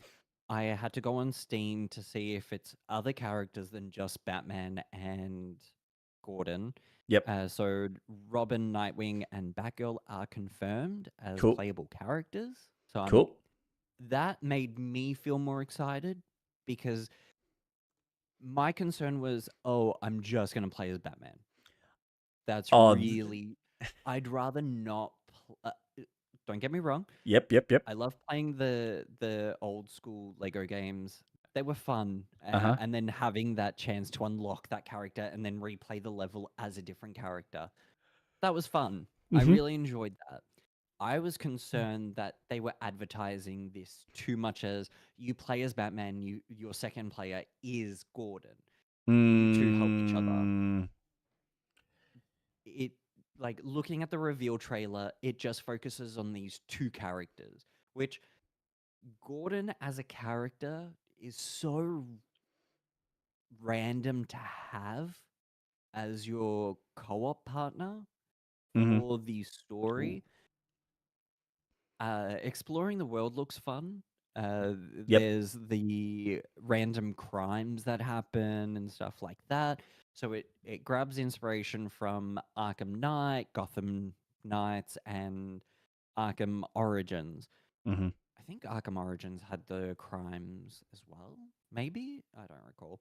Um, I think that's cool. You're making Gotham feel more alive, and you want to explore this open world.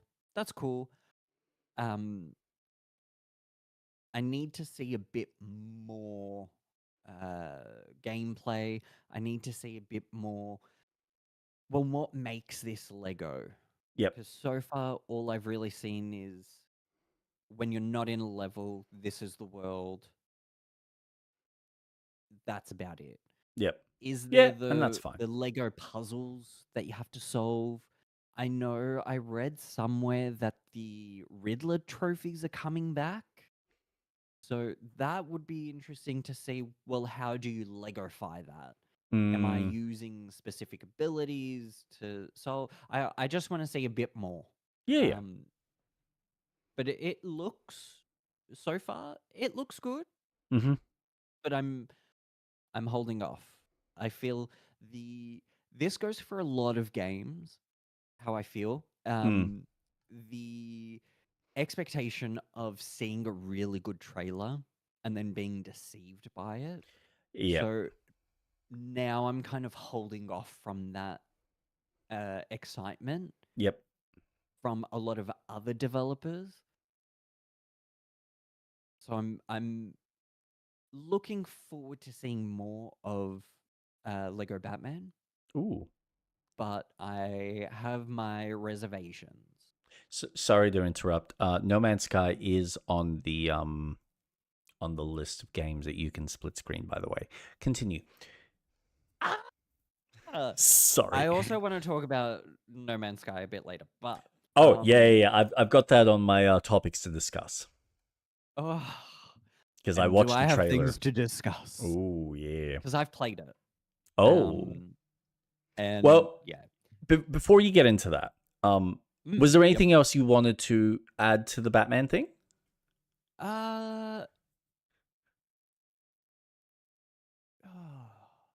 I have to say, I really, really like the traversal that they've done. The grappling and gliding, the Arkham movement. I think that's a really good choice and decision they went with.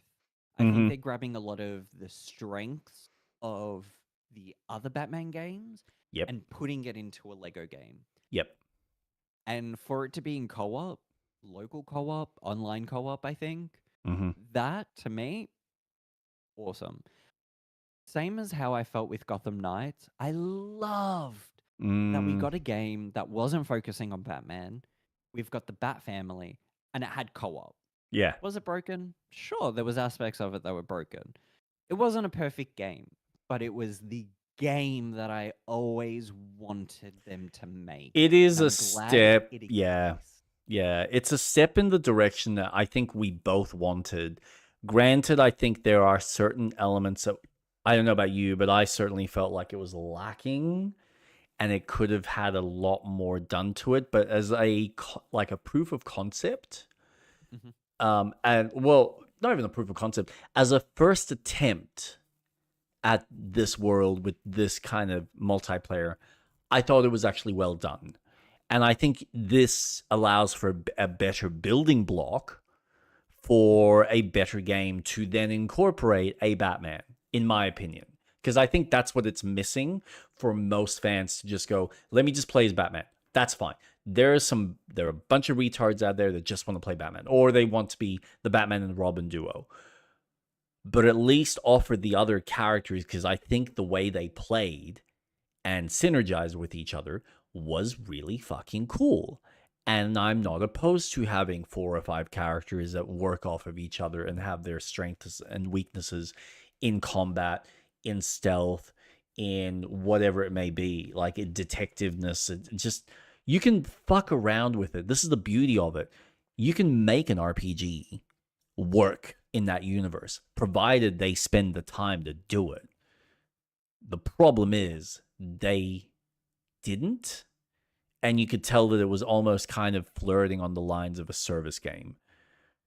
Very similar to Suicide Squad. What I find fascinating is the fact that Lego has actually brought their version of what's essentially the Arkhamverse games. And they've just, it's like, all right, well, we knew this formula worked back then, so why don't we just do it again? And clearly that's enough for most people to be like, yeah, oh my God, I'm so excited. It's like, wow. So basically, if you just make this style of game again, and then let us explore Gotham without the bullshit car, I think people are gonna buy it. Not the shitty 4-player Suicide Squad game that was clearly dog shit. Just a moneymaker. Well, yeah. And of course, the whole rise of those characters, and people were like, but there's more characters in the universe than just Batman. Yeah, but Batman's what most people want to play as. And we want to play different versions or more iterations of the character. Just do it. Don't be dumbasses about it. Don't be egotistical and say, no, we can, you guys are going to get bored. It's like, well, yeah, if people get bored, they get bored because you made a bad game. Or you're doing the exact same thing. Play around with the mechanics, switch a few things around, and you will probably find it'll be just fine. It'll be exactly what people expect or want. Which is just fucking hilarious to me. But yeah. You know my thoughts about Batman. But I appreciate the Arkham games. Not so much Knight. I thought that was trash. I get that he's a popular character, but there's other characters of that property that are just as good, in my opinion. Yeah, I agree. I do agree. And, having that Catwoman DLC in Arkham City, holy crap. You know what? I never actually got to play that. It's small. It's pretty much a prequel episode, which goes for like 5 seconds. Mm-hmm. But being able to run around this map as a different character and doing things a little differently is so cool. And I loved what Rocksteady did. And I hoped that they would push more on that. And then when they released Night, it was such a step back.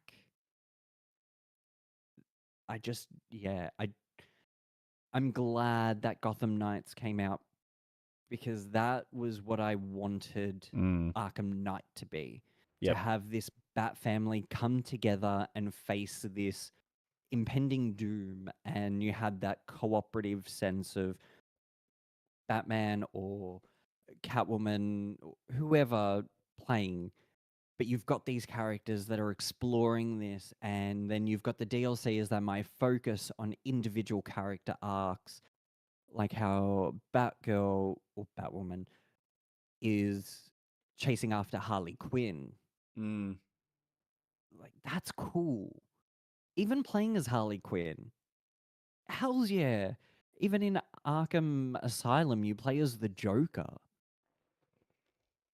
Like, for all of that work, and that's it. But talking about Lego Batman, I'm actually starting to get a little bit more excited for it. Yeah. Because I'm just thinking, it could become the game that I have wanted. Exploring an open world Gotham game that is so lighthearted and pokes fun at itself and just references just pop culture things regarding anything Batman. I think that there's a glimmer of hope.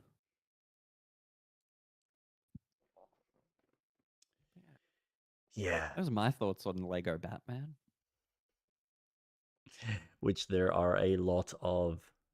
And that's not a bad thing. I think it's probably the most exciting DC property from a video game standpoint that we've got. And that's the sad part. It's sad that it's a Lego game that needs to wet our lips, as opposed to, hey, why the fuck hasn't someone gone off and made a Ultimate Alliance style video game for Justice League? Let us run around in a top-down Diablo style game where you can play as Batman, Superman, Wonder Woman. Like, how has that not come out of someone's mind? And then you can sell cosmetics like Diablo. How is that not, like, ingested into a thought process for a developer? If they could replicate what Marvel Ultimate Alliance 1 was, yeah, and then include some of the mechanics of teaming up, so each character had a joint attack together, that it's $1 million idea. It's the closest you're going to get to be able to play as Superman in a contained and a, you know what, this just makes sense for the game kind of way. As opposed to, well, try and figure out the mechanic around a character that's just got infinite power. Which I think you can do, but you need to, it's almost like you need to reconstruct how Superman works in the video game sense and build him up to be the ultimate powerhouse over the course of whether you choose to do it over 1 game or 2 games or 3 games. Because I think there's easy ways to deal with that, but it's still, I think for developers, it's still this challenge of how do we make a character that flies fucking fun? And that is hard. I will admit, like, it's like you're creating, and I'll be honest, I look at Anthem as this close, like, if they can figure out how to get that Anthem style gameplay, make it melee with laser beams, and then have the ability to see through walls as some sort of detective mechanic or something. I don't know. Like, funny because Lego Batman 2 and 3, you play as Superman. And you fly around the city. Yeah, well, I mean, open world. You know, it's funny. And I then- never actually played those Lego games, but continue. Sorry. No, it works. Yeah, he has unlimited health. Yep. But some enemies have kryptonite. So he gets hit. Yeah. Yeah. They made it work, and it works. Yeah. I think they can make it work. It's just, I think there needs to be some level of acceptance that you're making a character that is you're meant to feel like a superhero. You're meant to feel powerful. And then you can have, and I think this is what's fascinating, because you can play with a character where you can show him build up his strength over the course of a game. And then you can make a game where, all right, dealing with puny thugs is literally the difference between, well, all right, just blow some air or hit them or do like some crazy, like make him feel powerful in those moments, in those like crime scenarios. And I think you can even challenge it where it's a case of using your ability in a controlled manner in order to, say, get the favorability of people as opposed to just being destructive. So I think you can play with different mechanics like that to make it more interesting and make it challenging for someone to kind of go, yeah, you've got all this power, but that doesn't necessarily mean people are always going to be in favor, or you might end up hurting someone. And I think they're afraid to do that style of gameplay because, God forbid, it's no longer fun. It's like, well, okay. Your alternative is then you just be able to beat the shit out of these weaklings and then have constant invasions from, you know, forgot his name, Zork, Zed, Zed, I think. Is it Zed?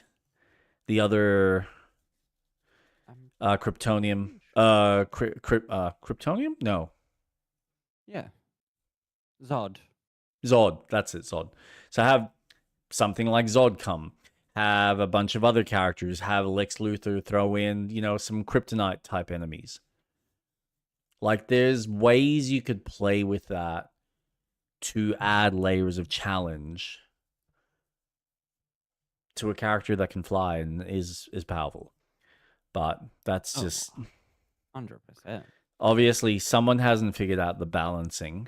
And I think at a certain point, you just need to kind of go, well, this isn't about making a balanced character. This is about making you feel powerful. And then we can have moments where we make you feel weak so that when you are powerful, you feel the difference. And then you can go back and do things with the, you know, relation to the sun. That, you know, you might put him in areas where he's not got access to the sun. So he now either needs to recharge his sun powers from very specific locations, which will weaken him, depending on what's attacking him. So there are so many ways you could fucking play with the mechanics and find ways to give him this sense of weakness. I mean, they did it with Wolverine, with one of the original games on like the PS2.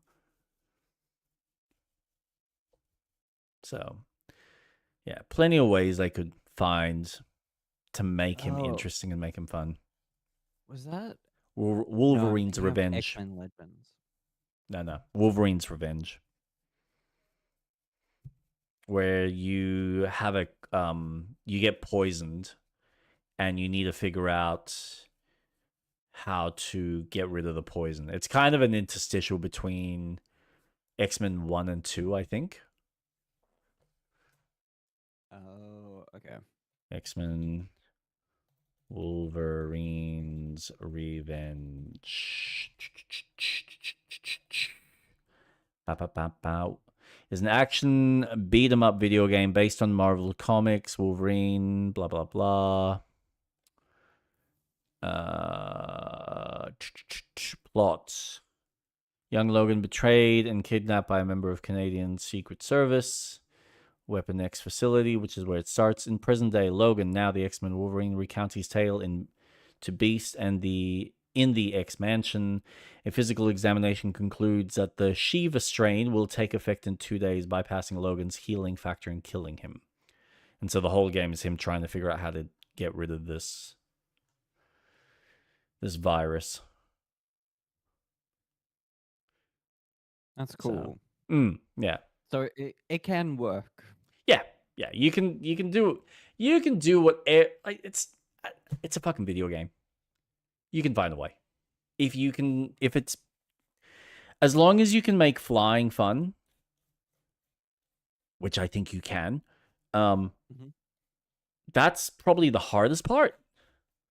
And then past that, it's like, well, you can find all sorts of interesting, unique ways to make him weak. I mean, they've been doing this to him with how many fucking movies? Just pick one. Pick Yeah. something. But otherwise, easiest solution: make an Ultimate Alliance clone. It's right there.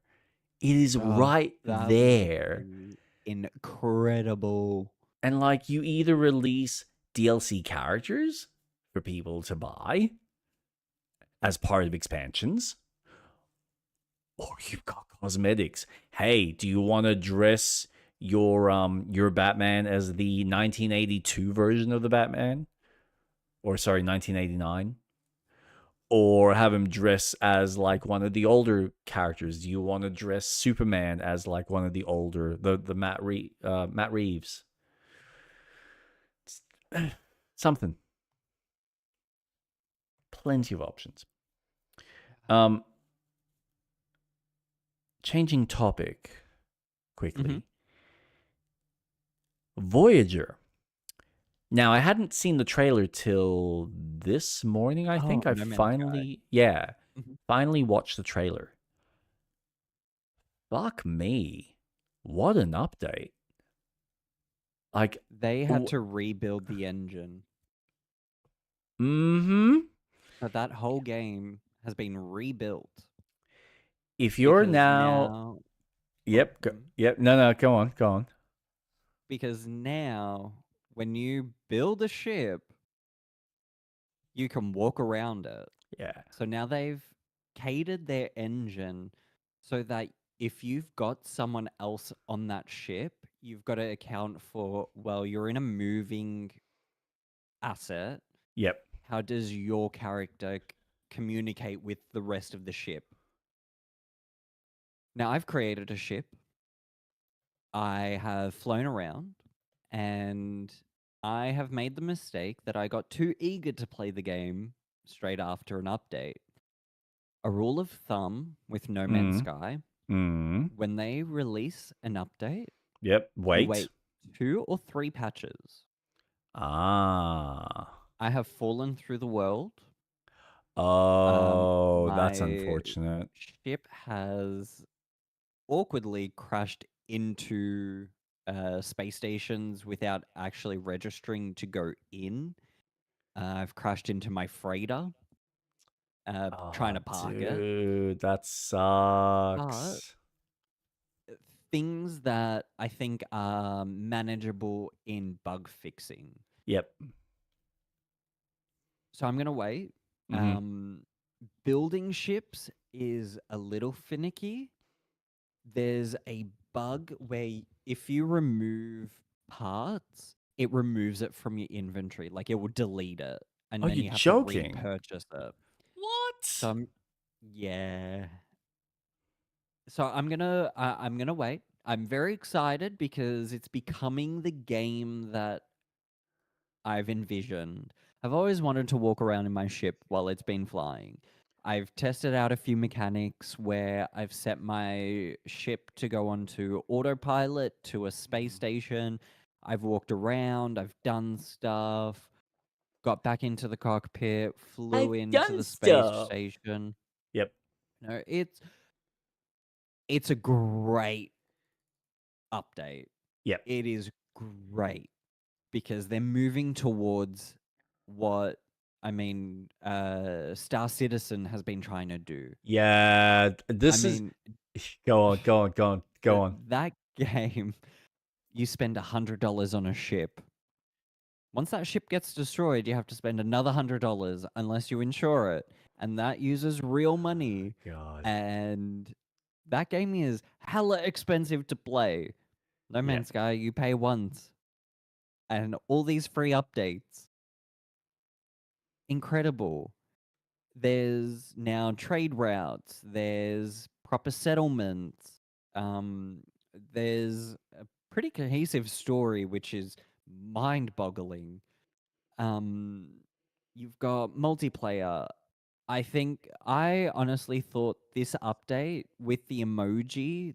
So, Sean does emoji drops when he's about to release an update for No Yeah, Man's Sky. fair. And it gets the community really excited. It's a different way of announcing something, and I think it's really effective. I think he's found something that works, and gets people talking. Yeah. This emoji was a hand waving. I personally thought, oh, this is going to be a co-op update where they're going to rework the cooperative side of things, because everything that they do in No Man's Sky is what they're planning on doing on Light No Fire. Correct. Yes. So I thought, oh, waving. I wave to other people. Unfortunately, it's not. But I think it is coming. I think there will be another update where they will rework the cooperative side of things. I think they'll have a guild incorporated. They've already got a guild system with the different factions that you've got, with the different they're not species, races. Yep. Technically they don't exist, but it's a video game. Well, they're an interesting even know what they mechanic are. because like you can add so much more layers to them. And I know that they're slowly kind of adding stuff. And I'm wondering whether they are going to implement whatever weird questing / AI systems that they have in the kitchen currently being worked on for that next game. What's the other game called? Light No Fire. Light No Fire. So I'm wondering whether they will, once they figure out how that whole questing or like interaction works, whether they will then implement that into No Man's Sky and test it there before it then kind of gets properly fleshed out in Light No Fire. I am very excited to see what Light No Fire is like, because it's one planet. Yes. And the latest news on it is that there is very large oceans. Yes. You have to build your own ship to sail. Yep. If you're not riding on a creature that flies. So No Man's Sky had the update to build your ship because they're testing out that mechanic. Correct. So I couldn't see why they wouldn't be able to add things into Light No Fire and go, hey, that would actually work really well in No Man's Sky if we did it this way. So I think you've got a good point for that. And I think they would build a really cohesive relationship between the two games, where one is just focused on a planet. But again, the co-op side of things, how is it going to work in Light No Fire when co-op in No Man's Sky isn't the best? It's quite basic, if that. It's more instances. So it'd be interesting to see how that relationship with, say, we're exploring Light No Fire and it's cooperative. You get a dragon, you start flying, you go, say, to the other side of the planet because you want to explore something. I then go to a different side, but I go by ship. How is that game going to relate with a No Man's Sky whose multiplayer is, I mean, you can't even go onto my freighter and see what I've built on there, because I've built the starting of a city on my freighter. You can't see that. You can only see the basics of the freighter's cockpit section. Yeah, this is an instancing kind of issue, which it still bugs me. And I get why, because it's something that they never fully fleshed out or implemented. This is the problem. They made a full instance of a universe that's procedurally generated, and they've been adding to it and changing how the procedural generation kind of works and adding new layers to it. But they've never quite figured out how to kind of go, okay, but whatever building you have, your ship, and now it's probably even more complicated because of the fact that you can build your ship how you choose, right? With these bibs and bobs. But now, how do you then have that presented within the procedural universe? Like, where does that get saved? Is that now on a server? Because I don't think that they have the money for those kind of servers. But there's something about it that almost functions like a server. So it's just, it's this weird, like, cheap ass programming where it's not quite a, hey, are we jumping into your Valheim world or are we jumping into mine? They It have to have feels servers because there's there's an online mechanic. yes, There's but it's like I feel like it's something more basic. If there isn't an actual, hey, we have a proper data server that's collecting every single one of these ships so that, okay, we now have all the information about how your ship is constructed so that whoever you kind of encounter in this world is going to see that ship and is going to interact with that ship accordingly. It's not that kind of MMO. So there's and something. That's why I think there will be an update for that. Possibly.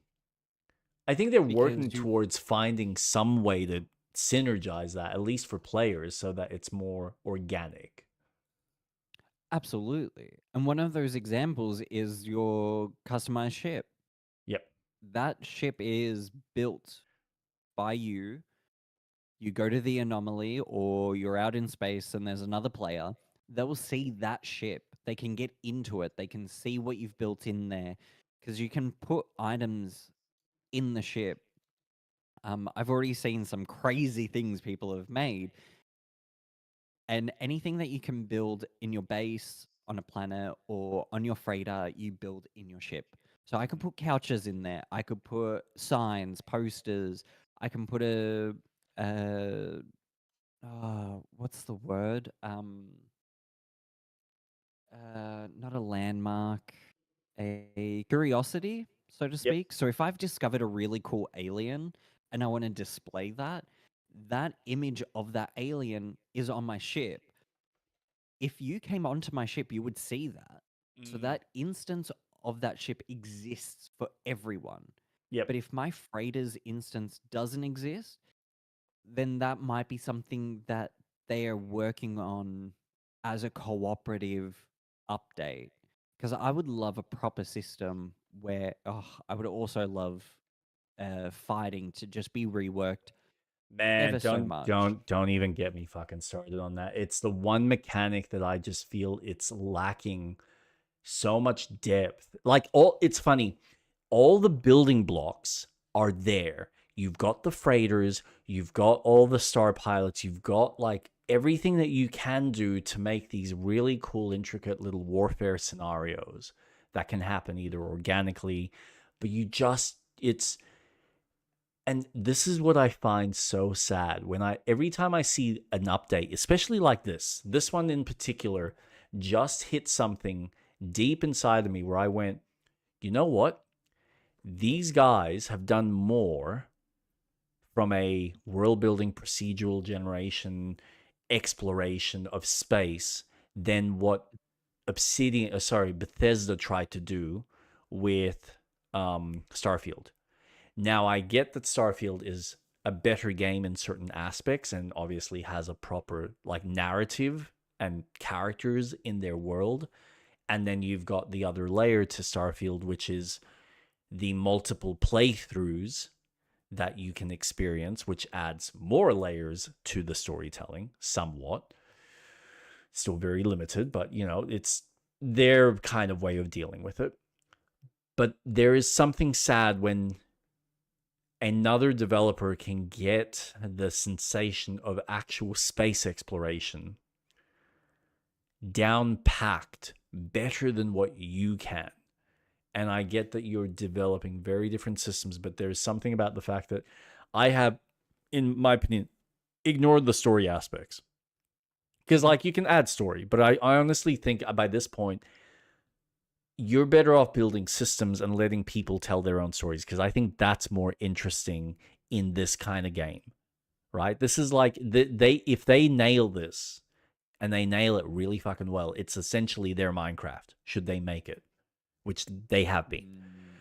But my point to that is, I have more faith in these guys getting to a point where they can make a more compelling shoot 'em up, like first person shoot 'em up, as well as a more compelling space arcadey simulator than what Starfield tried. Yeah. Like, if they just work some of those systems, you can make a far more compelling first person shooter. You can make a far more compelling space fighter pilot type thing. It's easier to do that than for Starfield right now to re-engineer their game so that you don't have to load every instance of going from this planet to this planet with a cutscene. Yeah.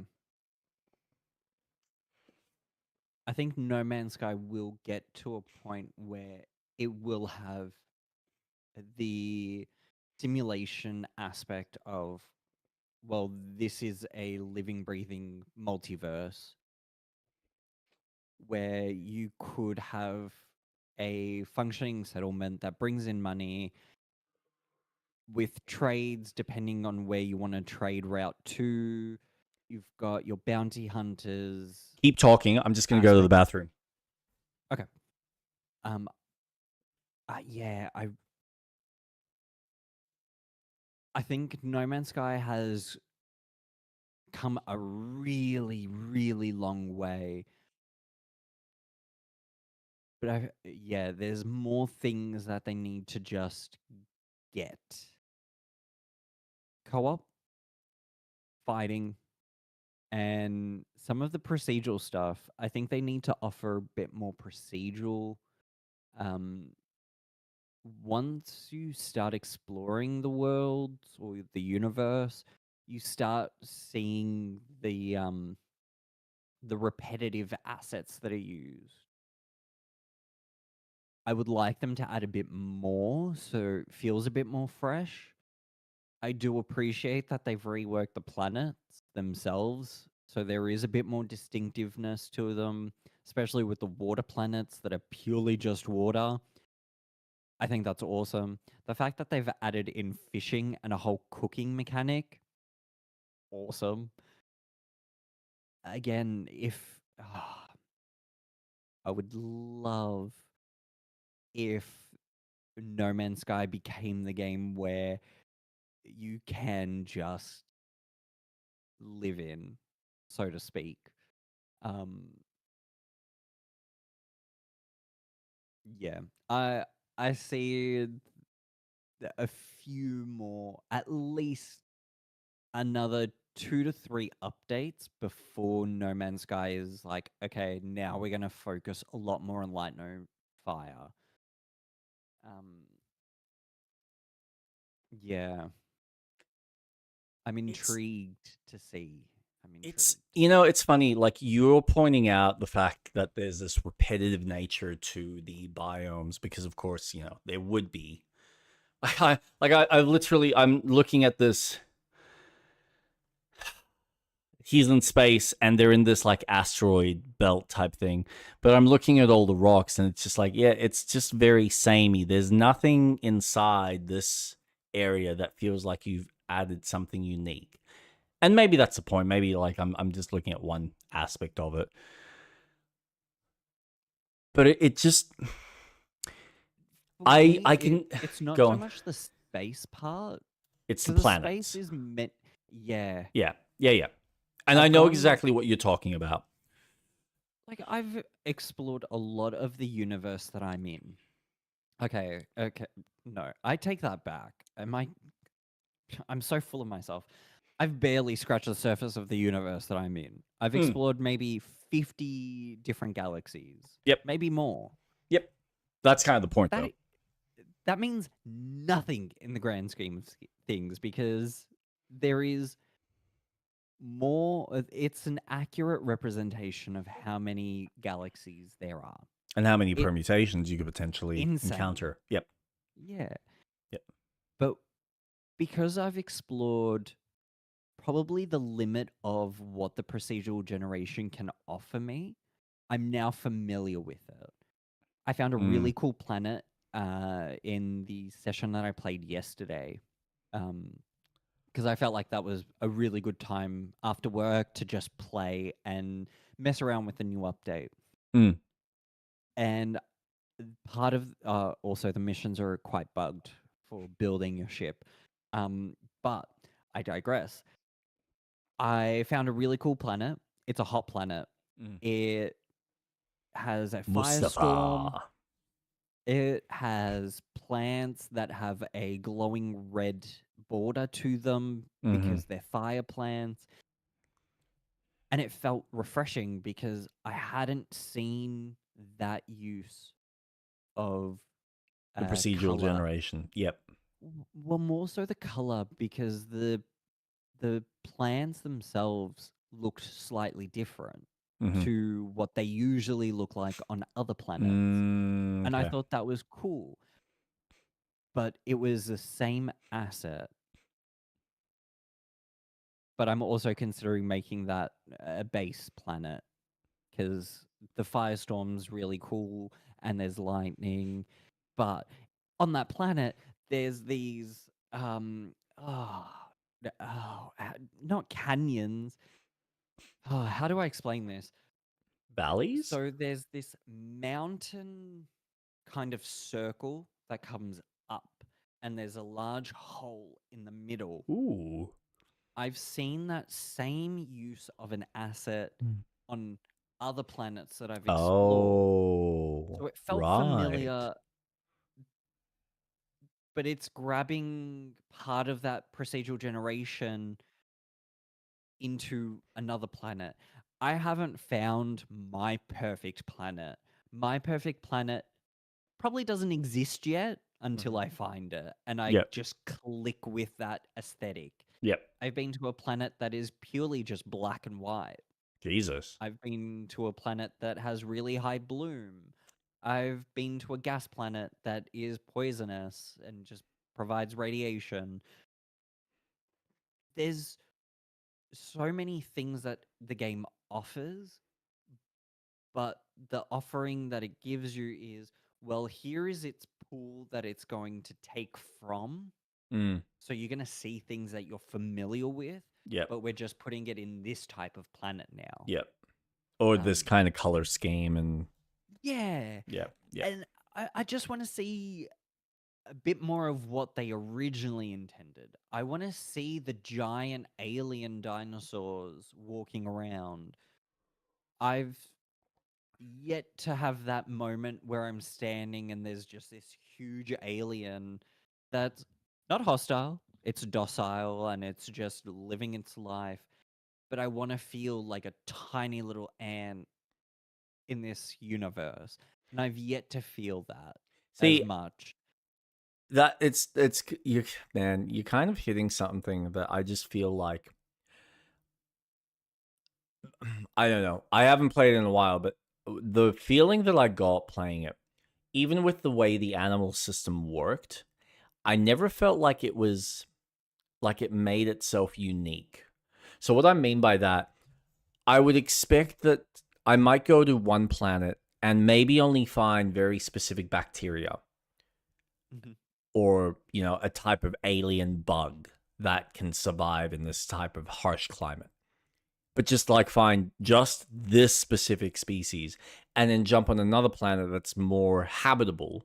Maybe it's got some radiation that, you know, is not perfect for a human body per se, but okay, there's now you've got like proper dinosaurs and then you've got this like ecosystem with carnivores and omnivores. I don't feel like they've actually designed proper is it flora? I think it's flora, or is it fauna? Fauna is Animals? animals. Yeah, fauna. Flora So, is yeah. plants. So I don't think they've ever really spent the time to create this far more detailed fauna kind of environment or system. And my other issue is the way they place certain items or certain locations of interest. I know that they're quite far apart, but I almost feel like they're not far apart enough for the size of most of these planets. And I sometimes wonder if they had just made the planets, at least for this type of game, a little bit smaller, so it feels like you can actually properly explore the planet.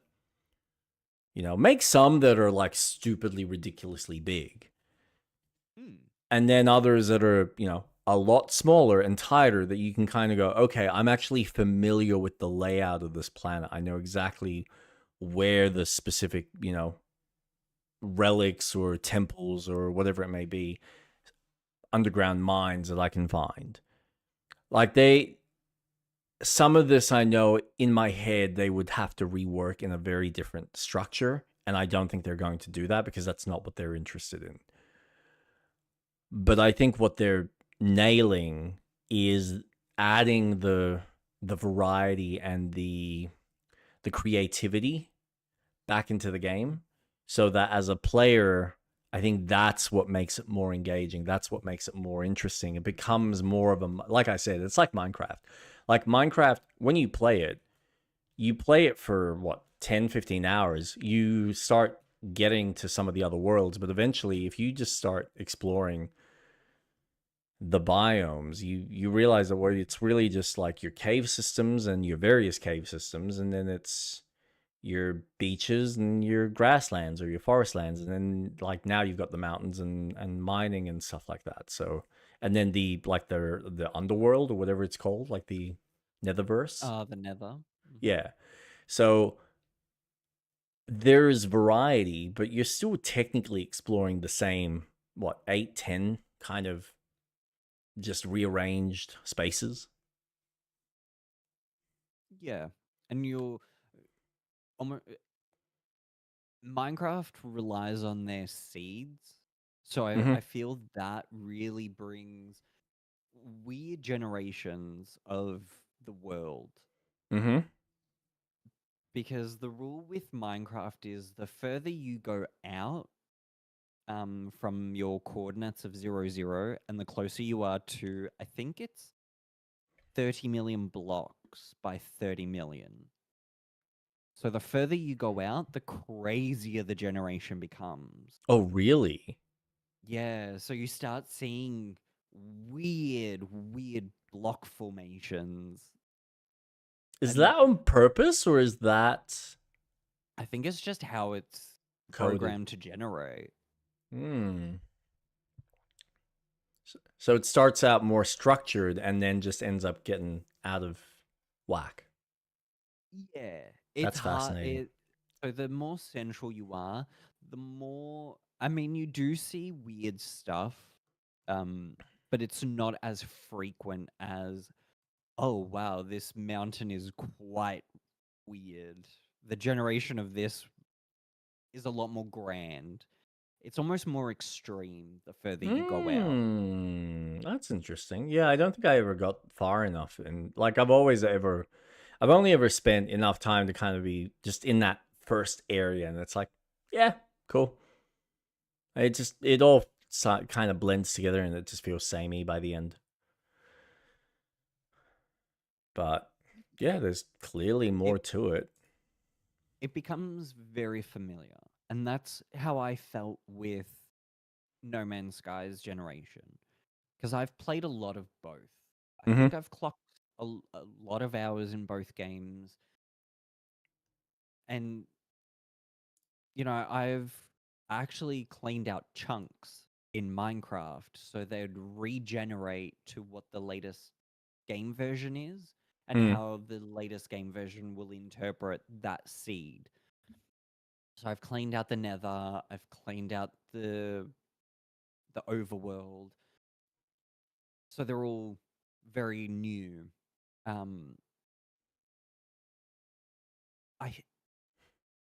I I think Minecraft is really approachable in how this biome Oh, is fuck yeah. distinctively this biome. And you can see that, Dude. especially once you start flying around.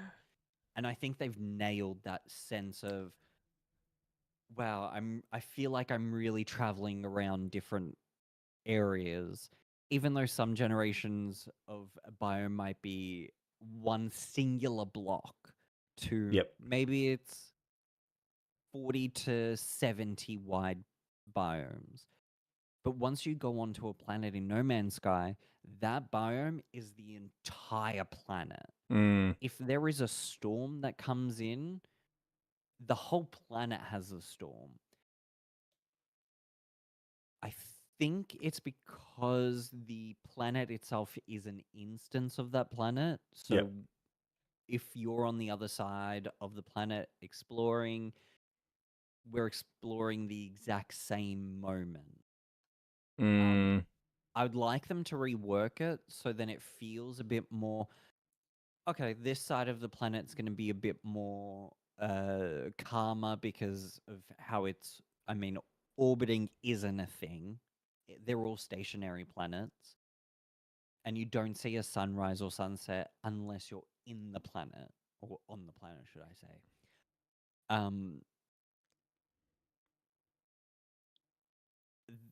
I've got a lot of hope for how No Man's Sky will develop, just purely based on the history from 2016 when it launched to now, and seeing Sean and Hello Games come up with these updates.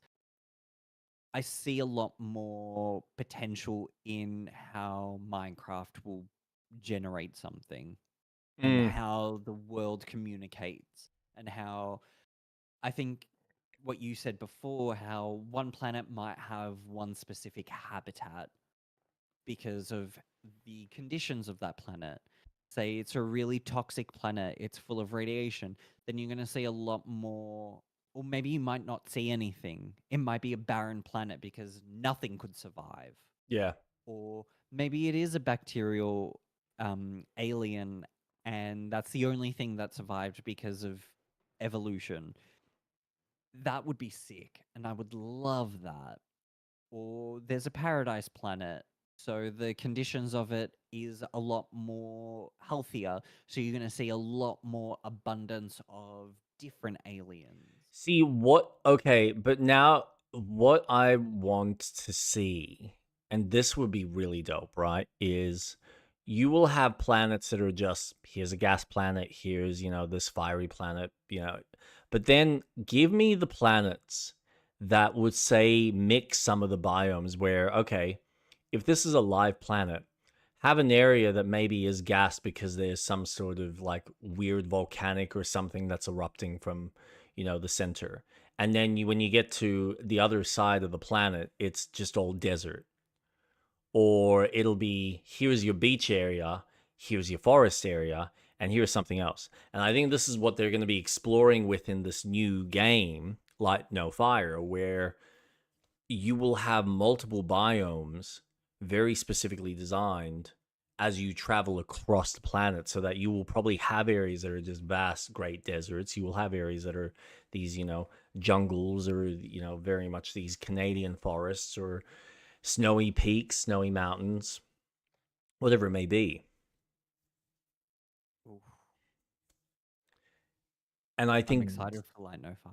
I am excited. That kind of design, that kind of change how, all right, have a percentage of planets where the biomes are mixed, and they do the mixing in a very organic way where it makes sense for the planet.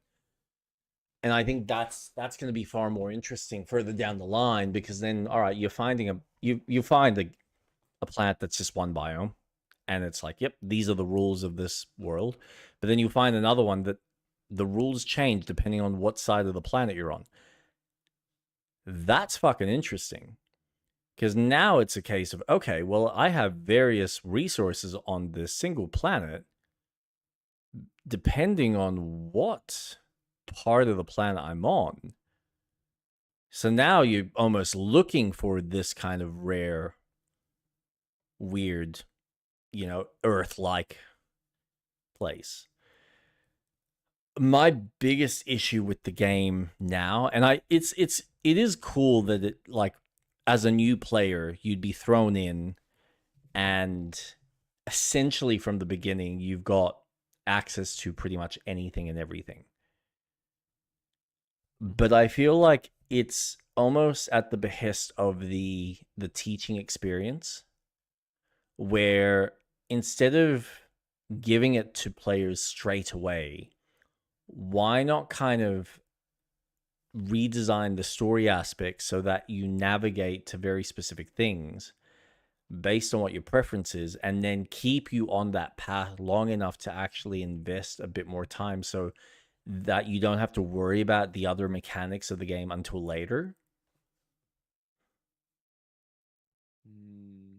And then if you then just play like creative mode, then it's just like, well, it's all's fair. You do whatever you want. You want to build a ship, you build a ship. You want to build... You've at least learned all the systems in a far more tighter experience. And they technically have that now, but I just feel like for myself, and I don't know if other people probably don't feel this way, but I get this feeling of playing No Man's Sky where the game just goes, okay, so you start off and it's very like, you're just learning how the resource management works. You're learning about your ship. You're learning how to fix things and build things and upgrade things and where to find certain resources. Awesome.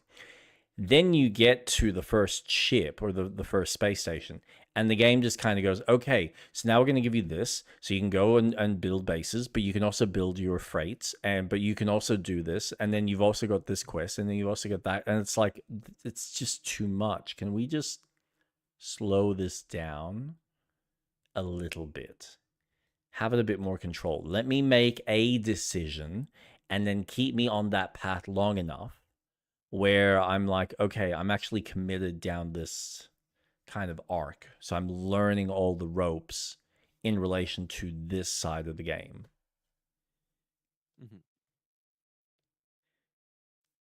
As opposed to, no, we're just going to dump it all on you. And you just pick whatever you want. It feels, for myself, it feels overwhelming. But I'm sure for other people, it probably doesn't. It's most likely a me problem. And that's fine. I get that, though.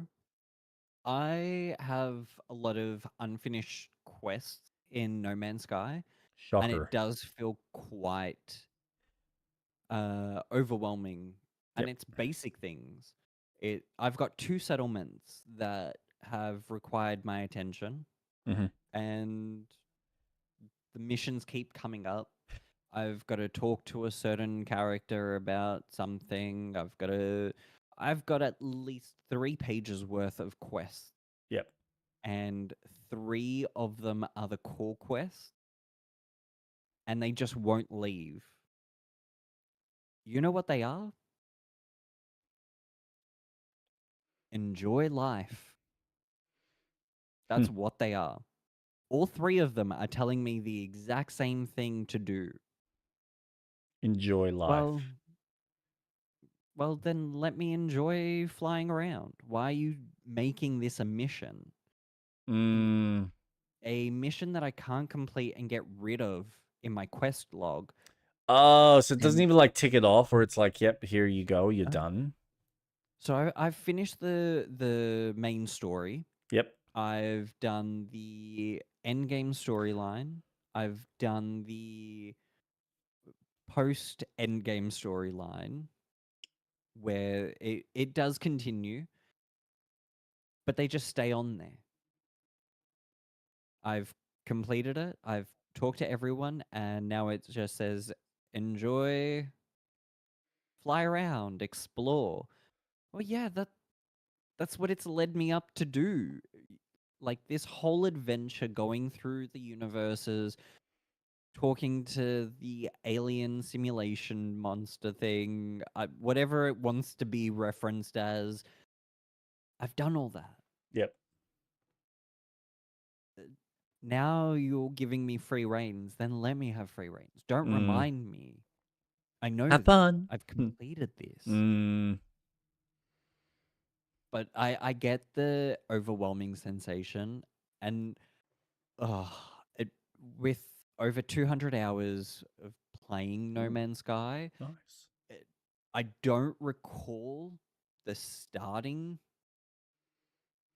but I feel like it does kind of slowly get you into feeling overwhelmed with Yeah. all the Yeah. missions and stuff It's that you like, can then do. yeah, it starts really well. Like the intro is really cool because it's all about fixing your spacecraft. And then the moment you get to the space station, which is the first thing you kind of do, then the game just opens up and it fans out into these various mechanics that you can then just go back and forth between them on a whim. And it's like, I feel like there's a better way to do this, but that's not your focus right now. Your focus is on adding more content, adding more variety, adding more ways for a player to be creative, which means that they're going to engage with the content more because now it's, well, you can create, you can do all sorts of things, whether it's the space freight stuff, whether it's your spaceship now or like the planet space station. It's just, oh my god, it's fucking nuts. To think what it was when it first came out to what it is now, it's just chalk and cheese. Yeah. And like It's not like Cuda cheese or sorry, like coon cheese or some basic bitch ass fucking tasty cheese. This is like proper French. We've been, curing this cheese for over like 10, 15 years. This is the creme de la creme that's just like it's just getting there. We're not quite ready, but we're working on it, and we've got another wheel that we're also working on the side. It's just nuts. It's actually quite I'm incredible. They're a studio that I'm looking forward to their library, Mm-hmm. and I am looking forward to how Light No Fire will appear, considering how No Man's Sky first appeared. Mm. So, I'm actually excited for it, and I shouldn't be because I have barely seen anything. But No Man's Sky is such a great game. Yep. Uh, Look, I think it's worth being excited. If they put in this time and effort into this game, you would think that at least on a fundamental level, the new one's actually going to be pretty decent. So, Well, for a studio to not turn their back on a game because it failed so bad at the start, to now have, I don't know how many updates it's had. I think it's close to 16, which is it's ironic ridiculous. because Yeah. 16 is a repeated number within the game itself. It might be 18 updates.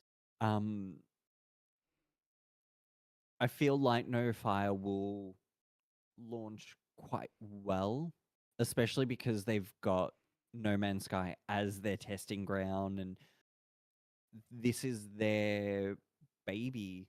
That, which is crazy to think that No Man's Sky is a beta test for another game, and No Man's Sky has become quite successful. Yep. From it. Yep. From all in the process. Yeah. Oh. Yeah. I'm excited to see the next couple of patches and play the latest update in a better way. There's just a few things they need to work out, which that's fine. Because I know the end result will be successful. That's the hope, anyway. That is the hope. That's me just trying to be positive about it. Yeah, I'm waiting for the other shoe to drop. And every time they release one of these updates, I kind of go, okay, we're not there yet. We're not there yet. We're not there yet. Eventually, they're going to stop, or they're just going to dramatically slow down. But Oh, right definitely. now, I'm just like, you know what? If you want to keep adding to this, by all means, I'm totally okay with that. I mean, we've spoken about this. I would be perfectly okay with you sitting there going, all right, we're going to release, and it would sound so stupid, but it would be like, we're adding DLC for people to buy because we have substantially added so much content to this game. And the DLC is going to start at $5, and it's going to add these features. And over time, and I've seen developers do this, they slowly increase the price of said DLC every time there's an update. Just increase it by an extra $5. Till eventually you have another slew of content added on top of, an existing base game.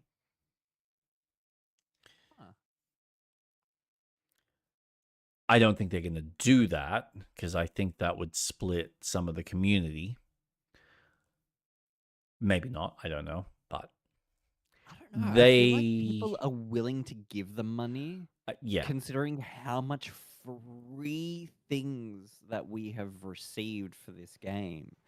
It's astronomical that an indie studio isn't charging for anything. You just buy the game, and everything has been free.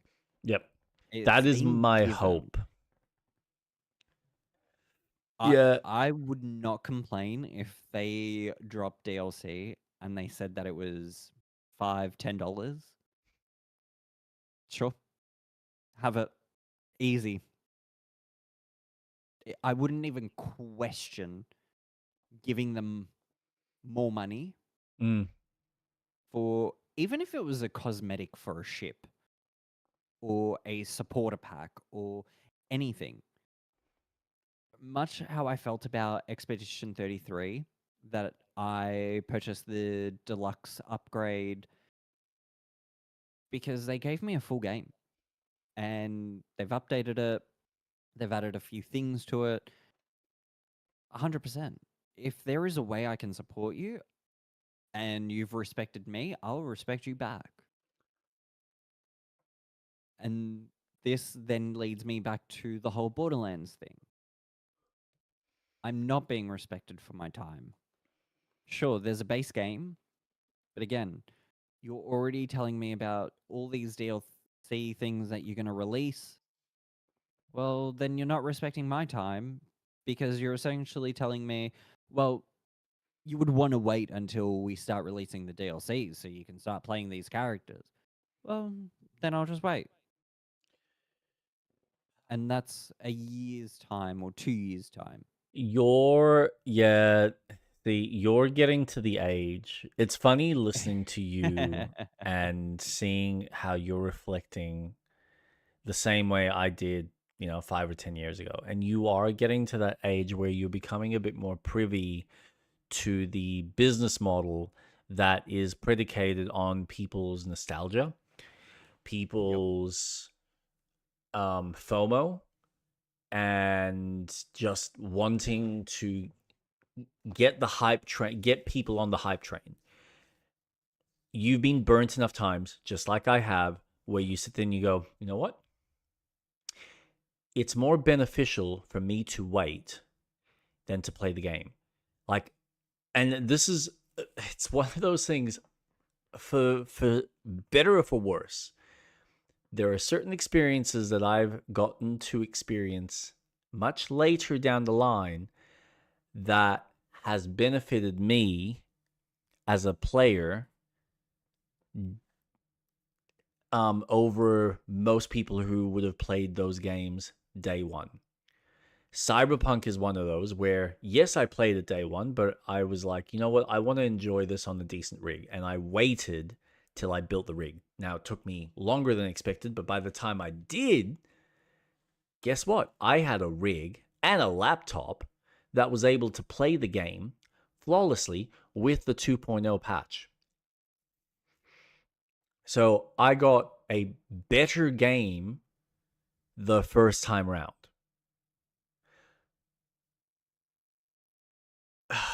Baldur's Gate 3 is another one that, like, most people, got to experience the base, like the day one release. And everything I've heard, it's like, yeah, day one, the first chapter of the game that had been worked to death and back, worked flawlessly. And then as you progressed through the acts, it got worse and worse and worse because it hadn't been patched. It hadn't been improved.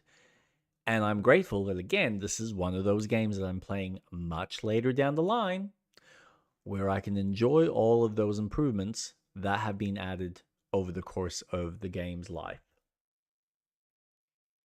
And there's plenty of games that are currently out where it's like they've had multiple updates, multiple like DLCs, expansions, whatever, and you're now buying a fully fleshed video game that's complete. I mean, look at Hitman. Hitman was like 3 parts. Now you typically, I mean, you're still technically buying it as 3 parts, but you can buy it as like one whole a la carte. Here's the whole campaign. 20 missions or 15 missions, whatever it is, plus the plethora of DLC that exists. It's like, well, okay. Like, at what point do I invest my actual money?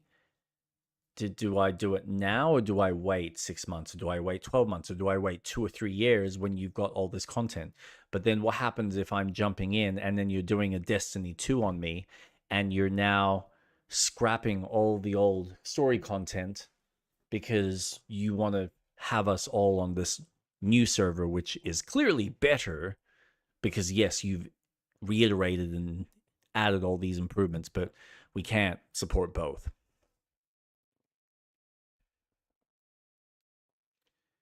And that's where the FOMO comes in. That's where the wanting to be a part of the conversation, wanting to be a part of that experience. Man, speaking of Destiny, I was watching the gameplay for the new third-person game that's coming out from one of the Asian studios. Mm-hmm. And you know what I found so interesting? In the first 5 minutes, they had written a far more compelling and interesting story that made me go, huh, I actually want to play in this universe now. Fuck. And it felt like they had told a better story, cohesive story, in 5 minutes than what Destiny 1 and 2 took, at least what I experienced of the base game, because I never played all of 2. Nor did I finish all of 1. But I feel like your 5-minute cutscene had more intricate storytelling and far more cohesive storytelling than what you essentially had over the course of 2 games. Where, hey, we've got these factions that you're fighting. What's the relevance? We don't know, but they're the Night Elves. Here, go do shit to them. They're bad. Okay.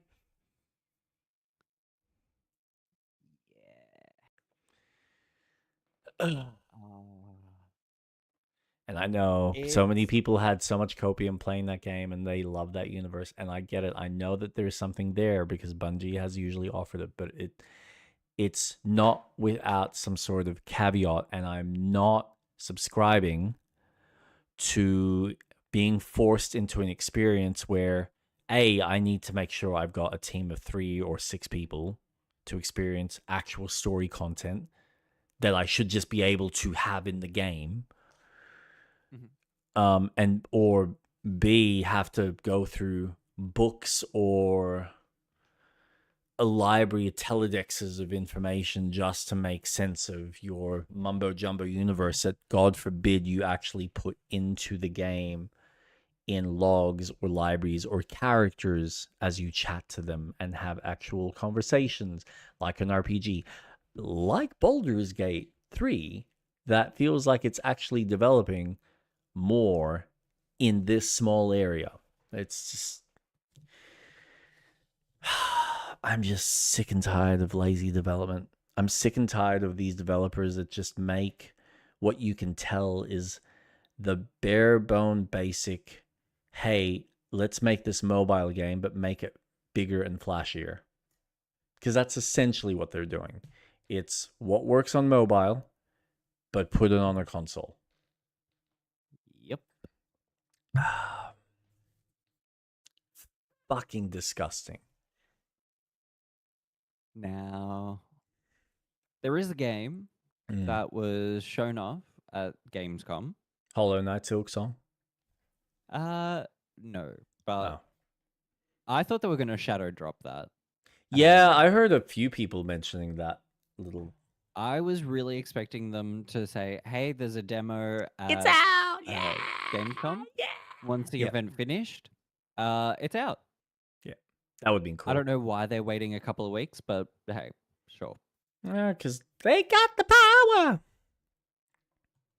But I watched a trailer and some gameplay, and I have never seen such a boring game. Ooh.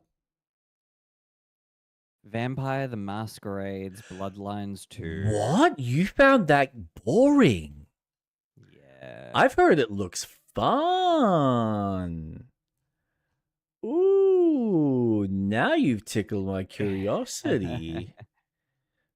Do tell. Keep talking.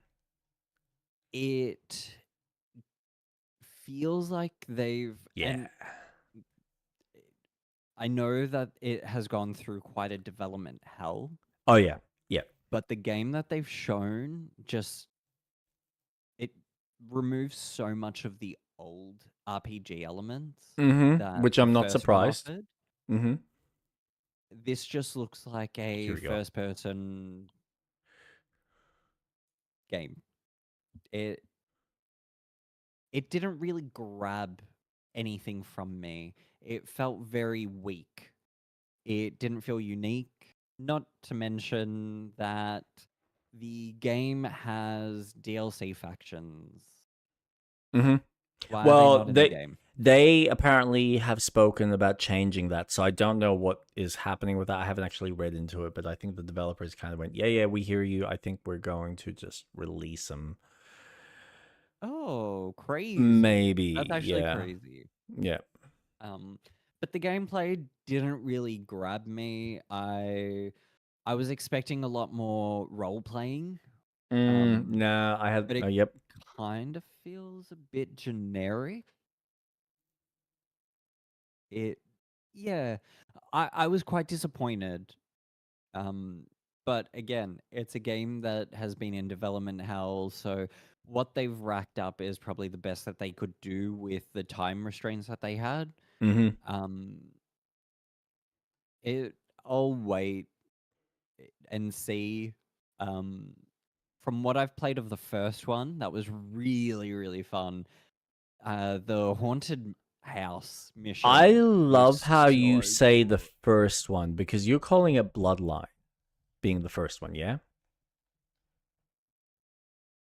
Yes. That's not technically the first one, though. Then why is this one called 2? Because it's following in the Bloodlines franchise. So it's the second in the Bloodlines, but it's not the first Vampire Masquerade. This is technically the third Vampire Masquerade video game. Oh. Because the first one was more of a Diablo-like. Oh. Very classic. And what was cool about the original was you started off in the medieval period, and then over the course of the story, you ended up in modern days. Oh, that's sick. Yeah. Oh, Vampire the Masquerade. There you go. Oh no, that came out in 2020. Oh, that might be something else. Because they have made like these multiplayer style games and story based games as well. So here's what I will say about this. And I'm watching some gameplay. It looks actually more open than I think you're giving it credit. Yes, this game has gone through development hell. I'm not expecting the story to be a big focus. Like, I'm not expecting it to be quite a vampire simulation type game, kind of like what the original was. And I mean, I think even the original went through some development hell itself. But maybe what you saw was just the introduction, because I've heard that the introduction to the game is very linear until you actually get out into the story bit, or the hub based area, where it then starts to kind of deviate and become more of an RPG. Right. But it could very well, and this is where I am mentally preparing myself for it to be similar to how people received the Syndicate game that was made by, I think it was Starbreeze at the time, but it was like the original developers who then turned out to be the like the Wolfenstein team for Bethesda Machine Games. But I don't know if you ever saw the Syndicate game that was released in like 2015, 2016. It had the exact same issue where people were expecting it to play like the original Syndicate game, where it was, okay, you're going to have 4 players, it's going to be the strategy. No, it turned out to be just a linear first-person shooter. It was a really good shooter, and I think people underestimated how good of a game it was, because all they were complaining about was the fact that, but it wasn't the original Syndicate game. It didn't have the original kind of formula. It's like how Final Fantasy has gone through God knows how many changes. It's like we've made it from a Jap RPG to Final Fantasy 16 being a action game a la, Devil May Cry style. Not everyone's going to like it. Doesn't mean it's a bad game. It's just a very different game with a very different focus. And this, from what I've seen, it's looking better than what I was expecting it to be, even from a gameplay standpoint. I think from a first-person action game, it looks like they're nailing the combat. And that's important, because I think that's one of the things that they probably needed to make sure that it was working. And then if this sells well enough, even just on its combat or its gameplay alone with some decent storytelling, that's probably enough for this franchise to at least have some level of success. Because I don't think it was ever going to get to the depth of role-playing that it probably started off in concept. My expectation was that 2 was going to be a lot more RPG. That there was going to be that character sheet, there was going to be charisma, D&D style. That the original, yep. The previous Bloodlines was. Yep. Where depending on what class you are is how you communicate with people. Mm-hmm. Some people aren't going to like you because you're a certain type of vampire. Yep. Yep. I don't get that from this. No. Where there isn't that much of an RPG, which I was excited for a modern version of Bloodlines. And just in my head, I just envisioned Bloodlines 2 to be what Bloodlines 1 was, but just modernized and a sequel. Yep. But I didn't get that from what they shown off. Yeah. This feels more like comparing Deus Ex, the original Deus Ex, to Deus Ex Human Revolution, where the original Deus Ex was more of an RPG. If you played or designed a very specific character, that's how you had to play, and you could play it because the mechanics in the levels would accommodate for, do you want to play this aggressively? Do you want to play with, certain tactical tools and explosives and whatnot? Do you want to play more stealthily? Do you want to play more charismatic? Like, you could cater your character and the game would accommodate for the type of character that you were building. Versus Human Revolution, where it kind of has that, but you can tell it's just more of an action game with some choice and consequences at very specific points that maybe just deviate 2 or 3 endings by the end. So they're like traditional black and white choices. And I feel like this is going to be very similar. It's going to be very simple black and white choices. There might be 2 or 3 options here or there. There might be like 1 or 2 options between some of the side quests that you do to get one reward or another. Maybe that affects some sort of faction system in the game, but it's going to be minimal for the focus on gameplay. And I don't think that's a bad thing, but it's certainly, you need to keep your expectations in check. So I think that's, and again, if you're not feeling something that's not there, that's fine. Just don't buy it at full price on day one and see what people say. Oh, definitely. I think it's another type of reveal that didn't land as well. And you're right. It's not a day one purchase for me. I don't think it ever was going to be. Yep. Unless it did something revolutionary. It's definitely a game that I'll watch videos. I'll watch, the gaming channels talk about it. If Digital Foundry does a video, I'll watch it. I'm intrigued. I like their deep dives on the game itself because they look at things that I appreciate more in not only how it runs, but how the game communicates to the player. Technical aspects. Yeah. Yeah. So you're right. It's definitely a game that I'm going to wait and see more of, especially once it's out. Because that comes out in a month?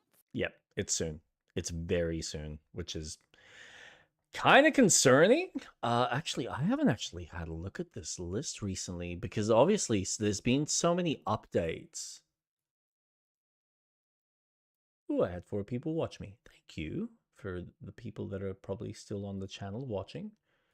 22nd of October. Game release dates. Whoa, what's happening here? Oh, this is like multiplying. That's not what I wanted. All right, let's have a look here. Release dates for 2025. What do we have? We are way past January. Let's get down to what do we... September, basically. Hell Is Us is next week.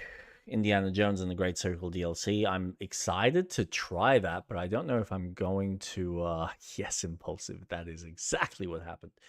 Whether I'm actually going to play that day one. Then you got, Hollow Knight Silk Song. So, for Hell Is Us, you have no shot in the sun. That goes doubly for Chronos, The New Dawn, unless there might be a group of people that have no interest in a platformer. So it's going to be interesting to see how some of those games next week survive that. And then we get into Borderlands 4, September 12th, Dying Light, The Beast, September 19th, Silent Hill F on September 25th with Sonic Racing Crossworlds, which looks, man, that's looking good. September 25th. EA Sports FC, because that comes out Can every I just say, year. it's really crazy that we're getting a Sonic Racing game. Aang, the Last Airbender, is a racer? It is just so bizarre. Yeah, I know. Give me Danica Patrick. Give her back. Bring her back. Danica Patrick. Danica Patrick. Lego Party, I'm curious how that's going to go. September 30th. I'm kind of looking forward to that. Then we get into October, and October is fucking stacked. So, Ghost of Yote, October 2nd. Digimon for the nerds out there, you fucking dweebs. Borderlands 4 on Nintendo Switch. Hey. It's shit. Let it go. Digivolve. What? Yeah, sure. Agumon, Digivolve. Battlefield. Digital monsters, Digimon. Shut up. Battlefield 6, October 10th. Little Nightmares 3, October 10th. I feel sorry for it's looking good, but like, damn. Yeah, I was gonna say. Worst date ever? Like, move it a few days. Anyway, Pokemon's Legend Z and A, October 16th. So excited. I haven't pre-purchased yet, but I will be soon. Yeah. Can I just say? Yep. I have my theories about the direction of Pokemon. Going into the bin? I think that's a great place for it to go. Barely. They would have to fail astronomically to just be in the bin. But they are at failing. That's why we've got Pal World now. The problem is the video games may not be as good, but merch, the anime, the manga, the TCG, which is their biggest moneymaker. Not only are they releasing Pokemon Legends, but Pokemon Champions is coming out next year. Pokemon Champions is going to be their competitive game. It's going to have every mechanic. It's going to have Mega Evolution. It's going to have Gigantamax, Dynamax. They've got the Z Crystals. It's going to have, what was the latest one? Terra Crystals. That's going to be Pokemon Stadium. My theory on where Pokemon is going, and probably specifically In the just bin. Legends, is a simulation game similar, maybe not as in depth, but similar to what Digimon Next World is, or Digimon World, where you have a Pokemon and you have a simulation. So taking care of it, looking at looking at that aspect of it. Yeah. Yeah. There's in the trailers, it's shown that you sit with your Pokemon at a cafe. So I don't know if they're going to start introducing, well, you can do things in the world with your Pokemon. So if you want to go shopping, your Pokemon will be there. Do you want to eat because it's hungry? Then you go to a cafe and you eat. Do you want to eat specific things that might boost stats for that Pokemon? I feel like they're starting to delve into that sort of mechanics. And I don't think they're going to announce anything for this one. I think it's going to be very basic. But I feel that might be the direction they go with the Legend series. It's, And then yeah. have the generations as the turn-based traditional Pokemon game. That would be a Just smart what I've move. Yeah, It'd be awesome. it would be a really smart, intelligent move. I just don't know whether that's something that they're actually going to commit to and fleshing it out properly. But that, honestly, I'm kind of surprised that they haven't gone down that similar path again. Yeah, I don't know. It's kind of the reason why I wish they would just stick with the 150 or the 152, because you could add so much and keep expanding on just those 152 Pokemon that eventually you would fill out what would essentially be like I mean, we're almost there, but just not with the same depth and detail. But you could almost imagine a GTA-like structure with an online service where, yeah, you've got your story elements, but you're also running around with other people in the world on this network, fighting each other, doing raids with one another. You've got your own personal little play space that you're setting up, or an apartment, or whatever it may be that you can rent out or set up and build and go craft shit. Like, you can add so much and just keep it to the 150. But they wanted to add more and more Pokemon, where it's now like at this 1,000 mark, and it's kind of like, do you really have the resources to animate every single one of them, plus find ways to balance them against each other in unique ways? Is that really worth the time? And I know that they don't put every single one of them in the game, but technically they have to, because if you're transferring monsters into the game, there needs to be some version of it on the cartridge. Not always. So, how it works is Pokemon Violet, for example, Mhm. does not have Pidgey or Zubat. It doesn't have Caterpie. It doesn't have Weedle. They do not exist. Their files do not exist in the game because you cannot get them. So you cannot transfer from another, like an older game? Okay. Nope. Okay. But see, I'm okay with that. Like, that for me works fine. yeah, I don't mind that, because then I'm pushed towards choosing Pokemon I don't normally pick. Yep. Because the games give you 400 Pokemon.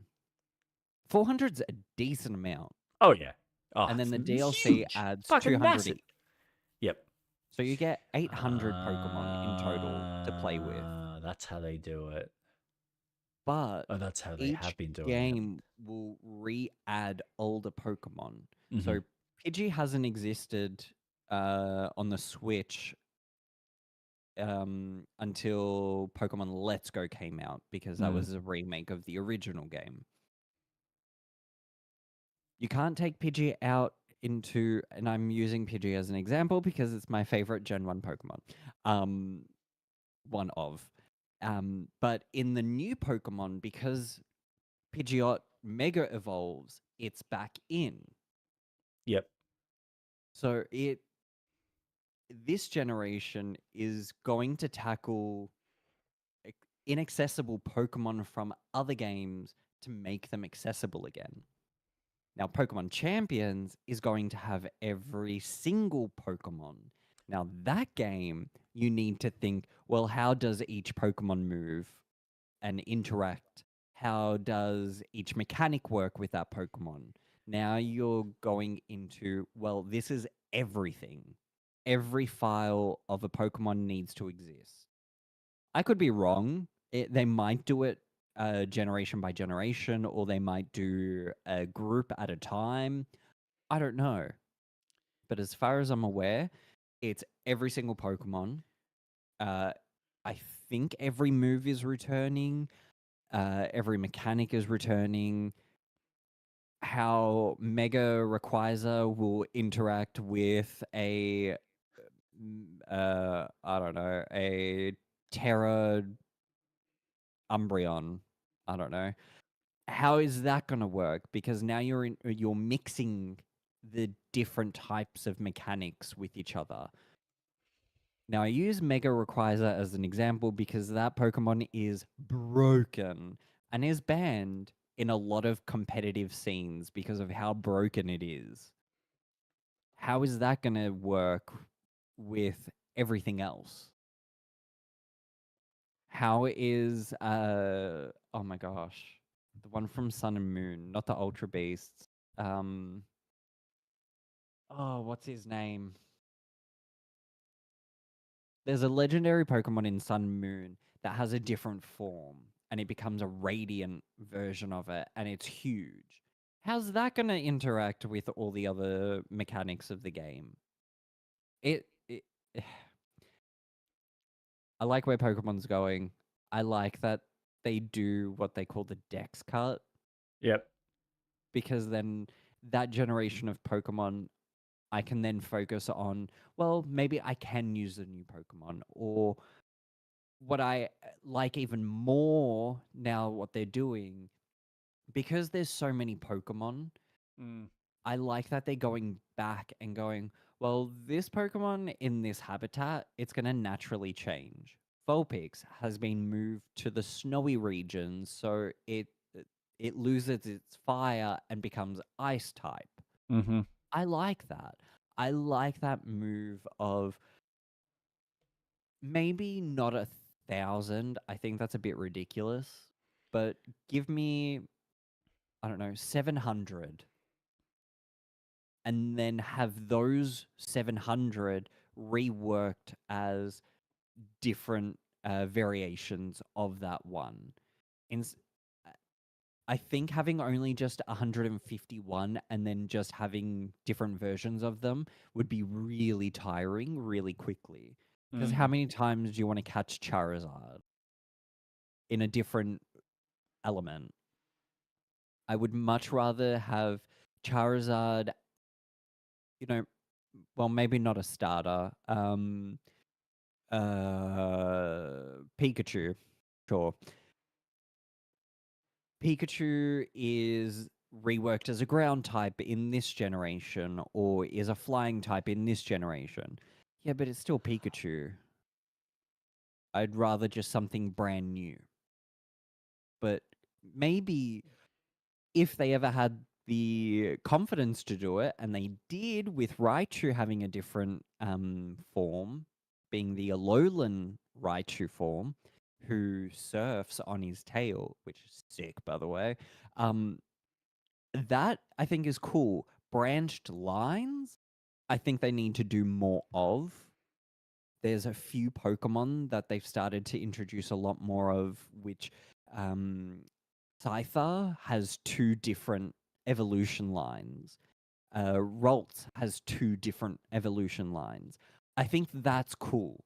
I think that's a really good mechanic, and I think if they do the pet simulation side of things, that could really enhance. Well, if I mean, I've just gone really Digimon with this. If I trained this Pokemon with more friendship or more strength focus, no, I'm going to use the terms correctly. If I train this Pokemon to have more attack and more defense, it evolves into this. If I have the Pokemon learn more special attack and special defense, then it turns into this type of Pokemon. I think that would be an incredible leap and a lot of work for something that they've really solidified. I think that would be a really good move. And I think that would be a far interesting direction to go into, and how you can really encapsulate, well, yeah, let's have 1,000 Pokemon, but you have one Pokemon that can evolve, say, instead of 3 times, it can evolve 10 times. You've got your first stage, then your second stage, and there's maybe 2 different paths that it could go down. And then from that middle or second stage, then it opens up to maybe it has 4 different branches that it leads off into. I think that could be really cool. I'm really designing my dream Pokemon game, but I mean, aren't we all?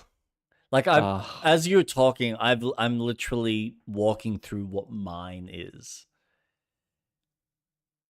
Please share. Want to know? Oh yeah, okay. So my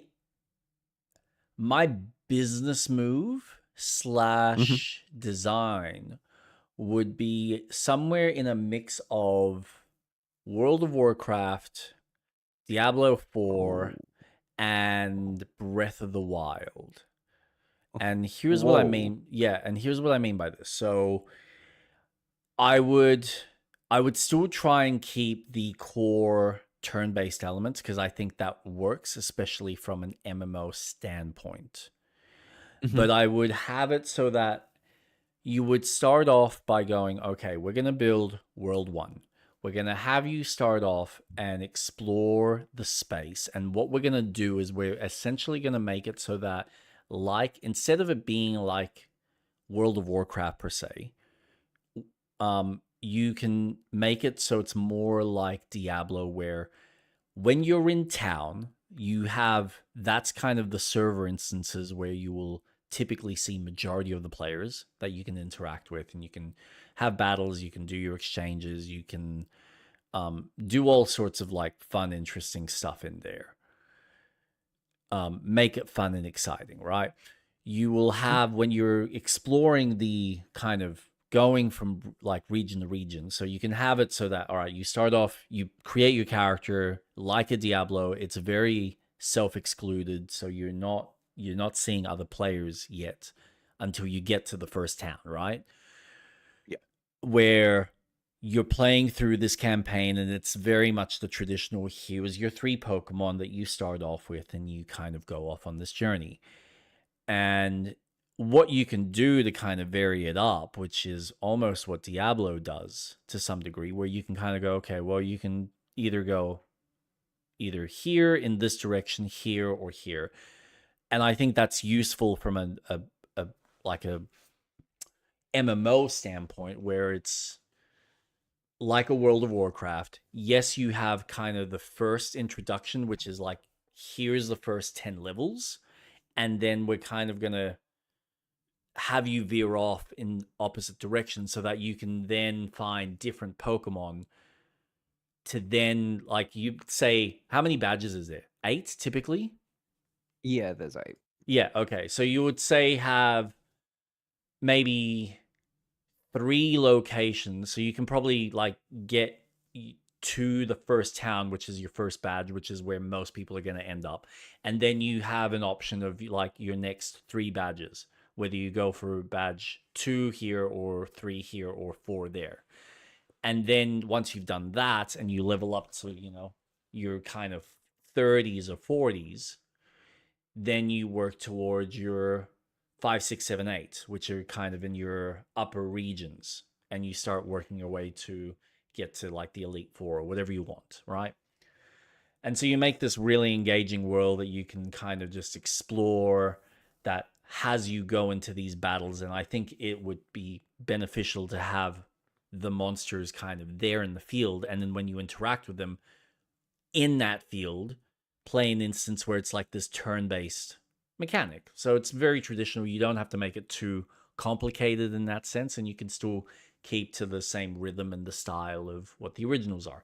If you want to make it more actiony, you can, but to keep it more in line with like an MMO, that's probably easier to manage and mitigate. You just keep it to the turn-based kind of system, which is fine.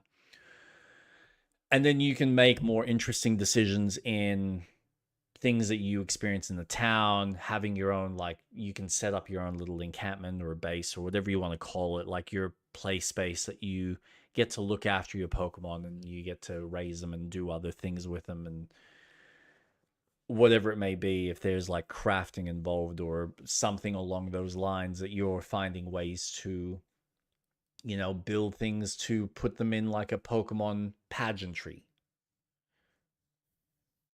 or Ooh. try and find ways to strengthen them in other very specific ways where you can kind of tailor build them. And like World of Warcraft or like Diablo, you will have other ways to kind of, instead of it just being the 4 move sets, you might find little like passive bonuses that can, you know, tailor design your Pikachu so that, all right, he's probably better with us like strength stats, or he's better for the speed stats, so he's going to be a little bit quicker in certain aspects compared to most of the other Pokemon. So then you want to tailor his moveset for those, and you can like play with that kind of building. And so you'd release one of these. Oh, and so to add to this, so this is the Breath of the Wild thing. To add to this, as far as game mechanics, I would also have, so that as you're exploring the world, there is reasons beyond just you go here and fight and you go here and fight. No, you have very specific Pokemon that I think, and this is what makes it interesting with what you pick at the beginning, because by the time you get to, say, the first area, and you now need to, like, and you've done the first badge, you're then maybe designing your other 3 badges based on what was your first Pokemon and what you can potentially, from a puzzle perspective, unlock. So if it's, say, a fire type, all right, well, you might have an area of the region that you need to use fire to either burn through bushes or, like, I don't know, something. Might be cobwebs, might be ice that you need to melt. Or if it's water-based, there's like a fire areas that you need to use water against. Or if it's a plant-based, well, I need something that can break through this stone, or I need something that can create vines that'll, get me up to a high place or swing somewhere. Like, you can add little mechanics with the Pokemon that they then interact in the world, so that there's a little bit of that, like, Metroidvania, and then it gives you more incentive to go, all right, well, I need to find the other Pokemon that'll then give me the tools to then, say, fly, or get to higher places, or get to here, get to there, wherever it may be. And you release that as one whole game, and then you go, right, now we're going to release an expansion, and it's going to be World 2. And what we're going to do is we're going to say, for this campaign, we're going to make it so that the Pokemon that you've been leveling up, it's almost like you're restarting your trainer level and going, you need to complete this story arc with whole new Pokemon. So we've now designed and tailor-made everything in the world for your first exploration for these characters. And then once you've done the story and you've done whatever the Elite Four or whatever the story is for that, with the new Pokemon, you then unlock the old ones, which then you have all your end game content that's now involved in the new area. So then you're just finding interesting ways to keep players playing the new content, but then also keeping all of the old stuff introduced for, like, further kind of expansion of the world building and combat, from that perspective. So, and it would probably get more and more complicated as you went further and further in, but I think designing it so that it almost has a World of Warcraft quality to expansion releases would mean that people are investing in their characters in that world, in that kind of permutation, while finding interesting ways to make it so that it's like you're playing a new Pokemon game, but then you're just infusing it all together into, like, this bigger package that you, oh yeah, I've got all the Pokemon just from before, but I need to go through this story content with new specific Pokemons because this region requires me to use just these characters. That would be so cool.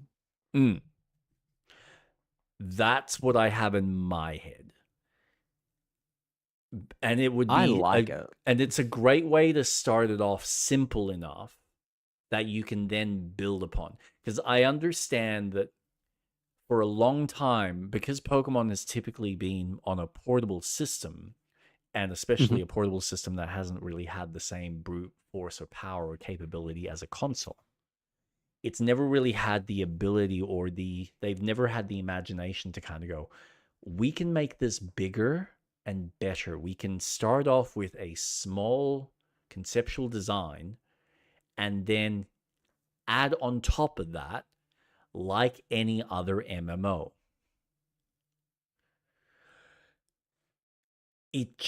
For me, that's how it makes sense. But it's about whether they want to invest the time and the money to design something like that to then see that. And I know they would be lucrative because you could easily find ways to kind of go, okay, let's monetize some, interesting costumes or interesting, like, clothing that you can add on top of your Pokemon just to make them look cool.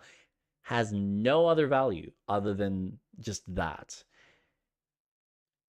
And then you can add things like raids. You can add things like, you know, very specific cosmetic. Like, there's so much you could choose to do. Oh, the potential. Yeah. It's there. Yep. But it's about spending the time to do it. Start it small.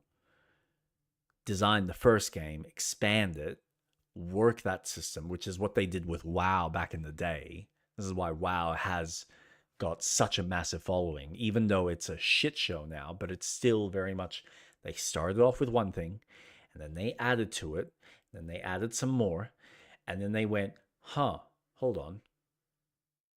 We've added all these mechanics. Let's put it back in. That's what we'll do. We'll reset the world to now add all the new mechanics, and then you can do like this full refresh, and you can have like some big events with what, you know, one or two of the legendary Pokemon. You know, you can use like the time Pokemon that just resets the world, and it's like bang, now all the whole map's fucking changed because you've gone back in time. Like, you can fuck with things like that and do crazy shit, and you can still have it so that, all right, you know, if you want to play the original content, the legacy stuff, it's there. But if you want to jump into the new stuff, here you go. Like, you've got that flexibility. I really like that. The idea of a flexible Pokemon game. Okay. Yeah. I would really enjoy a I'm trying to think of an RPG that Pokemon could really relate to. Almost like Stardew Valley or Fantasy Life I, where you've got these mechanics where, hey, I need to chop wood. Oh, I've got a scyther. He's got a sharp, sharp, oh my god, hands? He's got scythes? Yep. He can cut this down. Yep. Awesome. I need to go catch one. Yep. Awesome. He's on this specific island that I have to go to, but to get to that island, you need to have this specific water Pokemon to get there. Yep. And achieving that sounds so cool. Yep. Having a Metroidvania styled Pokemon game that utilizes Pokemon for their abilities and exploring this world and having a partner Pokemon that, hey, do you want to build a relationship with? Then spend time with it, take care of it. And then it becomes a Tamagotchi style video game where you have this, oh, let me feed you things that you like. And I figure out what you like by trial and error. Do you like meat? No, it's reacted quite poorly to meat. So let's cross carnivore off. And that helps develop your Pokedex because then you're adding things and knowledge to it and going, hey, this particular Pokemon likes this. Awesome. I can feed this Pokemon herbivore-styled foods and make it easier to catch. Oh. Yeah. The formula has been done. It's there. It's just about how do you make it into a far more lucrative experience that more people can get together. And like, I look at something like Diablo 4 and I go, this is good, but this is the wrong game for it. Because people are experiencing a very specific story and building a very specific character and don't want to experience having to rebuild that character. It does not make sense. Whereas, okay, we do a new season of Pokemon, and you're then telling players, okay, now in this world, pick different starters and start building those characters up and build them up to a specific rank. Like, you can play with those kinds of systems in this very unique way in this world, because there's so many permutations, so many variations to how the Pokemon operate, and you can play with like, okay, how are we going to balance the way you explore the world, like, and what tools do each of the Pokemon, what can we give each of the Pokemon so that they're very unique. Some of them are just going to be useless. They're literally just going to be fucking I'm trying to think what Caterpie's evolution is. It's just a shell. Oh, Metapod. Metapod, thank you. Yeah, just Metapod's like it does nothing. It just fucking stands there. Maybe use it as a way to lure other Pokemon to it for curiosity before you like go fight something. Like there's so many different ways that you could just play with those systems. And they have the ability, because the tech is now there. Their portable system can now play and have those kinds of experiences designed on it. But it's, do they want to spend the time and the investment building that, like spending like 3 to 4 years really honing in on, okay, what kind of over grand experience do we want to build where we can now have players jump in and spend hours and hours and hours with their friends, with their family, whoever it may be, building these relationships with other players, fighting each other, doing these pageants against each other, going on raids together to fight like legendary Pokemon that, you know, you're doing these, or like even like unique fucking, like here's a Snorlax, but now he's like, he's a shiny version that maybe you can kind of catch. And then it's like a roll of the dice of who catches the Pokemon. So it's like, okay, now that becomes, you know, those specific raids suddenly become the, like when you go off on a raid and WoW and you're rolling the dice for what, you know, the chances of getting that piece of equipment for your very specific character. Now it's a roll of the dice of who gets that Snorlax. That'd be cool.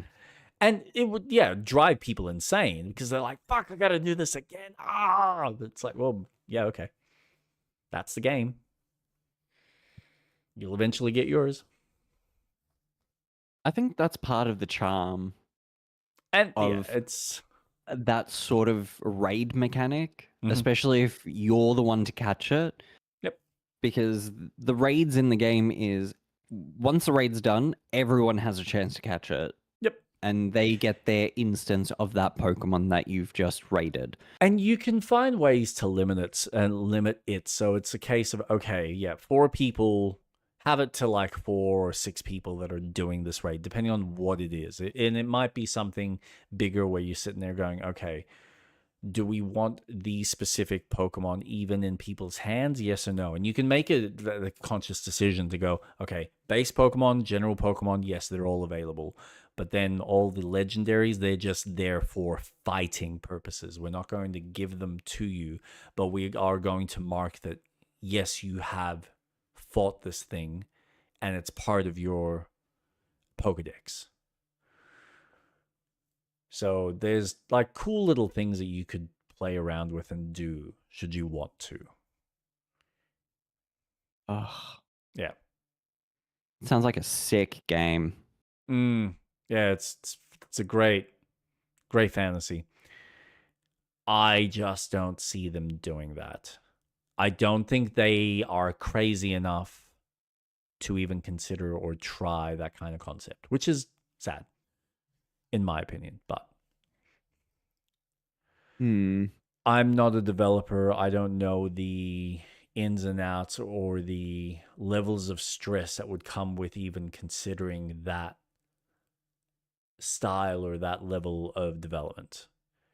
And in today's modern era as well, I mean, Nintendo has clearly shown that they haven't been the most up to date when it comes to online infrastructure for games. Like they're just starting to really dip their toes into it. But it's still not, I don't think that they're where they should be or where they could be. And it might take them another 5 or 10 years before, they've kind of caught up with the West as far as the types of games that they can make. I think COVID has pushed Nintendo into a direction of online play. COVID and their new CEO. Yes. I think when it's not was it Iwata who was the last one? Yeah. I think when he died and passed down, their new CEO seems a lot more modernized and is like, he's still old fashioned. You can tell that there's still some of the old ideologies, but there's a little bit more flexibility in, okay, where are the other lucrative opportunities that we can, like the fact that they're getting into the movie franchise. They're looking at, they've done the whole movie world thing. It's just they're looking at ways to expand the reach and the visibility. And I think it's a good thing because they probably know if they don't, their IPs will just become shovelware. Like it'll just be forgotten because the newer generation are so hooked on what's available on mobile games anyway. Unless parents go out of their way to, and are familiar with a Nintendo system, how many people are really going out of their way to spend money on an actual console when most kids are perfectly happy, apparently, with just a mobile phone or a tablet? And they can play a whole bunch of free games with their friends because Roblox has a whole bunch of free games. They are shit and they are clearly monetized up the wazoo, but they're still free and they can play with their friends. How do you compete with that? Yeah. How do you compete with free? How do you make money from free? Crazy. You incentivize people and go, Flash, come on, you want it. Tell your parents to give you their credit card. And if they won't, that's okay. We got V-Bucks in store. Go to the nearest Kohl's or Safeway and buy a $10 gift card recharge. But Mum's credit card is linked to the Apple Store. I'll just make a purchase through the iPad. What do you mean I need the password now? What happened? Mom. Yeah, it's just, it gets really fucking, it's really sad. It's just, I was, there was a YouTuber that I was watching that was pulling apart the level of monetization. Like, I knew it was bad. I didn't realize just how bad it was. And he was pointing out the fact that, yeah, not only are they blatant ripoffs, but they are so watered down and so predatory on how quickly they can get money out of your pocket just for the sheer experience of, hey, you can now play Peak, but now we're going to monetize the fuck out of this game.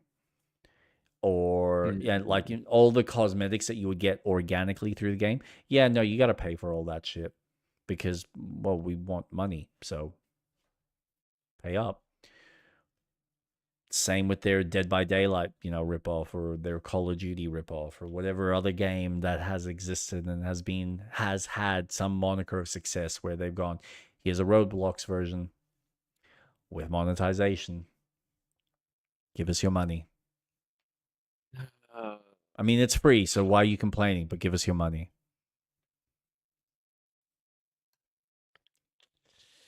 Video games are fun. Yeah. No, the main one, I won't bother going through the rest of this list, but there's a decent amount of games coming out just in fucking October, like Vampire Masquerade, Ninja Gaiden 4, which I think that's going to outshine Vampire. Persona 3 Reloaded, Moonlighter 2, which I think is the early access version, which I'm very disappointed at, but never mind. Outer Worlds 2. I have a feeling that game is not going to go well, but Maybe I'll be proven wrong. I hope it does well for them. And Mina the Hollower. Fuck, I forgot about that. October 31st. No, the one game that I watched at Gamescom that I'm really excited about now that I've seen some proper gameplay is Onimusha. Interesting. Interesting. It's looking good. I need to get my hands on it though, because I'm looking at the gameplay going, there's something there. I know there's something there, but I'm just the gameplay that I've seen is still like, Yeah, I got that vibe as well. I'm currently watching a little playthrough of it. It almost feels like they're doing Neo and Ghost of Tsushima style, where there's this fighting mechanic, but it's just not quite solid. It feels a little loose. Just by how the character moves and fights, it's not... It's very arcadey. Yeah. Yep. But it's touching upon this deep mechanic, and you're right. I'd want to get my hands on it to have a first-hand experience of it. But have you played the original? No. I tried. I remember playing, I think it was 4 when it was out on PC. But I could never figure out what some of the mechanics were, so I just never really played through the game, and I never tried any of the other earlier games. This seems like it's a little bit different from a certain perspective in the fact that there's a bit more environmental stuff that you can interact with and have like push the enemies towards. But how that all comes together, I don't know. It's very arcadey. It looks like it'll be a fun experience to go through. I'm just more disappointed in the... Look like, yeah, okay, so, and I think Impulsive just hit the nail on the head. There is something about the art style that just feels like every other fucking Souls game that's existed in the last 10 years. It feels dark, it feels dreary, and I wish, and I'm okay with dark and dreary at certain points. But even like Elden Ring, for fuck's sake, or like Sekiro has like this bright, vibrant color that's then contrasted when you do go into these dark, kind of dreary locations. And I wish, like, everything that I've seen of this game just feels like it's just this. It's all just dark and dreary because... I remembered I have a funny story about how I played the game, but when I played it, it was always dark and dreary because of the story of what was happening in the world with all the monsters that are taking over. Yep. I could be wrong, and what they're showing could just be the dark and dreary part, and there might be different biomes, so to speak, that might colorize a lot of the game. You're right, it does look really...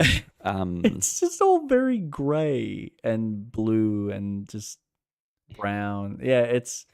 Look, I think at the end of the day, it's an aesthetic choice that they've made, and I think you're right. It is probably well suited, and I don't see them really changing it. Let's historically, Capcom, apart from maybe, and even then, it's still very much one tone. Monster Hunter is probably the only game that I think has a variety of biomes, but for the most part, I find that their games usually, when they have an artistic style, it stays true from beginning to end. And they might have variation in the world design, but it's typically going to be, well, this is the color palette, this is what we're sticking with, because that's the artistic choice that we've made, and that's how we want the rest of the game to be presented. Otherwise, it feels very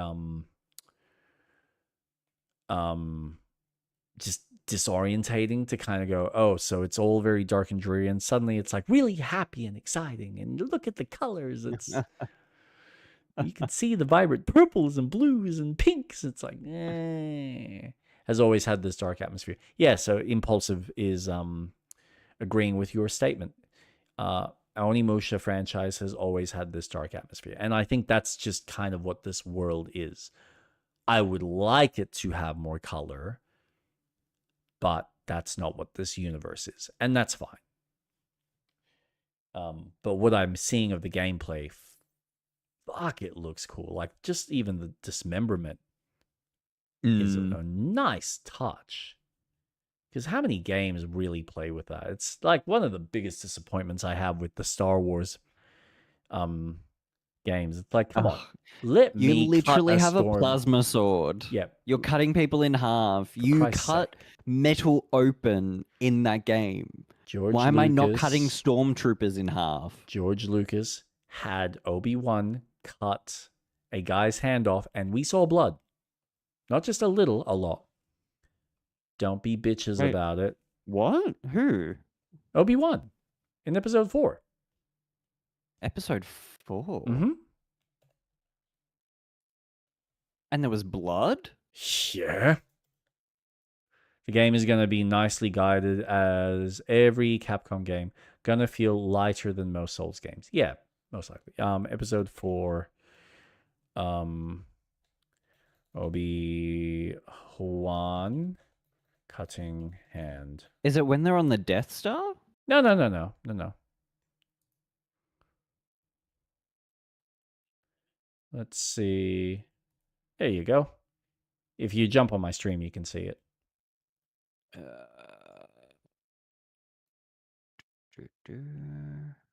Just tell me when you like watching. Loading up. Okay.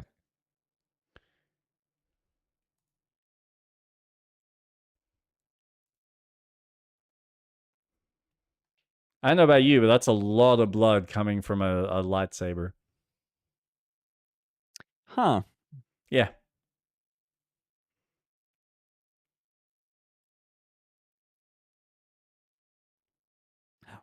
When does that happen? When they first go to the bar.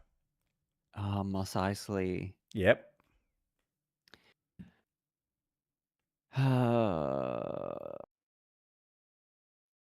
Interesting. So, and of course, they then changed it where, all right, when Luke had his, so Luke has hand cut off.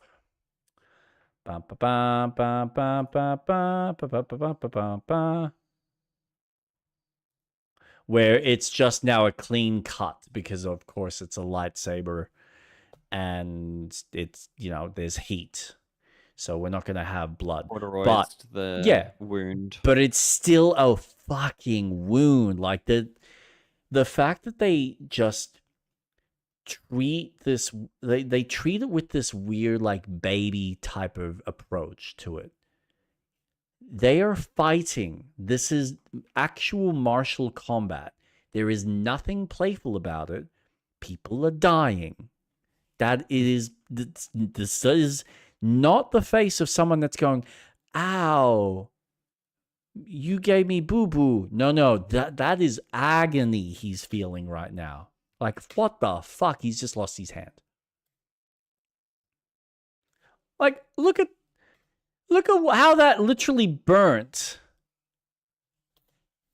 the metal. Look at like how far down that amount of heat. Come on. Like this is this universe. And yet you're not doing it in a video game. Like, I'm sorry. If this is PG, make my fucking games do the same. Come on, guys. It's not like we're seeing brains and like anything major. You're just cutting off a head. Big fucking whoop. So, yeah. Isn't it ironic that we have news on free-to-air TV in Australia, we see war, we see shootings, we see bombings, everything. Beheading Accessible sometimes. from ages as young as cognitive brains through to as elderly as you can think. Yep. Yet when we watch a movie, there's a rating. Oh, someone got shot. It's rated M. Okay, but I just saw someone get shot on the news, and I watched that for free. Like, what? Is this Yotai? This? No, this is Oh no, this is Onimusha. Onimusha. Yeah. So, my funny story. So back You're in the gonna check out day, Metal Gear 3 remake? Not anytime when soon. I had my PlayStation 2 chipped, we had a Mhm. guy where we bought our pirated games. And I've brought this game up multiple times. Oni. Incredible game. I will Oh yeah, you love that stand game. on the hill. That game is incredible. It was Dark Souls before Dark Souls. It was hard as hell. Fun anime, good fighting, great acrobatics, great game.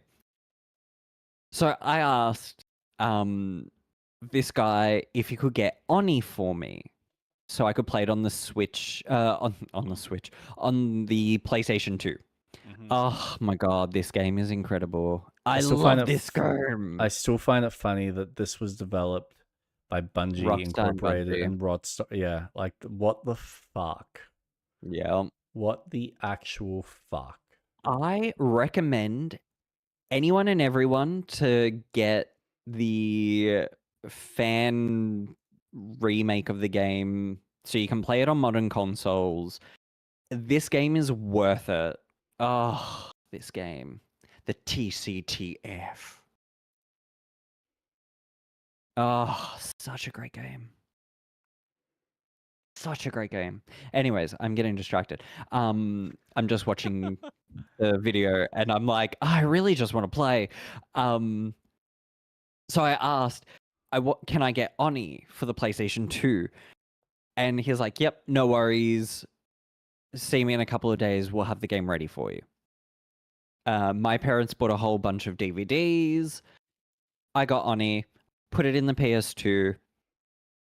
It was Onimusha.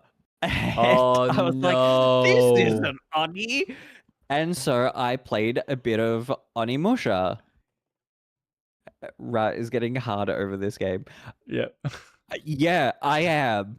I am. And I suggest everyone get hard for this game. Oh god. I want to build a huge community of people that want a remake of this game. I love this game. That's and only like it could be 4.5 hours long.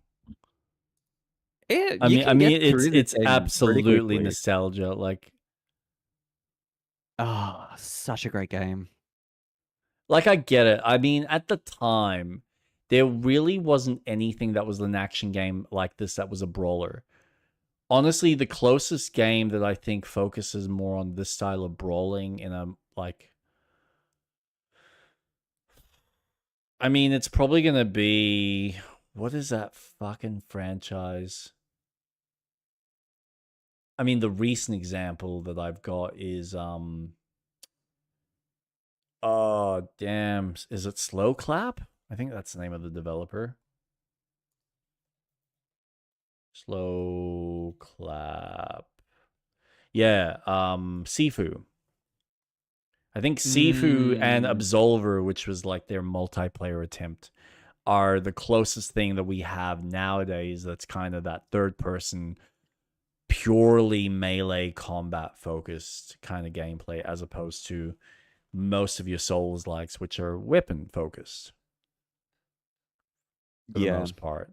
Like, you have melee, like close quarter, but it's minimal compared to the plethora of games that really focus. And then, I mean, other than that, you're then looking at either fighting games specifically, or you're looking at side-scrolling brawlers, which, yeah, okay, it's not the same as the way Onimusha kind of plays, where yeah, I think it is that classic kind of like a few, because it's got guns in it from what I remember, but otherwise it was Oni? yeah, but it's mostly Yeah. about the melee. So there's ammo management, there's melee, Yeah, here we go. there's There's some- stealth, there's such a great game. Oh, don't hit the doctor, you dumb bitch! Oh my god. Yeah, get items. Oh my god. Shields. You should have yeah, spoken to the doctor. Man. And God, up this we game. go. Now they can't reach me. Yay. This person's just speed running. I love it. Yeah, yep. Whoa. Did he just do a Hadouken? Yep. Where's the plan for Wednesday? Wednesday will be continuing Devil May Cry 5. And as I won't be streaming next Saturday, I will probably do an early morning stream on Thursday, which I can and will probably just upload onto YouTube on Saturday for anyone that wants to watch then. Potentially, yeah.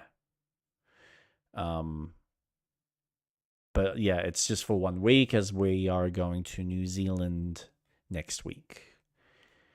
And then everything will be back to normal the following week, where we will continue Baldur's Gate. But yes, Wednesday will be Devil May Cry 5, and then another stream on Thursday for more Devil May Cry 5, depending on if I finish it, because I feel like it's a short game. Like, I've already gone through, I think, 6 or 7 chapters, and from what I saw, there's only 20. Granted, I've also got the DLC, which allows you to play as Virgil, so I might give that a go just to see how he plays, because I am curious how like all the characters have been designed. I will enjoy the trip. Thank you, Impulsive. Be a little bit of a break from my wife and I, and she will get to spend some time with her grandparents, because that's the main thing. Family matters. So, yeah, that's basically that. Anyway, I am going to go to bed because we are waking up to take the daughter for swimming, and I'm the one holding the baby, and I'm sure, my wife would appreciate me like being awake and not holding the baby going, yes. So we do this with the baby. Yeah, look, everything's fine. That's a... Oh, sorry. Yeah, please don't drown her. Drown her. Yeah, exactly. Slowly fall asleep as I'm just like rocking her from side to side, and my eyes are like, oh, this feels nice. I'm pretty relaxed now, and no, I'm in the world. Jesus Christ. My wife would kill me. Yes, she would. But yes, I will go. Thank you so much for tonight. Thank you for everyone jumping on and joining. This has been so much fun. Oh, man. This was lovely. Awesome. By the way, how was your birthday? Did you have a good dinner? Happy birthday again for last week. Oh, thank you. Thank you. It's like yeah. a week and a bit. Birthday dinner was nice. Awesome. We went to a teppanyaki place that we saw along one of the main roads. And yeah, it was quite delicious. It was beautiful. On the day of my birthday, I took off work and had brunch with my parents. Yep. Took the little one with us because I wanted a dog-friendly cafe. And we went to a cafe that I have been going to for the last 2 years since we moved to where we are now. Yep. So it's become almost a yearly tradition that we go there. So yeah, That's it was awesome. really nice. Dinner was lovely, and it's over. Comes and goes. It does so quickly. but I'm not the type of person to make a big deal about it. It's just another day. You're getting old. We're getting old. Yeah. I just appreciate that out of the probability of existing, I exist now, so I just appreciate that. Yeah. It's like, oh, yeah, I get to live another year. Woohoo. Yeah, Exactly. I'm kind of the same. I'm just like, yep, cool.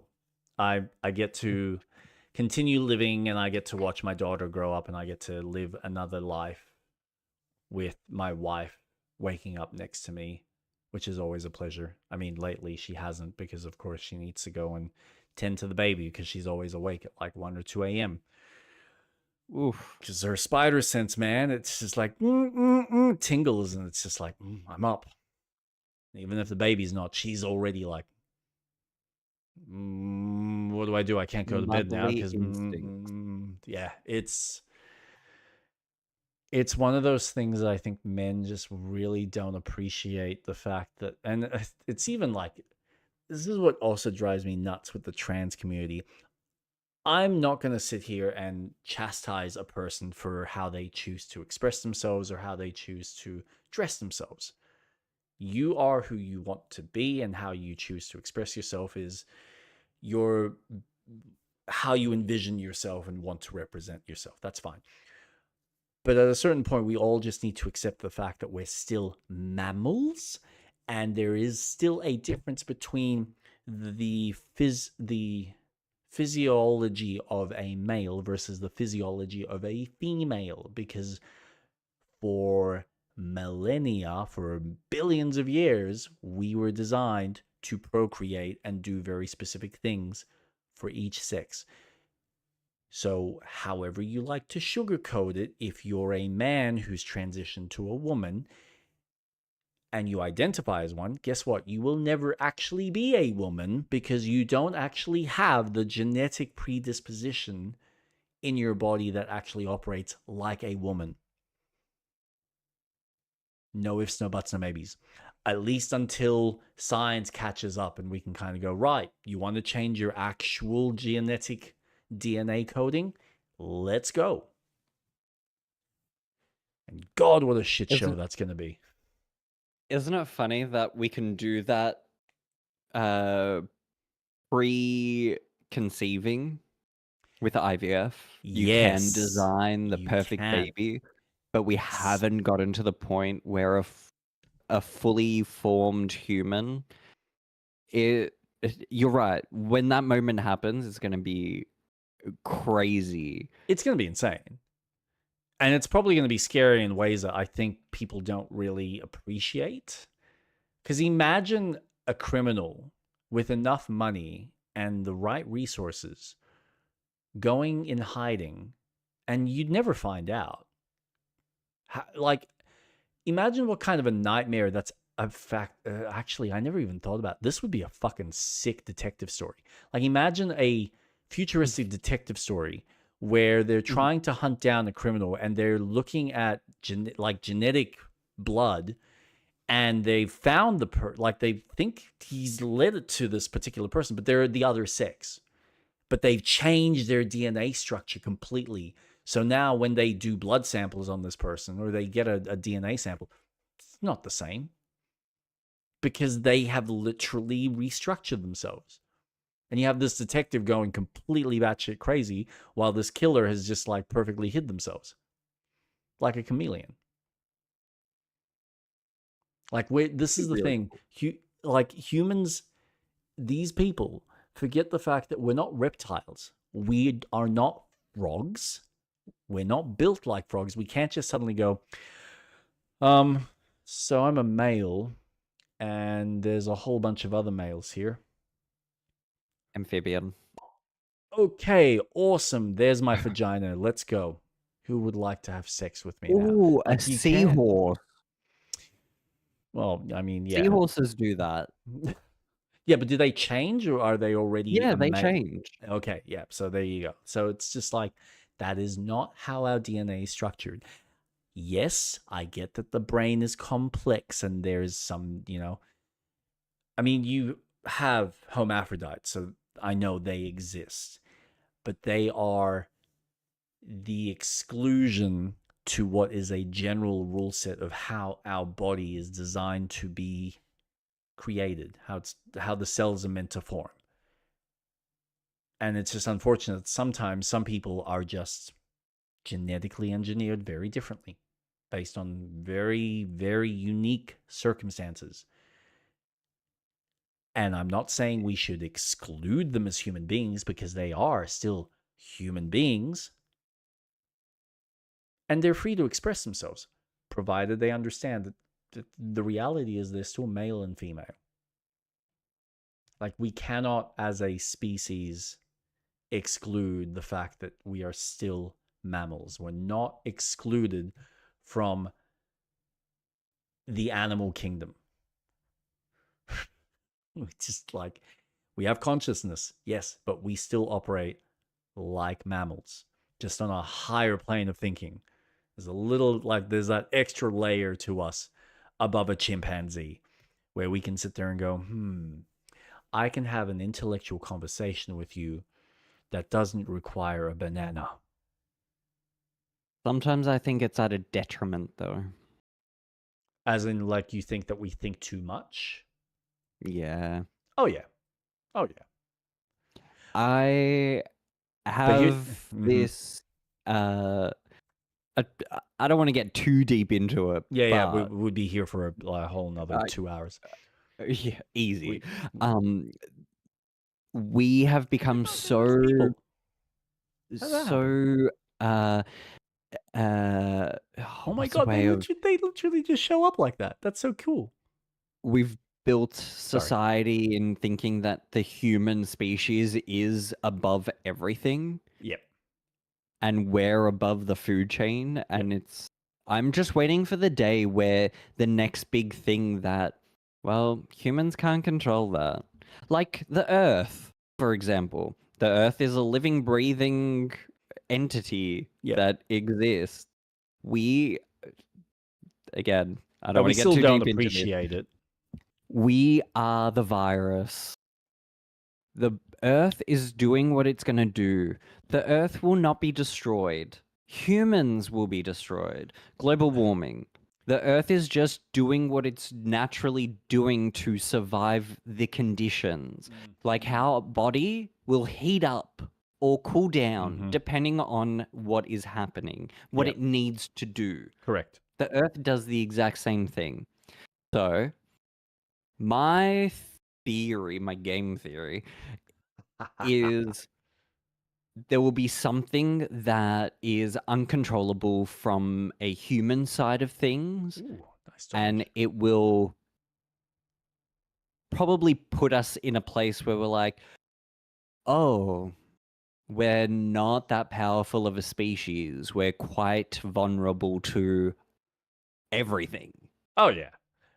But I have my fingers crossed that it's aliens. The thing is, right, we already are. This is what's so fascinating. We have just gotten to a point where the plethora of knowledge and the amount of time that a human has to even sit and... like, you think about the fact that the human race for so long was still worrying about food and shelter. Now, food and shelter, for the most part, in most first world countries, are accommodated for. Yes, you still, having to work your ass off and trying to figure out, especially if things get worse in the current climate that we're living in, where you're worried whether you're going to continue having that food and water available or what the state of the food and shelter is. But humans, for the most part, have far more time to think about what it means to be human, as opposed to our ancestors where there was no time. I had to consider my time surviving and making sure that my family was well looked after and that we were safe from the lions or the tigers or even fucking elephants. Like, it's just whatever is out there. Even viruses where we had no comprehension. Whereas now there's so many things afforded to us and available to us And because we've got more time to think about this, we're then passing that knowledge on to our kids. But then our kids are obviously communicating with each other. There isn't the same level of filter. I think the internet, or the vastness of the internet, has stopped parents from being as involved in actually educating their kids. And so you've got, and I mean, I experienced this myself where I spent time with a person because my father was too busy living his life, and I didn't necessarily have the best adult peers. So I treated one of my best friends as like an adult peer, because as far as I was concerned, they had more knowledge than, what I felt was more knowledge than what my parents had. And all it takes is that level of passing down the wrong kind of knowledge from immature people, where that becomes the new standard and the new norm. And so you're watering down the level of education and watering down what the expectations are of humans and what we should be doing to build society and build people, build culture, and keep all of that strong. And like, there's chat and conversations about the fact that, ever since we've stopped believing in God or stopped believing in religion, we need religion back. It's like, no, we don't need religion. Religion's just a perfectly nice scapegoat or a perfect excuse for control, but it's not necessary. We need to educate people in a healthy manner on, we're still human beings and we're still susceptible to any other mammalian way of thinking and approach. And there's nothing wrong with that. We just need to accept it and learn how to manage it so that we can be better. But it's still a part of our core DNA. And until we somehow synergize with technology in a way that allows us to overcome or even remove the mammalian kind of thinking, but then, is that what people actually want? Because then you're essentially just becoming a derivative of ones and zeros of just like, well, this is just, life is just, impulses. And then you start questioning, well, if God is real, didn't he create life to be exciting, to have a sense of variety and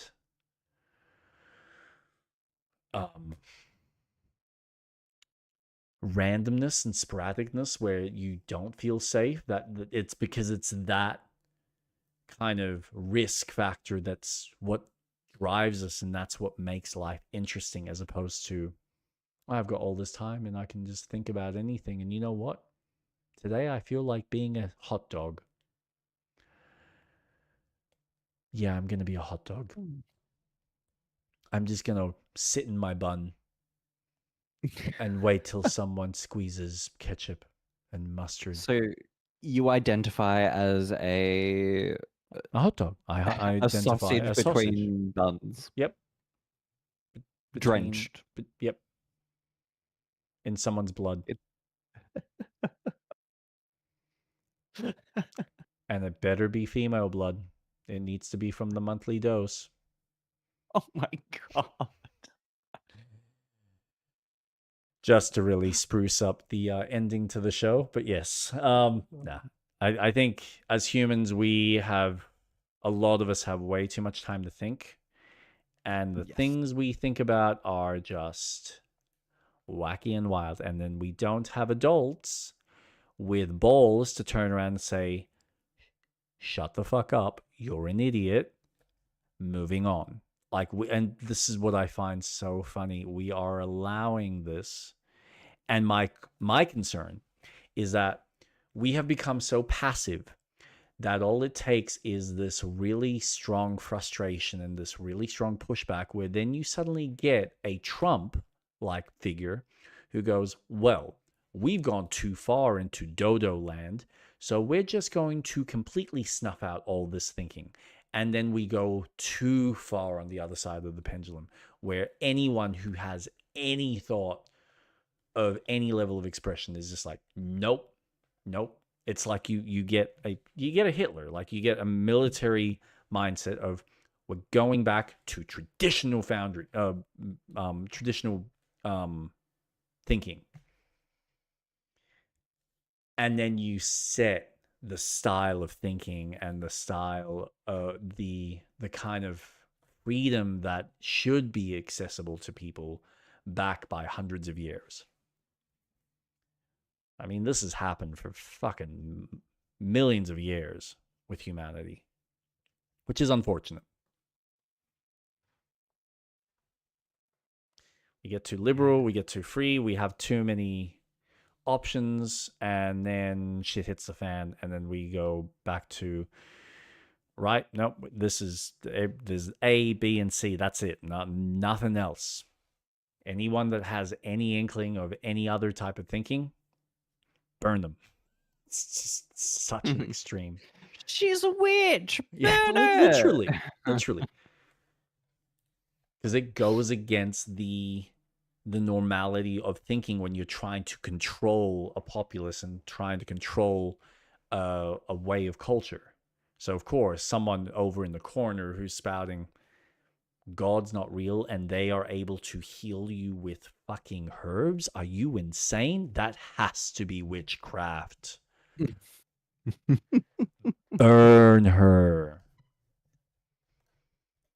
Shit is maddening. If they find out that weed's fucking good, they'll start thinking. We can't have them. You know what thinking does. Look what thinking, where thinking got us. We realized we could take advantage of people. What happens when they realize that we take advantage of them? No. We can't let them find out about the mushrooms. We know that bitch knows about the mushrooms. Find out where those mushrooms are kept, and fucking get rid of her. And save some for me. It's just, yeah. Crazy world we live in. But hey, it's been a great stream. I will let you go. Have a wonderful night. Have a safe week. Enjoy playing Satisfactory. Thank you. I look forward to hearing more. Enjoy your trip. Thank you. I will. And I hope to have maybe gotten closer to completing Death Stranding 2. Please let me be done. I really need it to be done. It's so close. Oh God. Man, I was literally about to start continuing building some of the roads, and I went, what am I doing? I'm wasting time worrying about this other arbitrary mechanic, and it doesn't actually offer anything other than, maybe saves me like 5 minutes. Like, it's just like saving myself 5 minutes for a route when I've already had to spend 5 hours even preparing the route in the first place. It's like, in the course of like what I'm actually investing my time in, just fucking spend the 5 minutes. Wow. And I doubt it's even 5 minutes. It's probably more like 1. You save an extra 30 seconds going down a route or going down the road as opposed to taking a slightly more hilly area. It's like, whatever. Anyway, have a good night. Everyone look after yourselves and stay safe. Take care. Bye. You too. Bye.